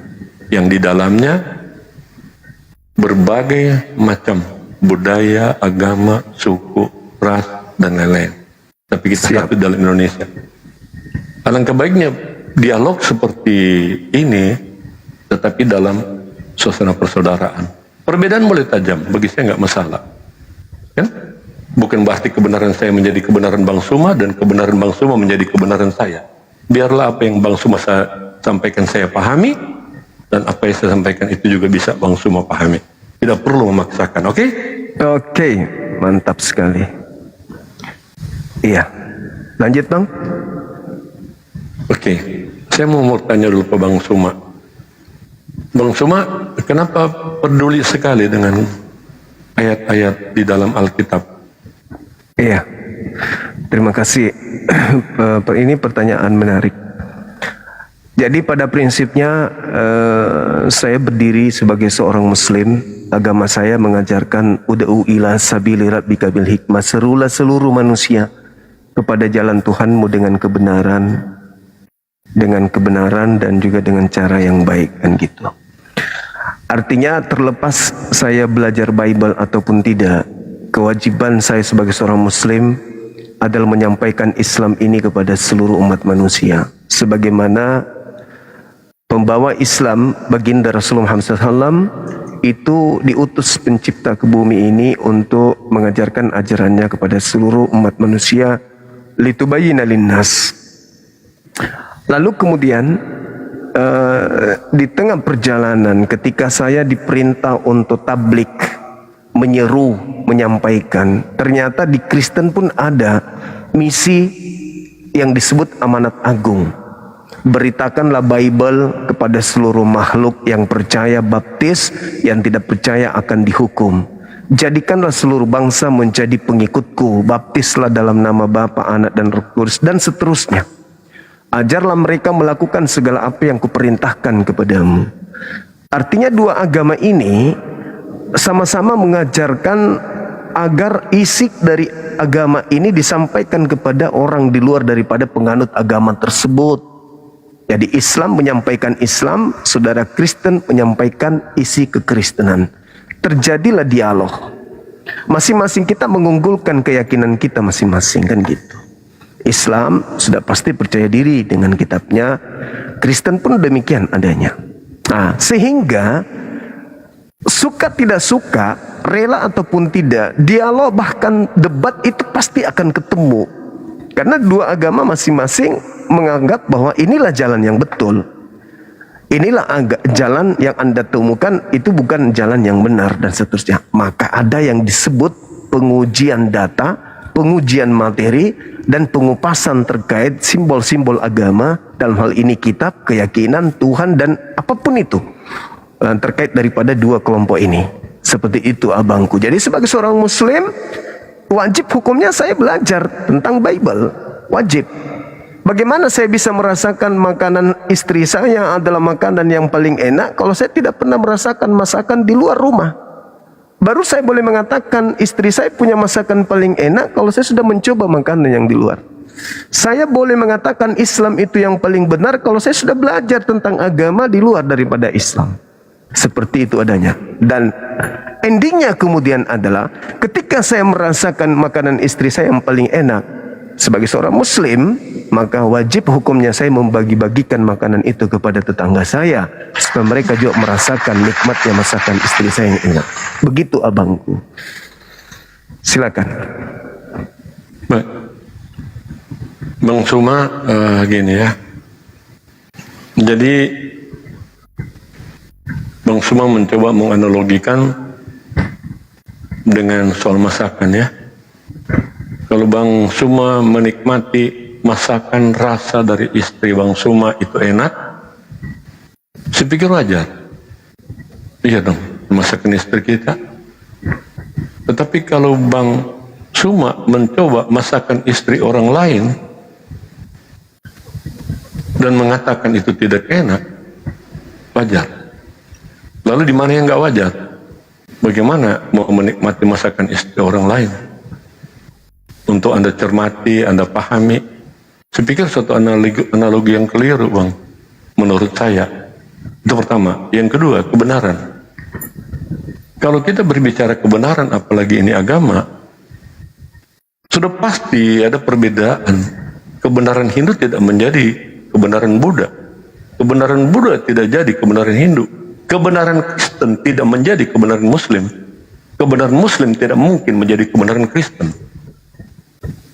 Lalu, kenapa terjadi perbedaan? Apakah perbedaan itu harus dibenturkan? Bang Suma punya kewajiban untuk menyampaikan dakwah. Kristen juga punya kewajiban menyampaikan berita amanat agung. Persoalannya sekarang, kenapa berita amanat agung kemudian ditanggapi, berusaha dikonter, ya, dengan menggiring pada opini menurut kebenaran Bang Suma.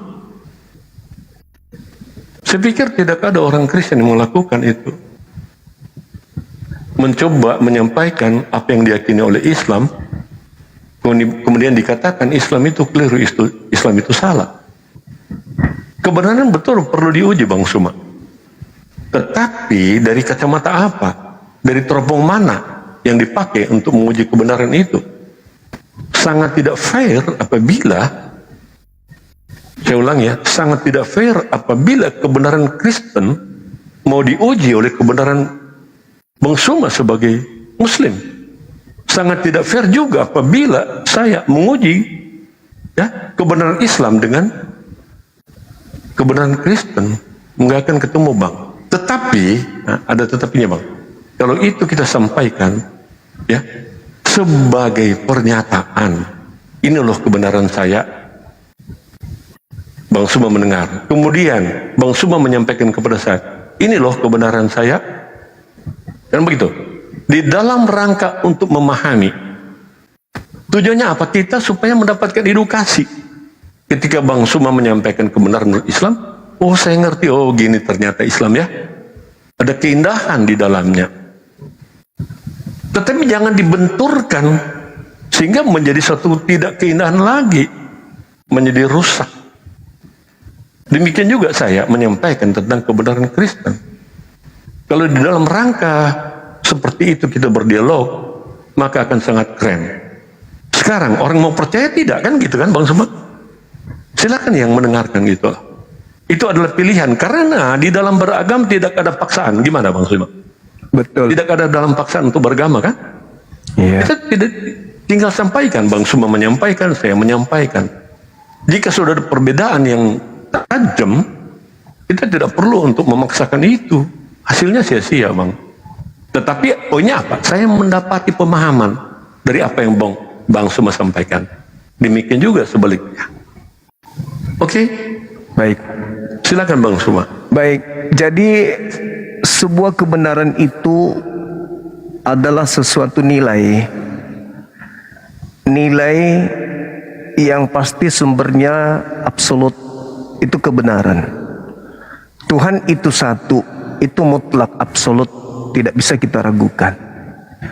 Tuhan yang satu adalah Tuhan yang menciptakan abang, dan Tuhan yang menciptakan saya, dan yang menciptakan semesta alam ini. Tuhan itu tidak mungkin membuat kita bingung dengan kebenaran. Yang namanya hak pasti hak, yang batil pasti batil. Jadi ketika Anda mengatakan iman saudara benar, iman saya benar, kembali kepada pencipta. Ada alat sebagai deteksi awal untuk mengetahui itu benar atau salah. Itulah yang disebut akal. Orang Kristen mengatakan imannya betul, orang Islam pun mengatakan betul. Sementara kita ini adalah makhluk yang bertuhan. Tuhan kita itu satu. Maka tentu ada alat untuk menakar kebenaran Islam dan kebenaran Kristen. Apa itu? Akal. Akal. Karena itu adalah mesin penggerak yang dari pabrik. Yang bukan kita ambil di bumi, kita beli di toko. Tapi itu adalah titipan Sang Pencipta kepada kita untuk menemukan kebenaran hakiki itu. Sehingga yang namanya kebenaran mutlak tidak bisa akal-akalan.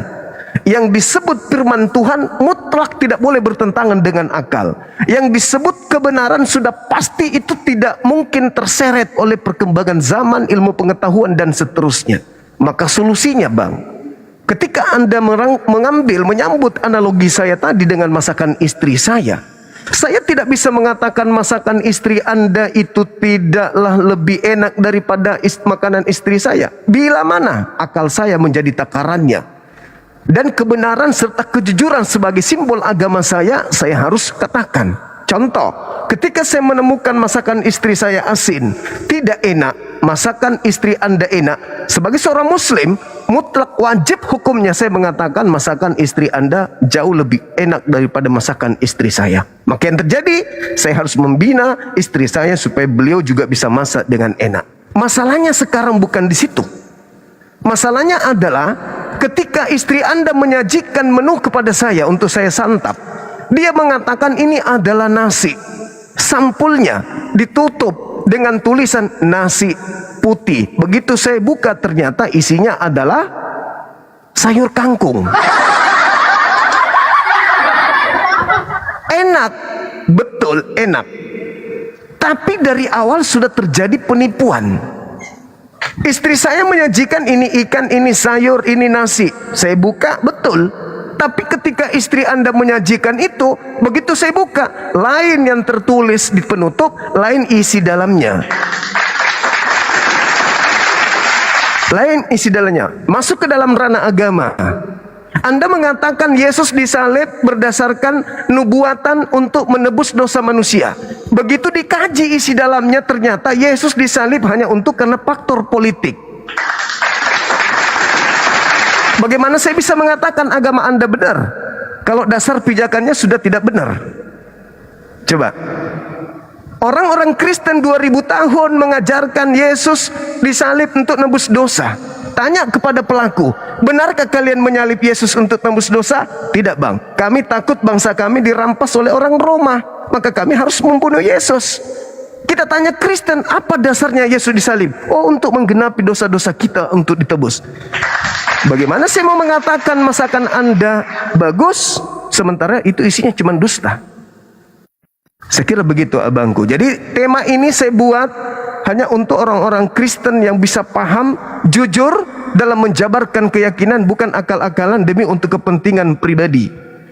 Ternyata ketika selidik punya selidik, orang Farisi, orang ahli Taurat, mahkamah agama, imam kepala, orang-orang Yahudi, 5 komponen terkuat dan tertinggi pada masa itu menetapkan suatu kesimpulan, Yesus harus mati agar bangsa mereka tidak dirampas oleh penjajah Romawi. Titik.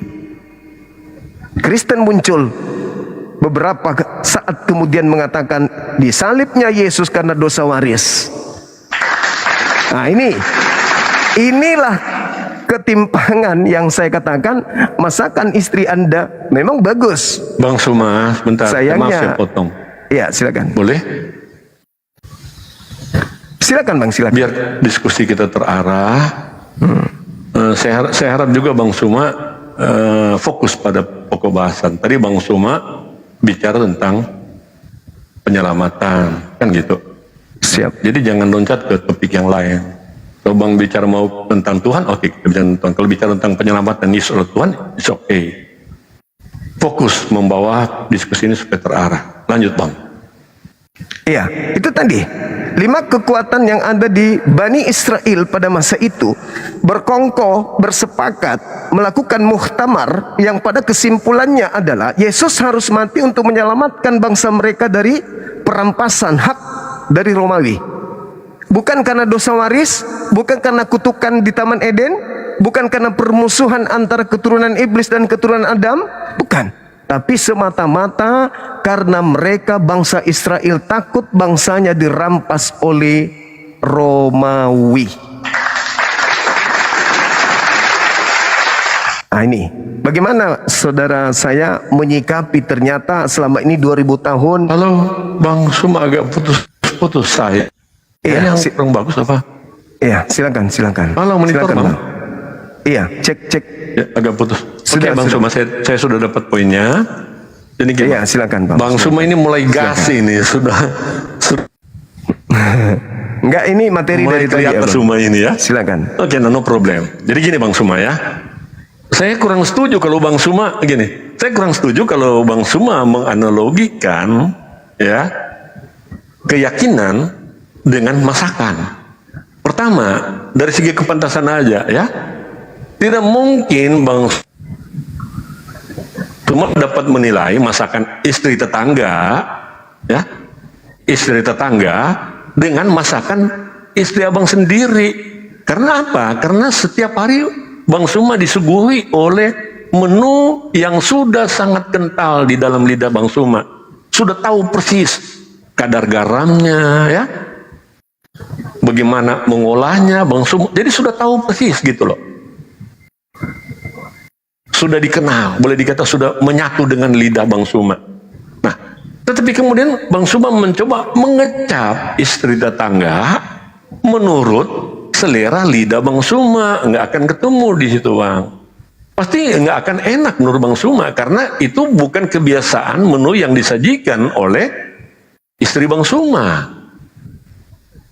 Karena kalau bicara itu ya, apalagi mau mencoba menyimpulkan kelezatan itu berdasarkan masakan atau olahan istri. Saya pikir kurang masuk ya soal itu. Nah, karena apa? Kurang masuknya begini. Bagaimana mungkin Bang Suma mencoba memahami, mengecap kebenaran iman Kristen menurut setiap hari Bang Suma geluti kecapan ya makna daripada kata Quran menurut Bang Suma yakini, nggak cocok kan? Nah, saya ingin kalau ada kekeliruan, oke, nyatakan aja keliruan. Tetapi kekeliruan itu menurut ukuran Bang Suma kan?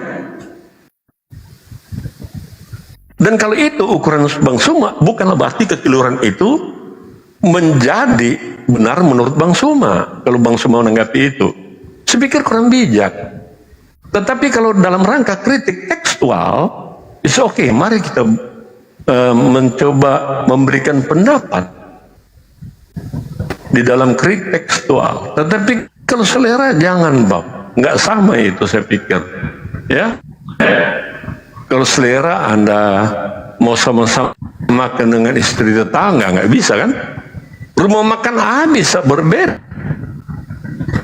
meskipun tongkolnya sama ya, ayamnya sama, tetapi dalam pengolahan soal kebenaran Bang Suma, kebenaran di dalam dunia ini, janganlah dipaksakan itu kebenaran menu dapat dan logika masing-masing. Apalagi bicara kebenaran tentang Tuhan yang absolut.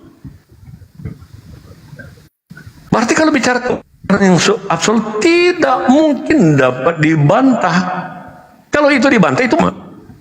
Sementara kebenaran manusia aja, hakim, Bang Suma, sudah dikatakan sebagai wakil Tuhan di muka bumi ini. Ya. Tetapi kebenaran hakim itu bukanlah absolut. Kebenaran hakim A belum tentu benar kata hakim B, kebenaran hakim B belum tentu benar kata hakim C. Demikian diputar-putar. Tetap bukanlah kebenaran absolut, meskipun mereka disebut wakil Tuhan. Ketika mereka memutuskan perkara, itu ada pedomannya Bang. Pedomannya dari apa? Yang pertama, ada undang-undangnya, ada saksi, ada bukti, sehingga diputuslah kebenaran menurut hakim. Kamu bersalah karena mencuri. Yang dihukum adalah mencurinya kan? Baru hukuman badannya. Jadi keadilan itu tentang pencurian yang dilakukan. Badannya dituntut untuk menjalani akibat dia mencuri. Seperti itu kan Bang? Nah, saya kembali. Jadi kebenaran itu, kalau bicara tentang kebenaran Tuhan yang diyakini oleh Bang Suma, janganlah kebenaran saya menjadi kebenaran menurut cara berpikir Bang Suma. Absolut Tuhan yang saya yakini, absolut Tuhan yang Abang Suma yakini. Sekarang pertanyaan, bagaimana keyakinan itu disampaikan aja Bang. Kalau kita saling menyalahkan, itulah kebenturan terjadi, ada impact. Nah, kalau sudah begitu bisa terjadi ketersinggungan, gitu kan? Sudah saling menyalahkan, ya, mendiskreditkan. Nah itu membawa suasana dialog dong bagus Bang Suma menurut saya. Tetapi saya akan mencoba mengimbangi cara berpikir Bang Suma tentang Yesus. Ya, Yesus yang saya imani adalah Tuhan, bukan hasil rekayasa manusia. Sejak dia lahir, ya, sebelum dia lahir sudah disampaikan. Sebelum Yesus lahir itu sudah dinamakan, yang akan lahir berilah nama Yesus. Apakah Abang Suma tahu arti nama Yesus? Arti nama Yesus itulah Allah yang menyelamatkan.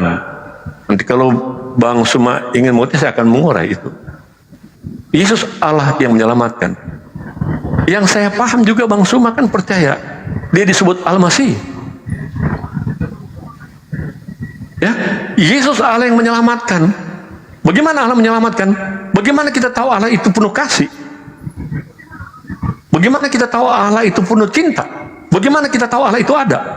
Dia harus menyatakan dirinya sebagai Allah. Kalau dia tidak mampu menyatakan dirinya, maka Allah itu hanya dalam bayangan, dalam image manusia. Allah ada, Allah kasih, Allah adil, Allah maha cinta. Seperti apa Allah seperti itu? Harus dinyatakan, Bang. Kalau tidak, oke Bang, bisa kita ini hasil image putus ya. Pola berpikir, cara berpikir manusia untuk menggambarkan Allah itu seperti itu. Sekian Bang. Tapi saya mendengar bagus kok. Halo Bang, putus-putus Bang? Iya, putus-putus Abang. Iya. Aduh, sayang ya. Iya. Oke, Bang, saya ingin Bang Suma, saya senang kali ini berdiskusi dengan Anda ya. Kalau suara saya kedengaran nggak Bang di sana? Ada, bagus kok. Saya dengar bagus. Baik. Sekiranya Tuhan yang Anda ibadahi itu tidak berubah menjadi manusia, apakah Tuhan Anda tidak ada? Itu dulu. Sekiranya, andaikan. Saya tidak bisa membayangkan menurut image saya ya Bang. Iya, tapi Anda berbicara. Saya nggak bisa membayangkan Tuhan menurut image saya, nggak bisa Bang. Apakah Tuhan ketika dia tidak nuzul menjadi manusia, orang Yahudi, Tuhan itu menurut Anda tidak ada? Baik. Bang Suma, tadi Bang Suma sudah menarasikan bahwa Allah itu dengan segala kebesaran dan kekuasaannya. Betul kan Bang? Abang yang mengatakan Maha Adil, Maha Kaya, Maha Kasih, tapi dia tidak menyatakan dirinya itu Tuhan seperti apa adanya. Nah, saya bertanya, andai saja Tuhan Anda tidak nuzul ke bumi jadi manusia, apakah Tuhan Anda itu ada? Itu loh. Oke, kalau kita masuk dalam logika, andai kan, Bang? Iya. Saya tidak mungkin. Anda mengatakan Tuhan itu ada karena dia. Bang. Dia saya tidak mungkin merujukkan kata andai kepada Tuhan. Tapi Anda menganggap anak orang kalau saya merujuk kata andai kepada Tuhan, saya mencoba menciptakan Tuhan dalam image saya. Bukan cuma nggak mungkin Bang, bisa terjadi kesalahan kalau begitu. Tapi kalau Abang maksudkan, ya, kalau Abang langsung poin pada pertanyaan Allah itu menjadi manusia, mungkinkah? Nah, saya bisa terima, tetapi kalau andai kan saya nggak bisa, Bang. Ya, karena saya nyala manusia, cara berpikir saya dalam terbatas dalam otak saya. Ya, silakan. Jadi Abang mengatakan Tuhan itu ada nanti setelah dia jadi manusia kan? Sayangnya Bang, ketika Tuhan yang enggak, bukan begitu Bang. Nah, terus gimana? Jadi maksudnya kita manusia hanya membayangkan Allah itu kasih, betul Bang? Ya, Allah itu adil, bukan Allah itu pencipta semesta alam. Bukan begitu. Tapi begini, bagaimana kita tahu bahwa Allah itu ada? Begitu Bang. Nah itu dia. Berarti kalau kita cuma tahu dia ada, tetapi Oke. Ya, kita tahu dia maha kuasa, tetapi Sekarang kalau Tuhan Anda Jaringan tidak turun ya. menjadi bayi, berarti Anda tidak mengakui bahwa Tuhan itu ada.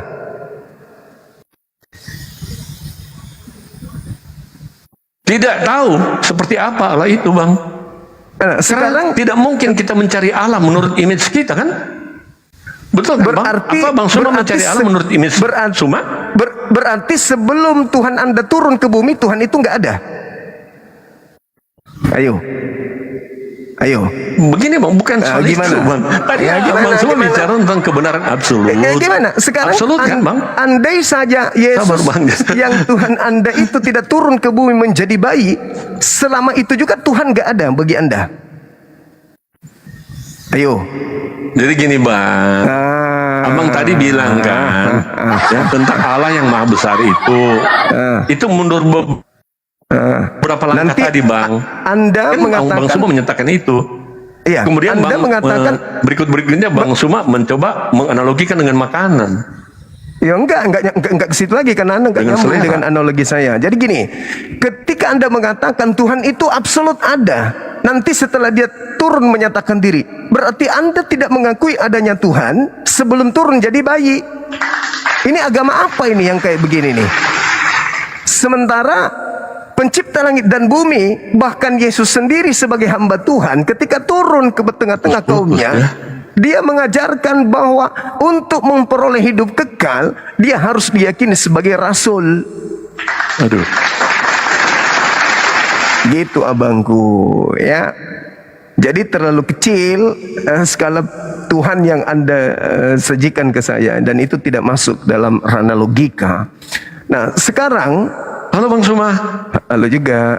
Maaf, saya tidak terdengar, mungkin jaringan. Oke, tapi saya tangkap maksudnya, Bang. Saya udah tangkap maksud Bang Suma, ya. ya. Silakan. Apakah suara saya sampai kepada Bang Suma? Sampai. Halo? Iya, sampai Bang. Jadi maksudnya, Bang, saya coba sampaikan aja. Kalau enggak, ya berarti kita tunda aja nih perbincangan. Artinya, kita tahu Allah itu ada, Allah itu kasih, Allah itu ada, Allah itu adil. Dia menciptakan segala sesuatu, benar nggak? Tetapi sebatas dalam konteks itu, Bang, kita tidak ngerti seperti apa Allah yang kasih itu, Bang. Maksudnya seperti apa Allah yang adil itu, Bang? Maksudnya kecuali hanya menurut image kita, gitu, Bang. Apakah kitab sucinya orang Yahudi tidak cukup? Aduh, minta ampun. Kitab sucinya orang Yahudi tidak cukup, dan bukankah pernyataan Yohanes 1:18 itu sudah cukup? Tidak ada orang yang bisa melihat Bapa, tidak ada orang yang pernah melihat dan mendengar suara Bapa, tetapi Yesuslah yang turun ke bumi untuk menjelaskan Bapa itu seperti apa adanya. Tidak ada orang yang pernah melihat Tuhan, tapi Musa turun ke bumi mengajarkan ke kaumnya untuk mengenal Tuhan. Tidak ada orang yang pernah melihat Allah, tetapi Nabi Muhammad turun ke bumi menjelaskan tentang Allah. Bukankah itu sudah cukup? Kenapa harus Anda beriman seperti orang Hindu? Baik, kalau begitu, orang Buddha, orang Roma, Yunani, dewa turun ke bumi jadi manusia, kenapa harus mengikuti pola-pola di luar daripada ajaran Nabi Musa dan ajaran Yesus sendiri? Kenapa harus seperti itu? Sedangkan Yesus ketika turun ke bumi, dia bersaksi tentang dirinya. Jangan kesaksian Yesus dulu, Bang. Tunggu, sabar dulu, Bang. Sabar. Kesaksian Yesusnya dulu. Apa kesaksian Yesus tentang dirinya? Apakah dia Tuhan? No, itu hanya ada di Kristen. Yesus bersaksi Yohanes 5:36. Ada kesaksianku yang lebih penting dari kesaksian Yohanes Pembaptis, bahwa semua pekerjaan yang aku kerjakan, pekerjaan sebagai manusia utusan Tuhan. Lalu aspek Tuhannya mana? Membangkitkan orang mati sebagai manusia, berjalan di atas air sebagai manusia, ngobati orang buta, orang lumpuh sebagai manusia, terangkat ke langit ke surga sebagai manusia, duduk di sebelah kanan yang maha kuasa sebagai manusia, turun yang kedua kalinya sebagai manusia. Enak gitu, alur diskusi kita nggak enak. Lalu sebagai Tuhannya di mana, abangku? Alur diskusinya hanya di imajinasi Anda. Akan hilang benang merahnya, Bang. Enggak, ini sudah sangat jelas sekali, abangku. Anda mengatakan Tuhan nanti ada ketika Tuhan bisa kita visualisasikan. Begini, Bang, kita selesaikan dulu tentang keberadaan Allah itu yang ada absolut. Iya, absolut Tuhan Kita itu. clearkan dulu Allah yang absolut itu, Tidak Bang. ada hubungannya dengan Yesus tentang Oke, keberadaan jadi gini, Allah itu menurut tidak ada saya hubungannya. Allah yang absolut, dengarkan Bang. silakan. Nanti akan ke situ, stepnya dulu kita selesaikan. Oke. Stepnya ini dulu Bang. Oke. Ya. Nanti kita lanjut ke Yesus gitu. Allah yang absolut, dia maha ada. Dan dia ada di dalam kekekalan. Iya betul. Tetapi bagaimana kita tahu bahwa Allah itu ada Bang? Alam semesta ini tubuh kita Kalau kita ini tidak tubuh pernah kita. tahu dia Allah itu ada, maka Allah sebentar Bang. Saya Ini clearkan tubuh dulu. kita. Kalau begitu semua manusia percaya seperti itu. Oh, memang iya, betul. Bang, semua orang percaya itu Bang. Oh, memang betul. Memang harus begitu. Semua orang yang tidak bertuhan pun Iya betul, betul. Sekarang yang kita Nah makanya saya mencoba dalam konteks umum dulu Bang. Sabar Bang. Sabar. Jadi Allah itu ada. Bagaimana Ada. kita tahu dia ada? Alam Bukan semesta cuma ini. Allah memberikan hujan betul. kepada Memang orang begitu. tidak percaya, Memang kepada begitu. orang kafir, kepada memang orang begitu. bukan cuma begitu, kepada binatang juga Allah memberikan hujan. Iya memang betul, memang begitu. Itu secara Allah, umum. Cara Tuhan menyatakan diri. Dewa-dewa, Cara yang Tuhan dipercaya orang menyatakan Yunani juga dirinya seperti ada. itu, Bang. Cara Tuhan menyatakan dirinya ada dengan menciptakan alam ini. Mikro dan makro Tuhan ciptakan.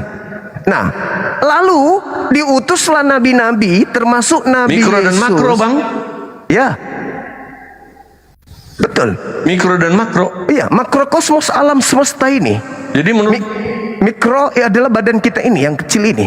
Tuhan menciptakan dua alam di atas muka bumi ini. Alam semesta, alam bumi, tempat kemudian bintang-bintang bertaburan, planet-planet, gugusan-gugusan ada, itu makro. Sedangkan badan kita ini adalah skala kecil, alam kecil yang Tuhan ciptakan. Nah, Nabi Yesus diutus untuk mengajarkan tata Bentar dulu cara. Bang, jangan dulu ke situ Bang. Loh, Jangan kenapa dulu Anda strike, membatasi? Bang. Kalem, pelan-pelan kan sudah ya, selesai. step by step. Kan sudah selesai. Selesaikan Tuhan dulu tentang Allah yang menciptakan Tuhan Bang itu ya. ada. Kalau Tuhan Bang itu Suma ada. mengatakan mikro dan makro, penjabarannya juga keliru Bang. Alam semesta ini ada.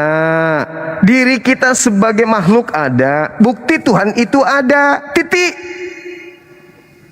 Allah Yesus mencipta turun. Bang Suma bukan cuma yang kelihatan. Bang Suma setuju nggak? Yesus turun. Allah menciptakan alam semesta bukan cuma yang kelihatan. Betul. Bang.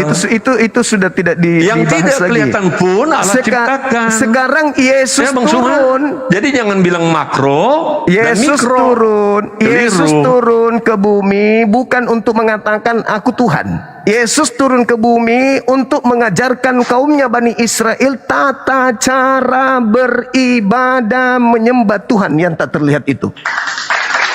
Saya belum masuk pada pembukti. Saya belum masuk pada dalam pembuktian iman tentang Yesus Tuhan Kristen, loh Bang. tapi dalam iman Kristen seperti Dewa Krishna. Saya belum masuk pada pembuktian Sabar dulu, tentang saya Yesus sudah Tuhan masuk. Bang. Saya Kita sudah mau bicara masuk tentang Allah itu. Abang tertinggal Ya. berhenti. Nah, ketika orang Sekarang dari Kristen, mana Allah itu ada Bang? Menurut Abang. Dari mana Allah menurut itu ada? Yesus, Nanti kita masuk sabar. ke situ Bang. Coba nyambung dulu Pak. Jangan bicara sendiri. Nyambung. Menurut Yesus, sabar. Tadi Abang Sabia. Oke, Sabar. saya dengarkan. Silakan. Menurut Yesus, Iya. pencipta langit dan bumi itu bisa dilihat atau tidak? Ayo. Baik. Kalau begitu saya imbangi logika Bang Suma ya. Menurut Saya Yesus, imbangi logika Bang Suma. menurut Iya, Yesus oke. nggak usah berlogika Saya dengan akan menjawab menurut belum logika sampai. Bang Suma. Logika abang itu mohon maaf Berikan masih di kesempatan bawah, saya bicara masih dong, jauh, Bang Suma. jauh di bawah, jauh. Sekarang menurut Yesus, Silakan aja. pencipta langit dan bumi No itu problem. bisa dilihat atau tidak? Dengarkan. Nah, silakan. Ya. Silakan, Bang. Menurut Abang sekaligus Menurut menjawab ya Bang. Yesus, menurut Yesus, Bang. Iya, sebentar dulu Bang.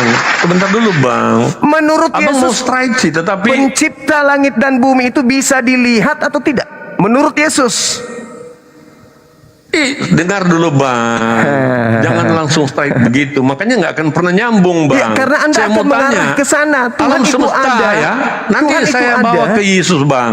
Sabar. Tuhan itu Abang ada nggak dengan sabar cara untuk Anda bertemu ingin dengan Yesus. menunjukkan bahwa Yesuslah Tuhan itu.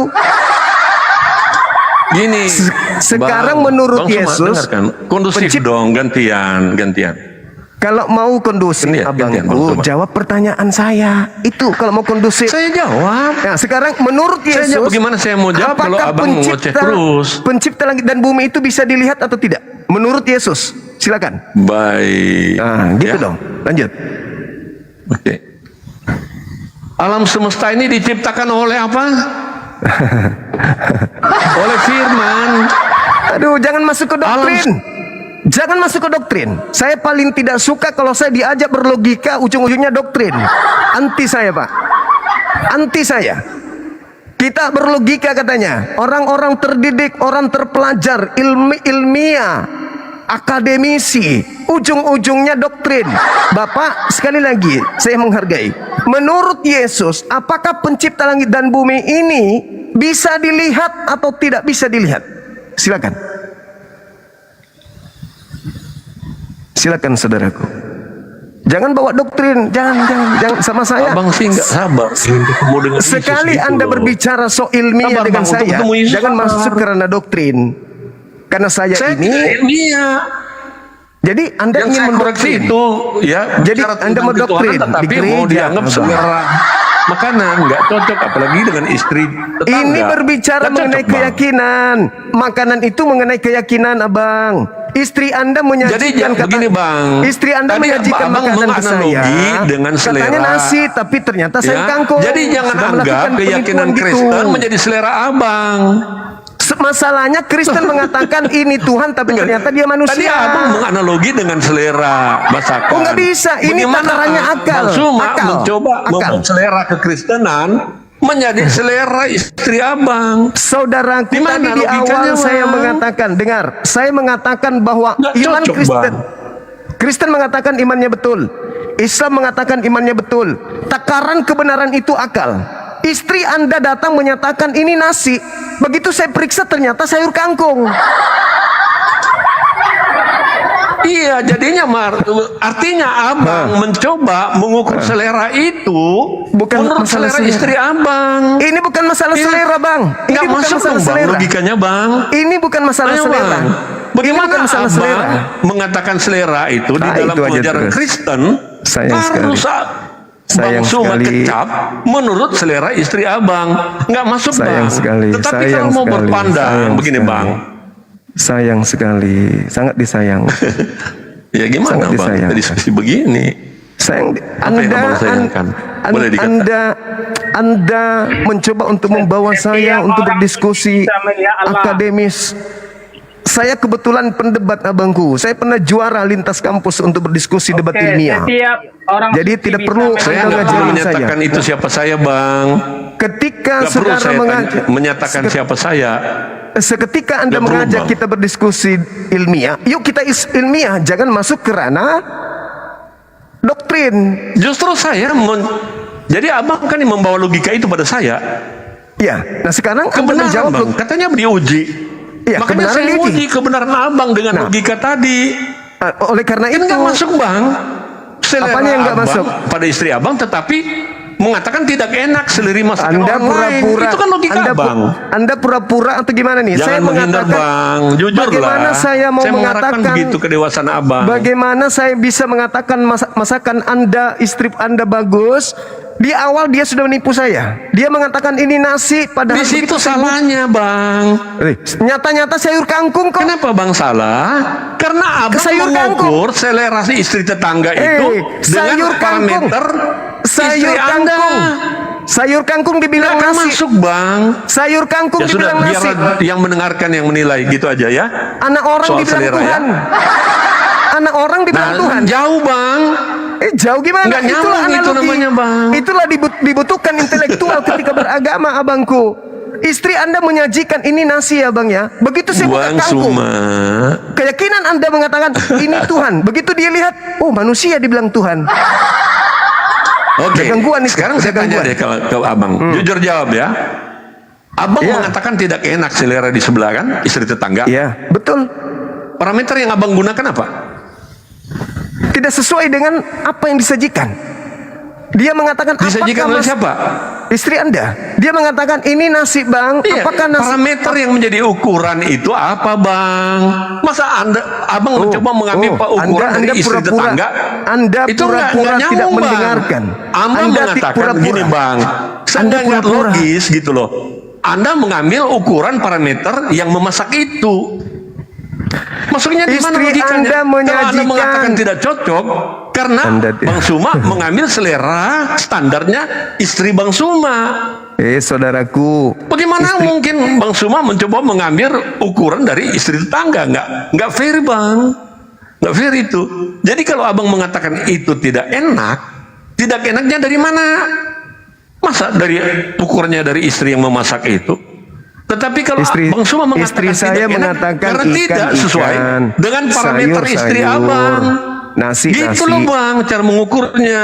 Datang istri Anda menyajikan. Saya pikir Bang, sudah Bang, kita tinggalkan aja itulah ya.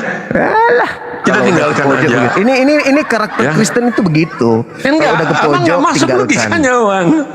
Kita nggak selesai begini kalau begini Bang. Anda nggak gila kan? Anda nggak gila kan? Abang? Biarlah itu menjadi pemahaman saya. Anda waras kan? Saya katakan istri Anda menyajikan mulai sarkas kan ini. Itu. Anda kan masih waras kebilang istri Anda menyajikan nasi, terus dia mengatakan, nah itu kan susah kalau Anda tidak mau mendengar, susah. Siapa yang gila di sini gitu loh? Istri Anda menyajikan nasi, Anda logika makanya abang mendengarkan. itu jauh. Kenapa nggak mau mendengarkan saya? Kenapa? Dari tadi saya mendengar abang. Oke, sekarang saya diam ya. Saya dengarkan. Istri Silakan. Anda menyajikan nasi. Habis itu dia mau saya menilai masakan nasinya ini. Ternyata begitu saya buka, ternyata bukan nasi isinya, kangkung. Itu pun tidak dimasak. Paham? Habis itu saya disuruh makan. Enak nggak nasi saya ini bang? Sudahlah bukan nasi, sudahlah sayur kangkung yang tidak dimasak. Bagaimana saya mau mengatakan masakan istri Anda lebih enak dari masakan istri saya? Camkan itu dulu. Jangan asal nyerocos. Oke. Nah, analogi ini. Dengarkan semua yang ada di Komal ini ya bang. Analogi ada ini. 5.500 yang mendengarkan. Aduh, nggak usah sok paten. Sebentar bang. Diam. Ada 5.500 bang. Diam. Oke, saya diam lagi. Dengan hormat. Diam. Saya diam. Oke. Analogi ini saya kembalikan kepada keadaan keyakinan kita, abangku. Anda datang menjual anak orang ke kami dengan mengatakan ini Tuhan. Apakah itu bukan sakit jiwa? Ayo, Anda datang kepada saya.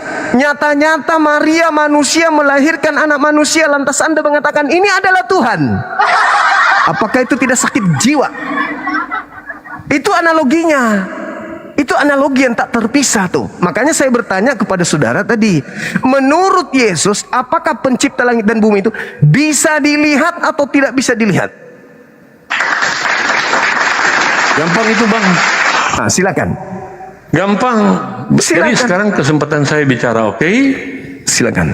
Karena Bang Suma ngotot dan mengeluarkan kata-kata yang nggak, menurut saya menyakitkan Bang. Saya tidak mengeluarkan kata-kata gila gitu loh. Saya kan bertanya abangku. Saya bertanya. Diam dulu bang. Diam dulu bang. Sekarang saya bertanya. Saya akan menguji kegilaan abang kalau begitu ya. Apakah Anda sudah gila? Saya bertanya, aduh. Apakah Anda sudah gila? Masih berikan kesempatan saya bicara atau enggak? Dengar dulu. Anda jangan seperti tadi Paulus. Saya sudah dengar abang. Jangan Anda dari seperti tadi Paulus. Saya sudah mendengar abang. Jangan seperti Paulus, saya abangku. Diam. Dengar. Jangan seperti Paulus yang suka menipu. Saya dengar. Saya bertanya, saya tidak membawa penipuan di sini. Apakah Anda sudah gila? Saya bertanya loh. Bukan menuduh Anda gila, meskipun kelihatannya memang gila. Tapi saya tidak menuduh. Paham sampai sini? Giliran Anda berbicara, silakan. Silakan. Ya, bang, apakah Yesus mengatakan pencipta langit dan bumi itu bisa dilihat? Silakan. Silakan abang. Silakan tetap begitu. Gini bang. Ya. Sekarang diam ya bang ya. Silakan. Saya akan menguji kegilaan abang. Ya? Dengarkan sebentar. Saya bertanya, apakah menurut Yesus Tuhan begini, itu bisa dilihat? Konteks saya kegilaan logika gitu loh. Yang jangan bahas yang lain. Kalau nggak masuk jangan akal itu berarti bahas gila. yang lain. Jangan bahas yang lain. Karena jangan saya dipotong, tahu. Katanya saya nggak tahu. mau dipotong. Tidak mungkin orang Kristen dalam waktu yang bersamaan membahas agama Kristen dalam keadaan sehat. Pasti gangguan. Camkan itu.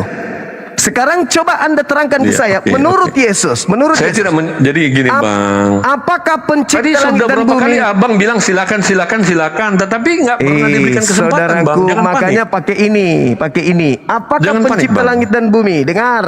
Iya, Menurut makanya Yesus, saya mau coba menguji logika Abang.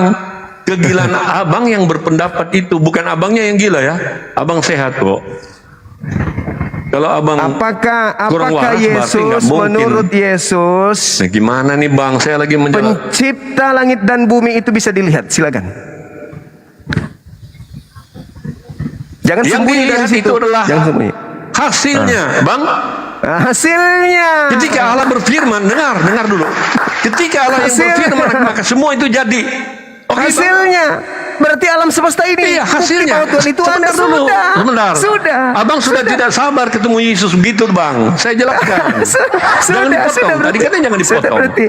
Berarti sudah. Iya, Berarti memang. Tuhan tidak bisa dilihat. Yang Tuhan dilihat tidak bisa hasilnya, dilihat. karyanya. Tuhan tidak bisa dilihat. Sudah, dengarkan. Berikan saya kesempatan Bang untuk menjawab. Biar adil. Ya. Iya. Saya menguji logika Abang yang saya katakan dalam tanda kutip gila ya. Jadi gini, Abang mengambil parameter masakan istri Abang. Masakan lagi, kembali Ya. lagi. Kemudian Abang Sudah tidak jangan bahas jangan dipotong. Yang kita bahas bukan itu lagi, abangku. Jujur, Bang. Saya Jangan tidak berhadapan sembunyi dengan anak-anak di sini. dari ketidakberdayaan Anda. Saya Jangan tidak sembunyi. berhadapan dengan anak-anak di sini, Bang. Saya Jangan lari, membahas. Bang. Jangan ke situ lagi. Gentleman, Bang. Enggak di situ lagi. Gentleman, Bang. Jangan yang lari kita dulu. bahas Saya ini mengejar tentang logika dasar keberadaan Anda. Tuhan. Ya. Jangan ke masakan lagi. Iya, Jangan dimulai dari sembunyikan analogi kelemahan Abang, kan? agama Anda dengan analogi Gitu, jangan seperti lari itu. dari analogi Abang. Takut, Bang. Jangan. Itu sudah selesai. Itu sudah Jadi selesai. gentle, Bang. Jangan Sekarang jadi pengecut menurut gitu loh. Yesus, Abang kan apakah Tuhan di pencipta kepala langit dan Abang. bumi itu bisa dilihat? Itu silakan. Oke lah. Oke, teman-teman, kalau begini jalan diskusinya nggak sehat.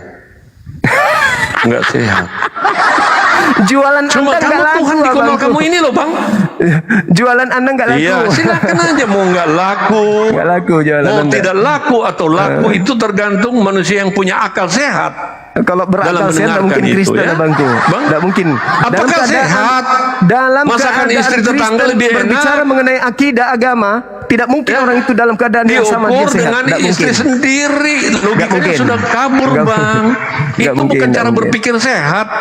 Aduh, masa Ya. sampai segitunya nggak paham? Tidak mungkin sih? Anda mengatakan masakan Ini istri berbicara tetangga tidak mengenai enak dan menurut keyakinan, Abang enak abangku. istri saya. Ini berbicara mengenai Logikanya keyakinan. salah, Bang. Kenapa Saya mencoba kemudian meluruskan logika saya menganggap Abang, Islam tetapi ini Abang benar? ngotot gitu loh. Kenapa saya Saya mengatakan mencoba Islam saya menghindari benar? itu. Karena agama Anda memang sudah tidak benar dari sononya. nggak Makanya saya kondusif. menganggap masakan itu analogi. Itu analogi. Enggak kondusif. Sekarang Anda mengatakan Nah, kan? bagaimana Tuhan Kalau saya itu bilang bisa justru kita agama tahu? Anda tidak benar gimana? Coba, buktikan. Kalau saya katakan agama Anda ada yang tidak benar gimana? Enggak enak kan kamu? Buktikan. Jangan diskusi gaya gitu, Bang. Buktikan. Berarti Jangan gitu. orang ini orang pintar. Kalau Ya. dia mengatakan agama saya tidak benar, berarti orang ini cerdas. Baik. Silakan dibuktikan agama saya tidak benar. Silakan. Baik.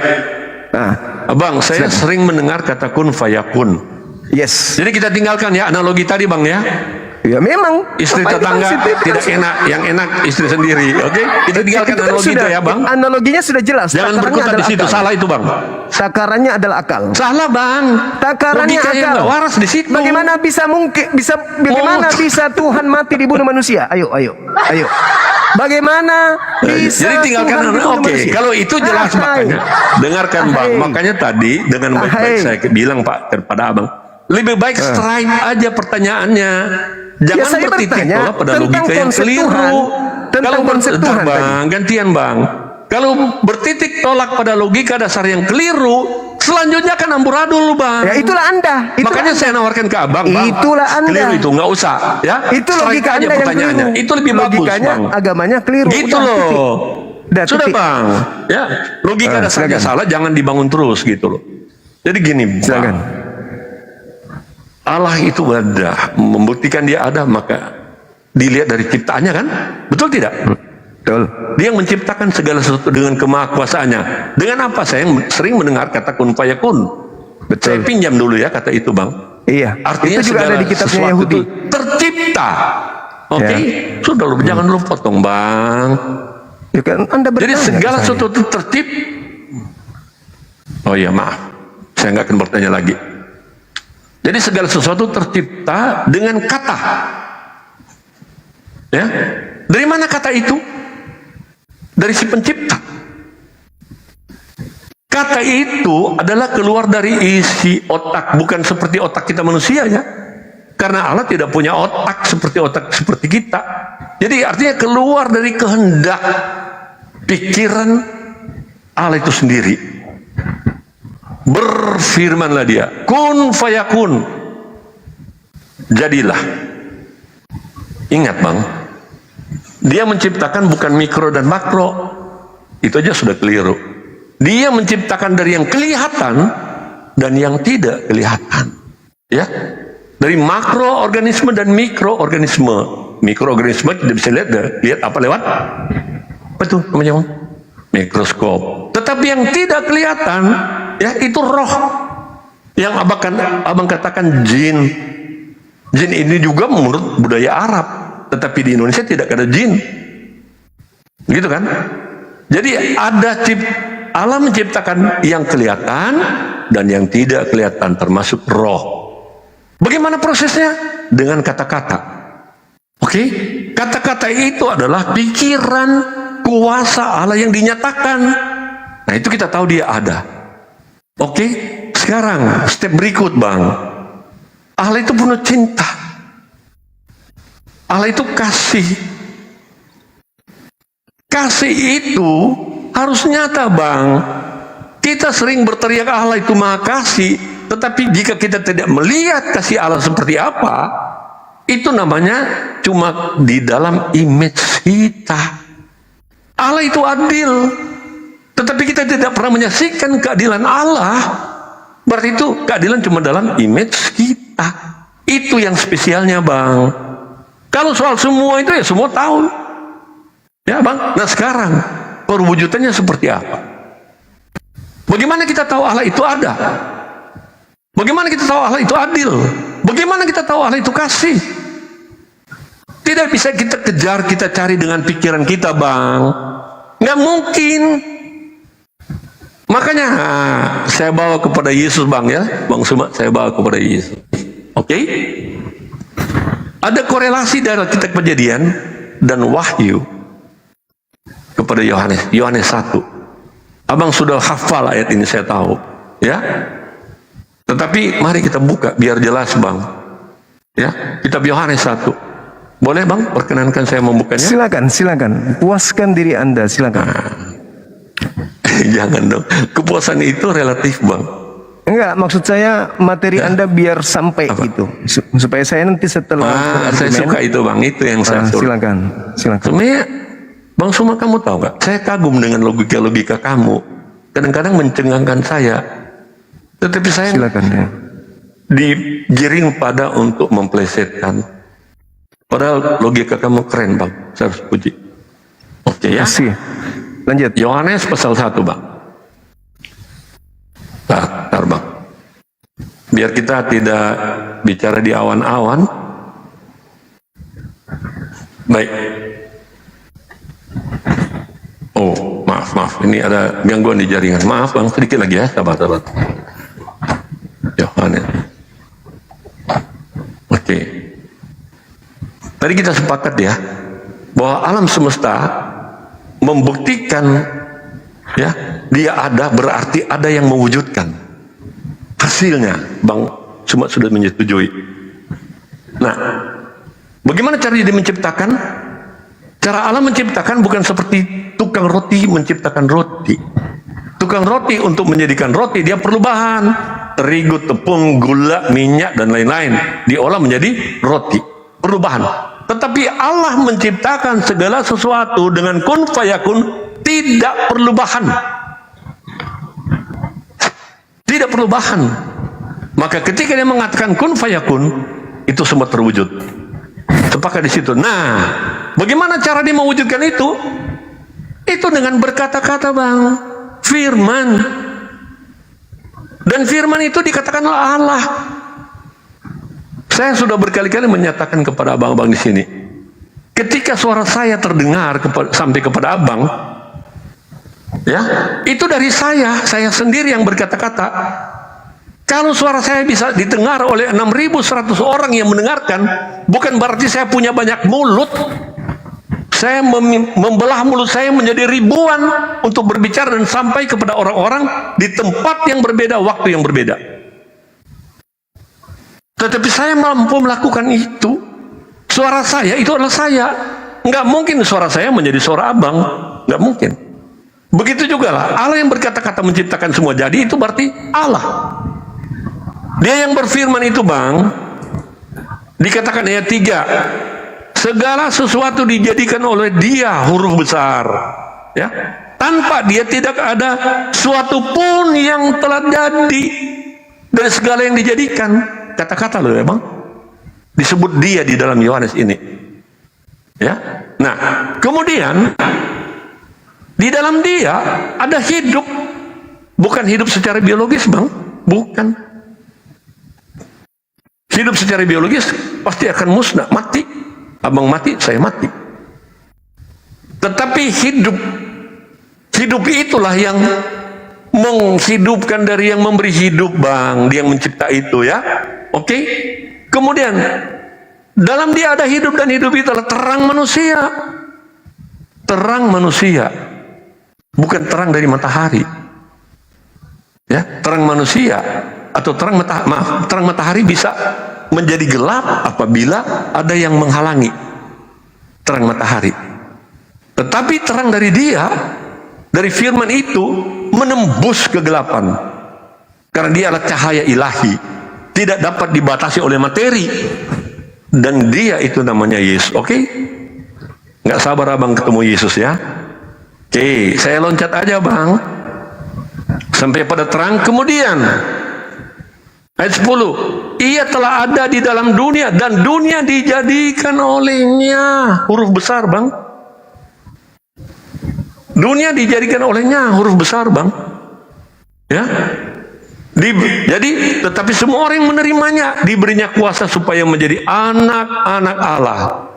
Itu bicara hak kedaulatan Allah menjadikan manusia, kita menjadi anaknya. Ada proses lewat Yesus Kristus. Yesus Kristus itu. Oke, bang, loncat ke 14. Firman itu telah menjadi manusia dan diam di antara kita. Di antara kita bukan dibatasi oleh ruang dan waktu, bang. Sebagaimana suara saya sampai kepada abang dan teman-teman abang, atau 6.100 orang yang mendengarkan, tanpa perlu menciptakan mulut, saya menjadi banyak. Tetapi suara saya sampai kepada setiap orang yang mendengarkan, tanpa perlu membelah mulut saya jadi banyak. Nah, klimaksnya, bang, firman itu telah menjadi manusia dan diam di antara kita, dan kita telah melihat kemuliaannya. Kemuliaannya huruf besar, yaitu kemuliaan yang diberikannya sebagai anak tunggal Bapa, penuh kasih karunia dan kebenaran. Ini kesaksian Yohanes. Sekarang saya bertanya, bang, Allah itu Maha Kuasa. Ketika dengan kekuasaan Dia menciptakan alam semesta, firman-Nya itu, ya, Dia menjadi, kemahakuasaannya menjadi. Menurut Bang Suma, nggak mungkin Allah itu kudus, Dia suci, nggak mungkin Dia menjadi hina. Itulah perbedaan yang besar, bang, antara Islam dan Kristen. Oke, baik, boleh. Kristen mengatakan Allah itu suci, tidak mungkin menjadi manusia yang hina. Sementara iman Kristen mengajarkan Allah rela menjadi hina, Dia tidak dapat dibatasi. Oke, masih panjang? Masih panjang, bang? Mahal katakan kasihnya. Poin terakhir, bang, poin terakhir, dengarkan. Terima kasih sudah mendengarkan. Kalau menjadi, kata menjadi, bang, batu jadi emas. Oke? Batu menjadi emas bermakna secara letterlah, secara harafiah, batunya nggak ada, yang ada emasnya, kan? Oke? Allah menjadi manusia. Allah tidak dapat menciutkan dirinya di dalam bentuk manusia. Kalau Allah membatasi kekuasaannya di dalam pribadi manusia, alam semesta hancur. Manusia tidak ada lagi. Kenapa? Kalau dia membatasi dirinya di dalam kemanusiaannya, berarti dia tidak memelihara alam semesta ini, Bang. Karena sudah menjadi manusia. Nggak mungkin itu terjadi. Jadi Allah tetap ada untuk memelihara alam semesta. Manusia juga ada di dalam Kristus Yesus. Jadi kealahan tidak dapat dibatasi oleh tubuh manusia Yesus. Tetapi Yesus berani dan tegas menyatakan, aku dan Bapa pencipta alam semesta. Ya, Yesus memperkenalkan Allah sebagai Bapa. Aku dan Bapa adalah satu. Terima kasih Bang untuk waktunya. Oke, baik. Jadi gini, dari khutbah abang ini, ketika Tuhan Anda katakan berfirman, innama amruhu ita arada syai'an ayyakula lahu kun fayakun. Segala sesuatu di luar Tuhan ada dikarenakan karena instruksi. Mazmur 33 nomor 9, Tuhan memberi perintah maka semuanya ada. Apakah analogi saya ini keliru? Ibarat Tuhan mengatakan jadilah matahari, matahari jadi. Tuhan tetap berdiri pada tempatnya. Jadilah bumi, bumi ada. Tuhan masih berdiri pada hakikatnya sebagai Tuhan. Yesus jadi daging, Tuhan masih berdiri, Bang. Atau Tuhan yang menggelinding jadi Yesus? Mana yang betul? Bang, saya jawab ya. Ya, silakan. Kalau menjadi manusia, ya, jangan bawa pada kedagingannya, Bang. Karena Allah yang transenden, Bang, tidak dibatasi oleh kedagingannya. Kalau dibatasi dan Allah menciutkan dirinya, dan Bang Suma mengatakan menggelinding, berarti Bang Suma sudah membatasi keberadaan Allah yang Maha Kuasa. Kedudukan Yesus ini apa kalau begitu? Kedudukan Yesus ini apa? Kedudukan Yesus itu pernyataan bukti kasih cinta dan keadilan Allah ada di dalam diri Yesus. Nanti kita kembangkan itu, Bang. Matahari apa? Matahari bedanya Yesus apa? Bukti kasih Tuhan matahari dan beda Yesus beda di mana? Gimana gitu? Bukti kasih Tuhan akan bumi ini, akan manusia, Tuhan menciptakan matahari untuk keberlangsungan hidup manusia. Manusia di bumi bisa hidup tanpa Yesus. Manusia tidak bisa hidup tanpa matahari.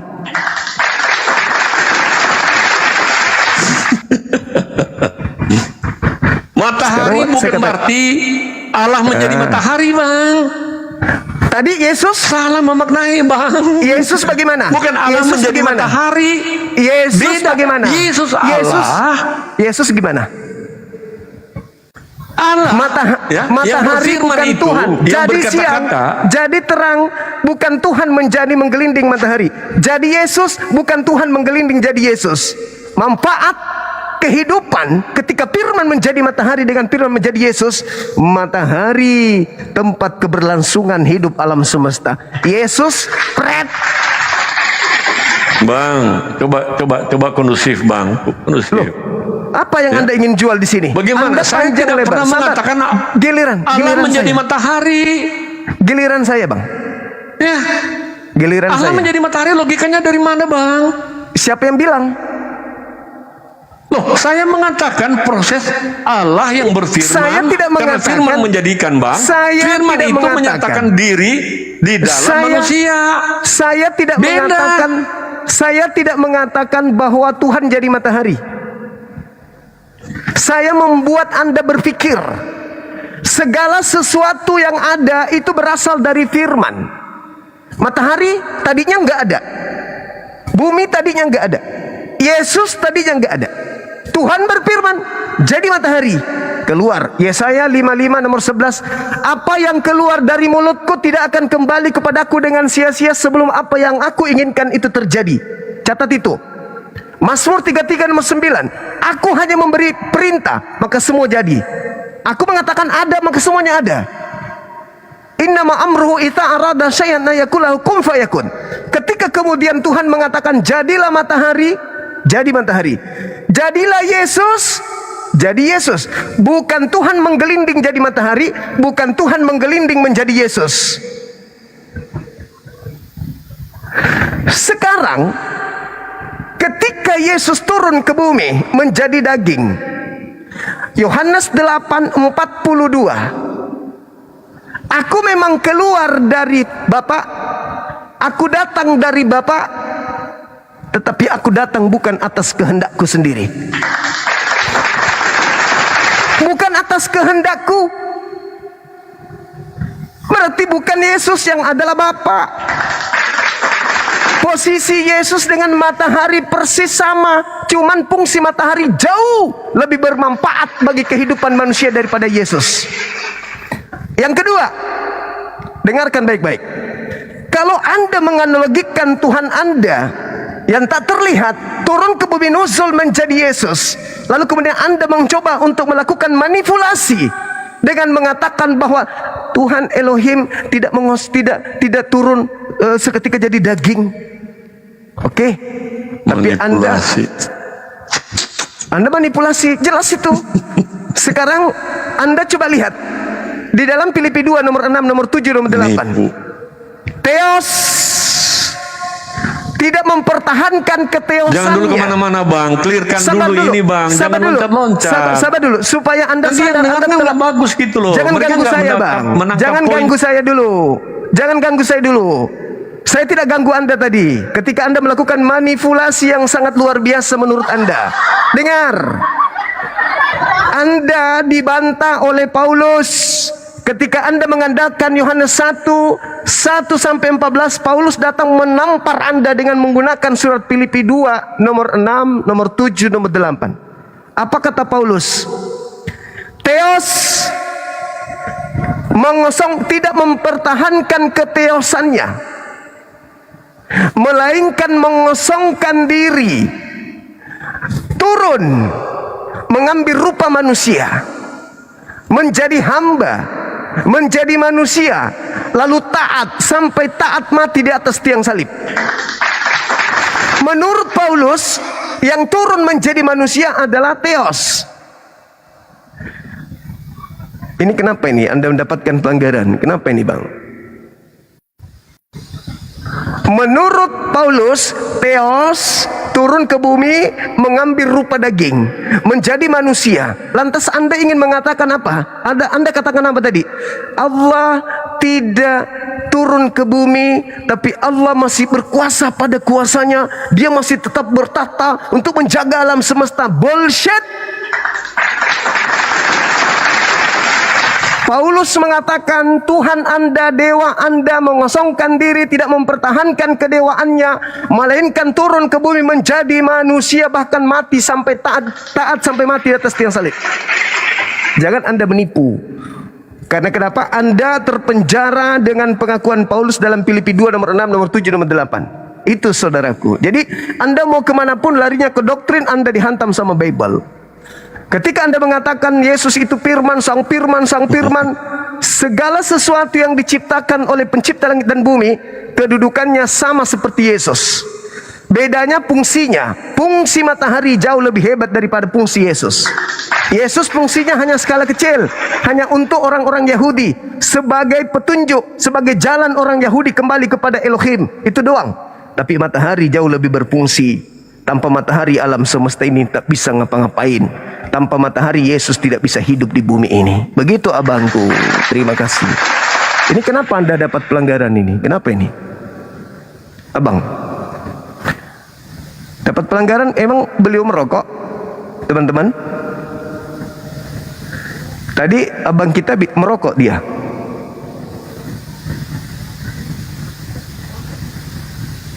Bukan kabur. Beliau kebencian. Saya tidak mengucapkan ujaran kebencian. Kita diskusi. Kenapa? Teman Anda yang melakukan itu. Ada teguran 2 kali dari TikTok. Gitu abang. Coba barangkali bang, saya tidak mengajarkan ujaran kebencian di sini. Coba klarifikasi dulu bang. Benar nggak saya mengajarkan kebencian? Enggak ada. Oke. Tapi tolong klarifikasi dengan TikTok. Ada merokok nggak? Enggak, saya nggak merokok. Ada asap nggak tadi? Open cam. Tidak ada asap.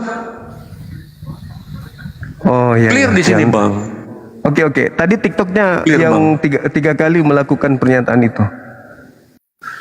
Oke. Jangan-jangan TikTok ini sudah ada gangguan. Oke bang, begini bang. Anda mungkin sudah mau berbuka. Oke. Saya suka ya, kali ini saya suka. Kalau ada nada tinggi naik, ada miss ucapan, saya pikir sebagai satu dinamika ya dalam berdiskusi. Kalau enggak kan monoton, enggak enak juga kan bang. Saya terima itu sebagai dinamika, bukan untuk dipertajam. Iya. Kita saling memahami aja bang ya. Oke, sampai jumpa lain kali. Kalau abang masih Baik, berkenan, abangku, silakan kita akan kesini coba lagi, diskusi abang. kembali ya. Iya, Oke, abang. selamat berbuka ya bang ya. Cukup, tolong dipahami, saya punya karakter memang begitu. Memang karakter saya gitu. Saya tegas, saya keras. Ya memang itu karakter saya. Tidak bisa kemudian saya berpura-pura untuk menjadi baik dan seterusnya untuk menjadi kasar. Itulah saya.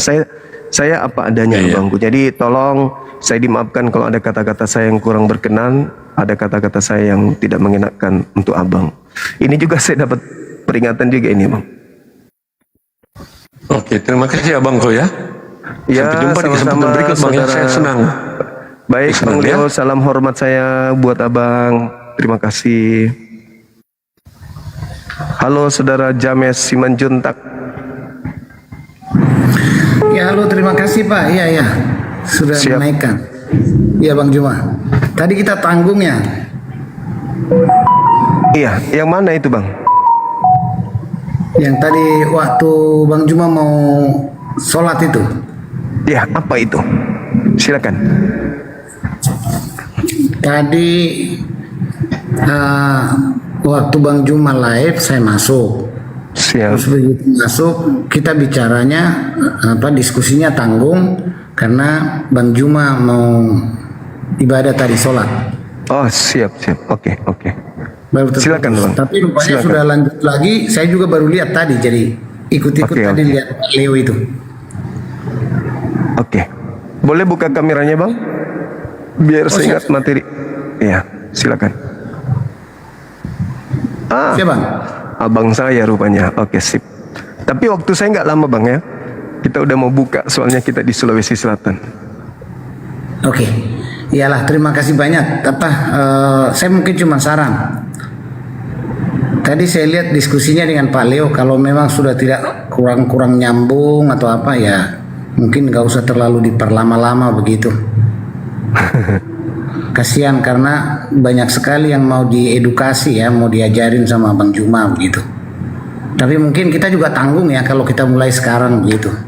Ya, bisa habis Isya atau Tarawih abangku, kalau abang nggak keberatan boleh nanti kita jumpa di salah satu komal yang saya ada di dalamnya gitu. Siap Bang Juma, siap. Salam hormat ya, selamat berbuka. Salam dan sama ibu. Semua teman-teman yang di bawah. Salam sama keluarga.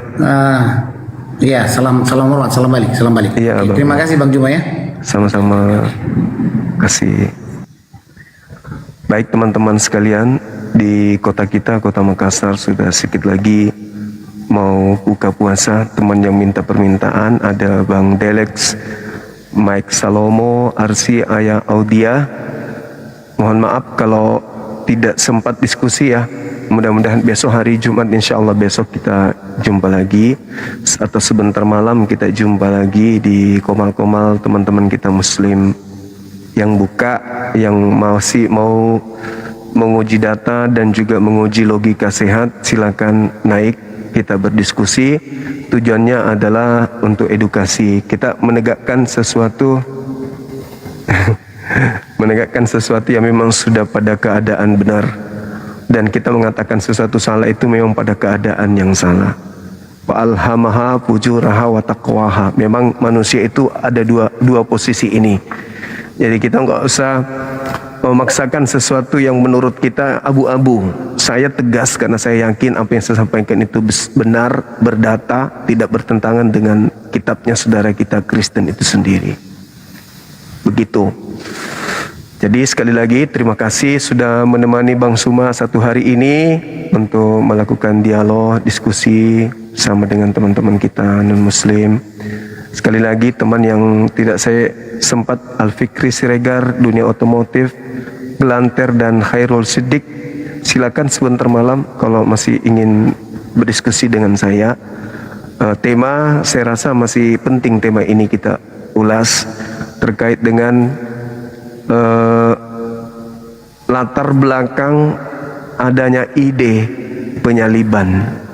Itu rupa-rupanya tidak ada terkait dengan dosa waris, tebus dosa, kutuk kepada Adam dan seterusnya ya. Jadi kalau pernyataan saya tidak terbantahkan, berarti selama 2000 tahun gereja telah melakukan sesuatu yang tidak berkesinambungan dengan TKP. Apa yang menyebabkan Yesus ingin disalib? Apakah betul dosa waris? Apakah betul nubuatan Yesaya? Apakah betul karena dosa Adam? Apakah betul karena Tuhan sudah menubuatkan keturunanmu dan keturunannya dan seterusnya? Nah, kita uji lagi sebentar malam ya teman-teman. Jangan kemana-mana, tetap ikuti Bang Suma di Komal manapun berada. Dan yang terpenting kemudian adalah tolong channel saya di subscribe, karena sudah bertahun-tahun yang mengikuti YouTube-nya masih jumlahnya masih seperti itu. Yang sementara kita menginginkan dakwah apologet ini tersampaikan ke seluruh umat Islam yang ada di Indonesia ini dengan mengikuti YouTube Zulkifli M. Abbas Official. Silakan di subscribe, di like, komen di sana teman-teman ya, supaya semakin banyak orang yang tersentuh dengan berita-berita kebenaran yang kita sampaikan. Ingat, bukan kebencian, tapi murni karena kita kasihan kepada mereka yang hanya mengikuti ajaran nenek moyang mereka tanpa mengikuti dasar pijakan awal untuk memilih sebuah agama. Itu adalah iman, yang kedua adalah akal, atau akal lalu kemudian iman. Ini nggak bisa terlepaskan. Antara iman akal itu harus tetap berpegang teguh, nggak bisa terpisahkan, nggak bisa terpisah antara satu dengan yang lainnya. Demikian, dan juga terima kasih kepada teman-teman yang sudah memberikan gift-giftnya. Ini sangat bermanfaat ya, terutama kepada yang memberi gift itu sendiri.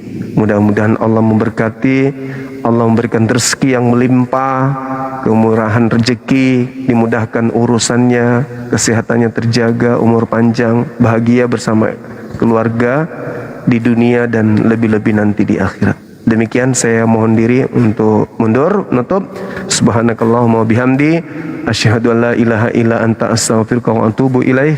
Salam tauhid, salam satu Tuhan. Jayalah Islam kita, jayalah Indonesia kita. Assalamualaikum warahmatullahi wabarakatuh.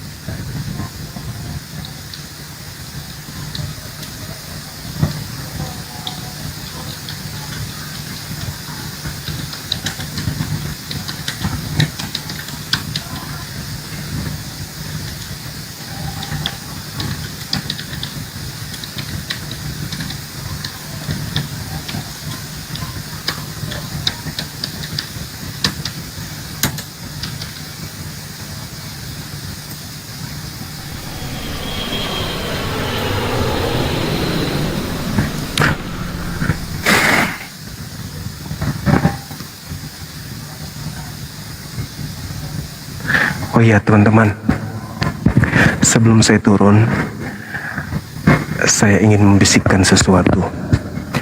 Tolong jangan sampaikan ke Pak Bom Bom kalau tadi di Komal kita ini ada yang masuk untuk membuka kemudian siapa Pak Bom Bom yang sebenarnya. Jangan bilang-bilang ke orang-orang, apalagi sampai ke Pak Bom Bom. Kalau ada yang bocorin kalau dia ternyata pendeta gadungan ya. Jangan juga bocorkan ke Pak Bom Bom. Kalau tadi ada yang bernama Amsal, siapa gitu namanya Amsal tadi kan, bocorkan bahwa Pak Bom Bom itu suka nipu jemaatnya katanya. Suka nipu netizennya katanya. Katanya ingin apa gitu, tapi tidak sampai katanya.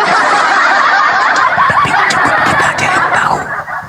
Jangan sampai Bom Bom tahu ya. Kita aja ya teman-teman. Jangan sampaikan ke Pak Bom Bom.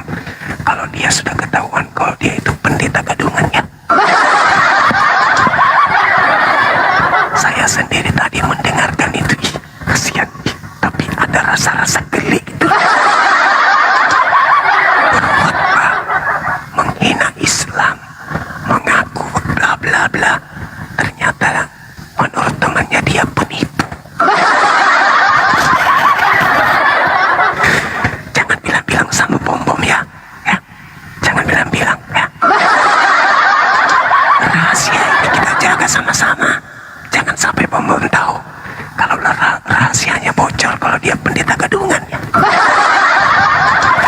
Assalamualaikum.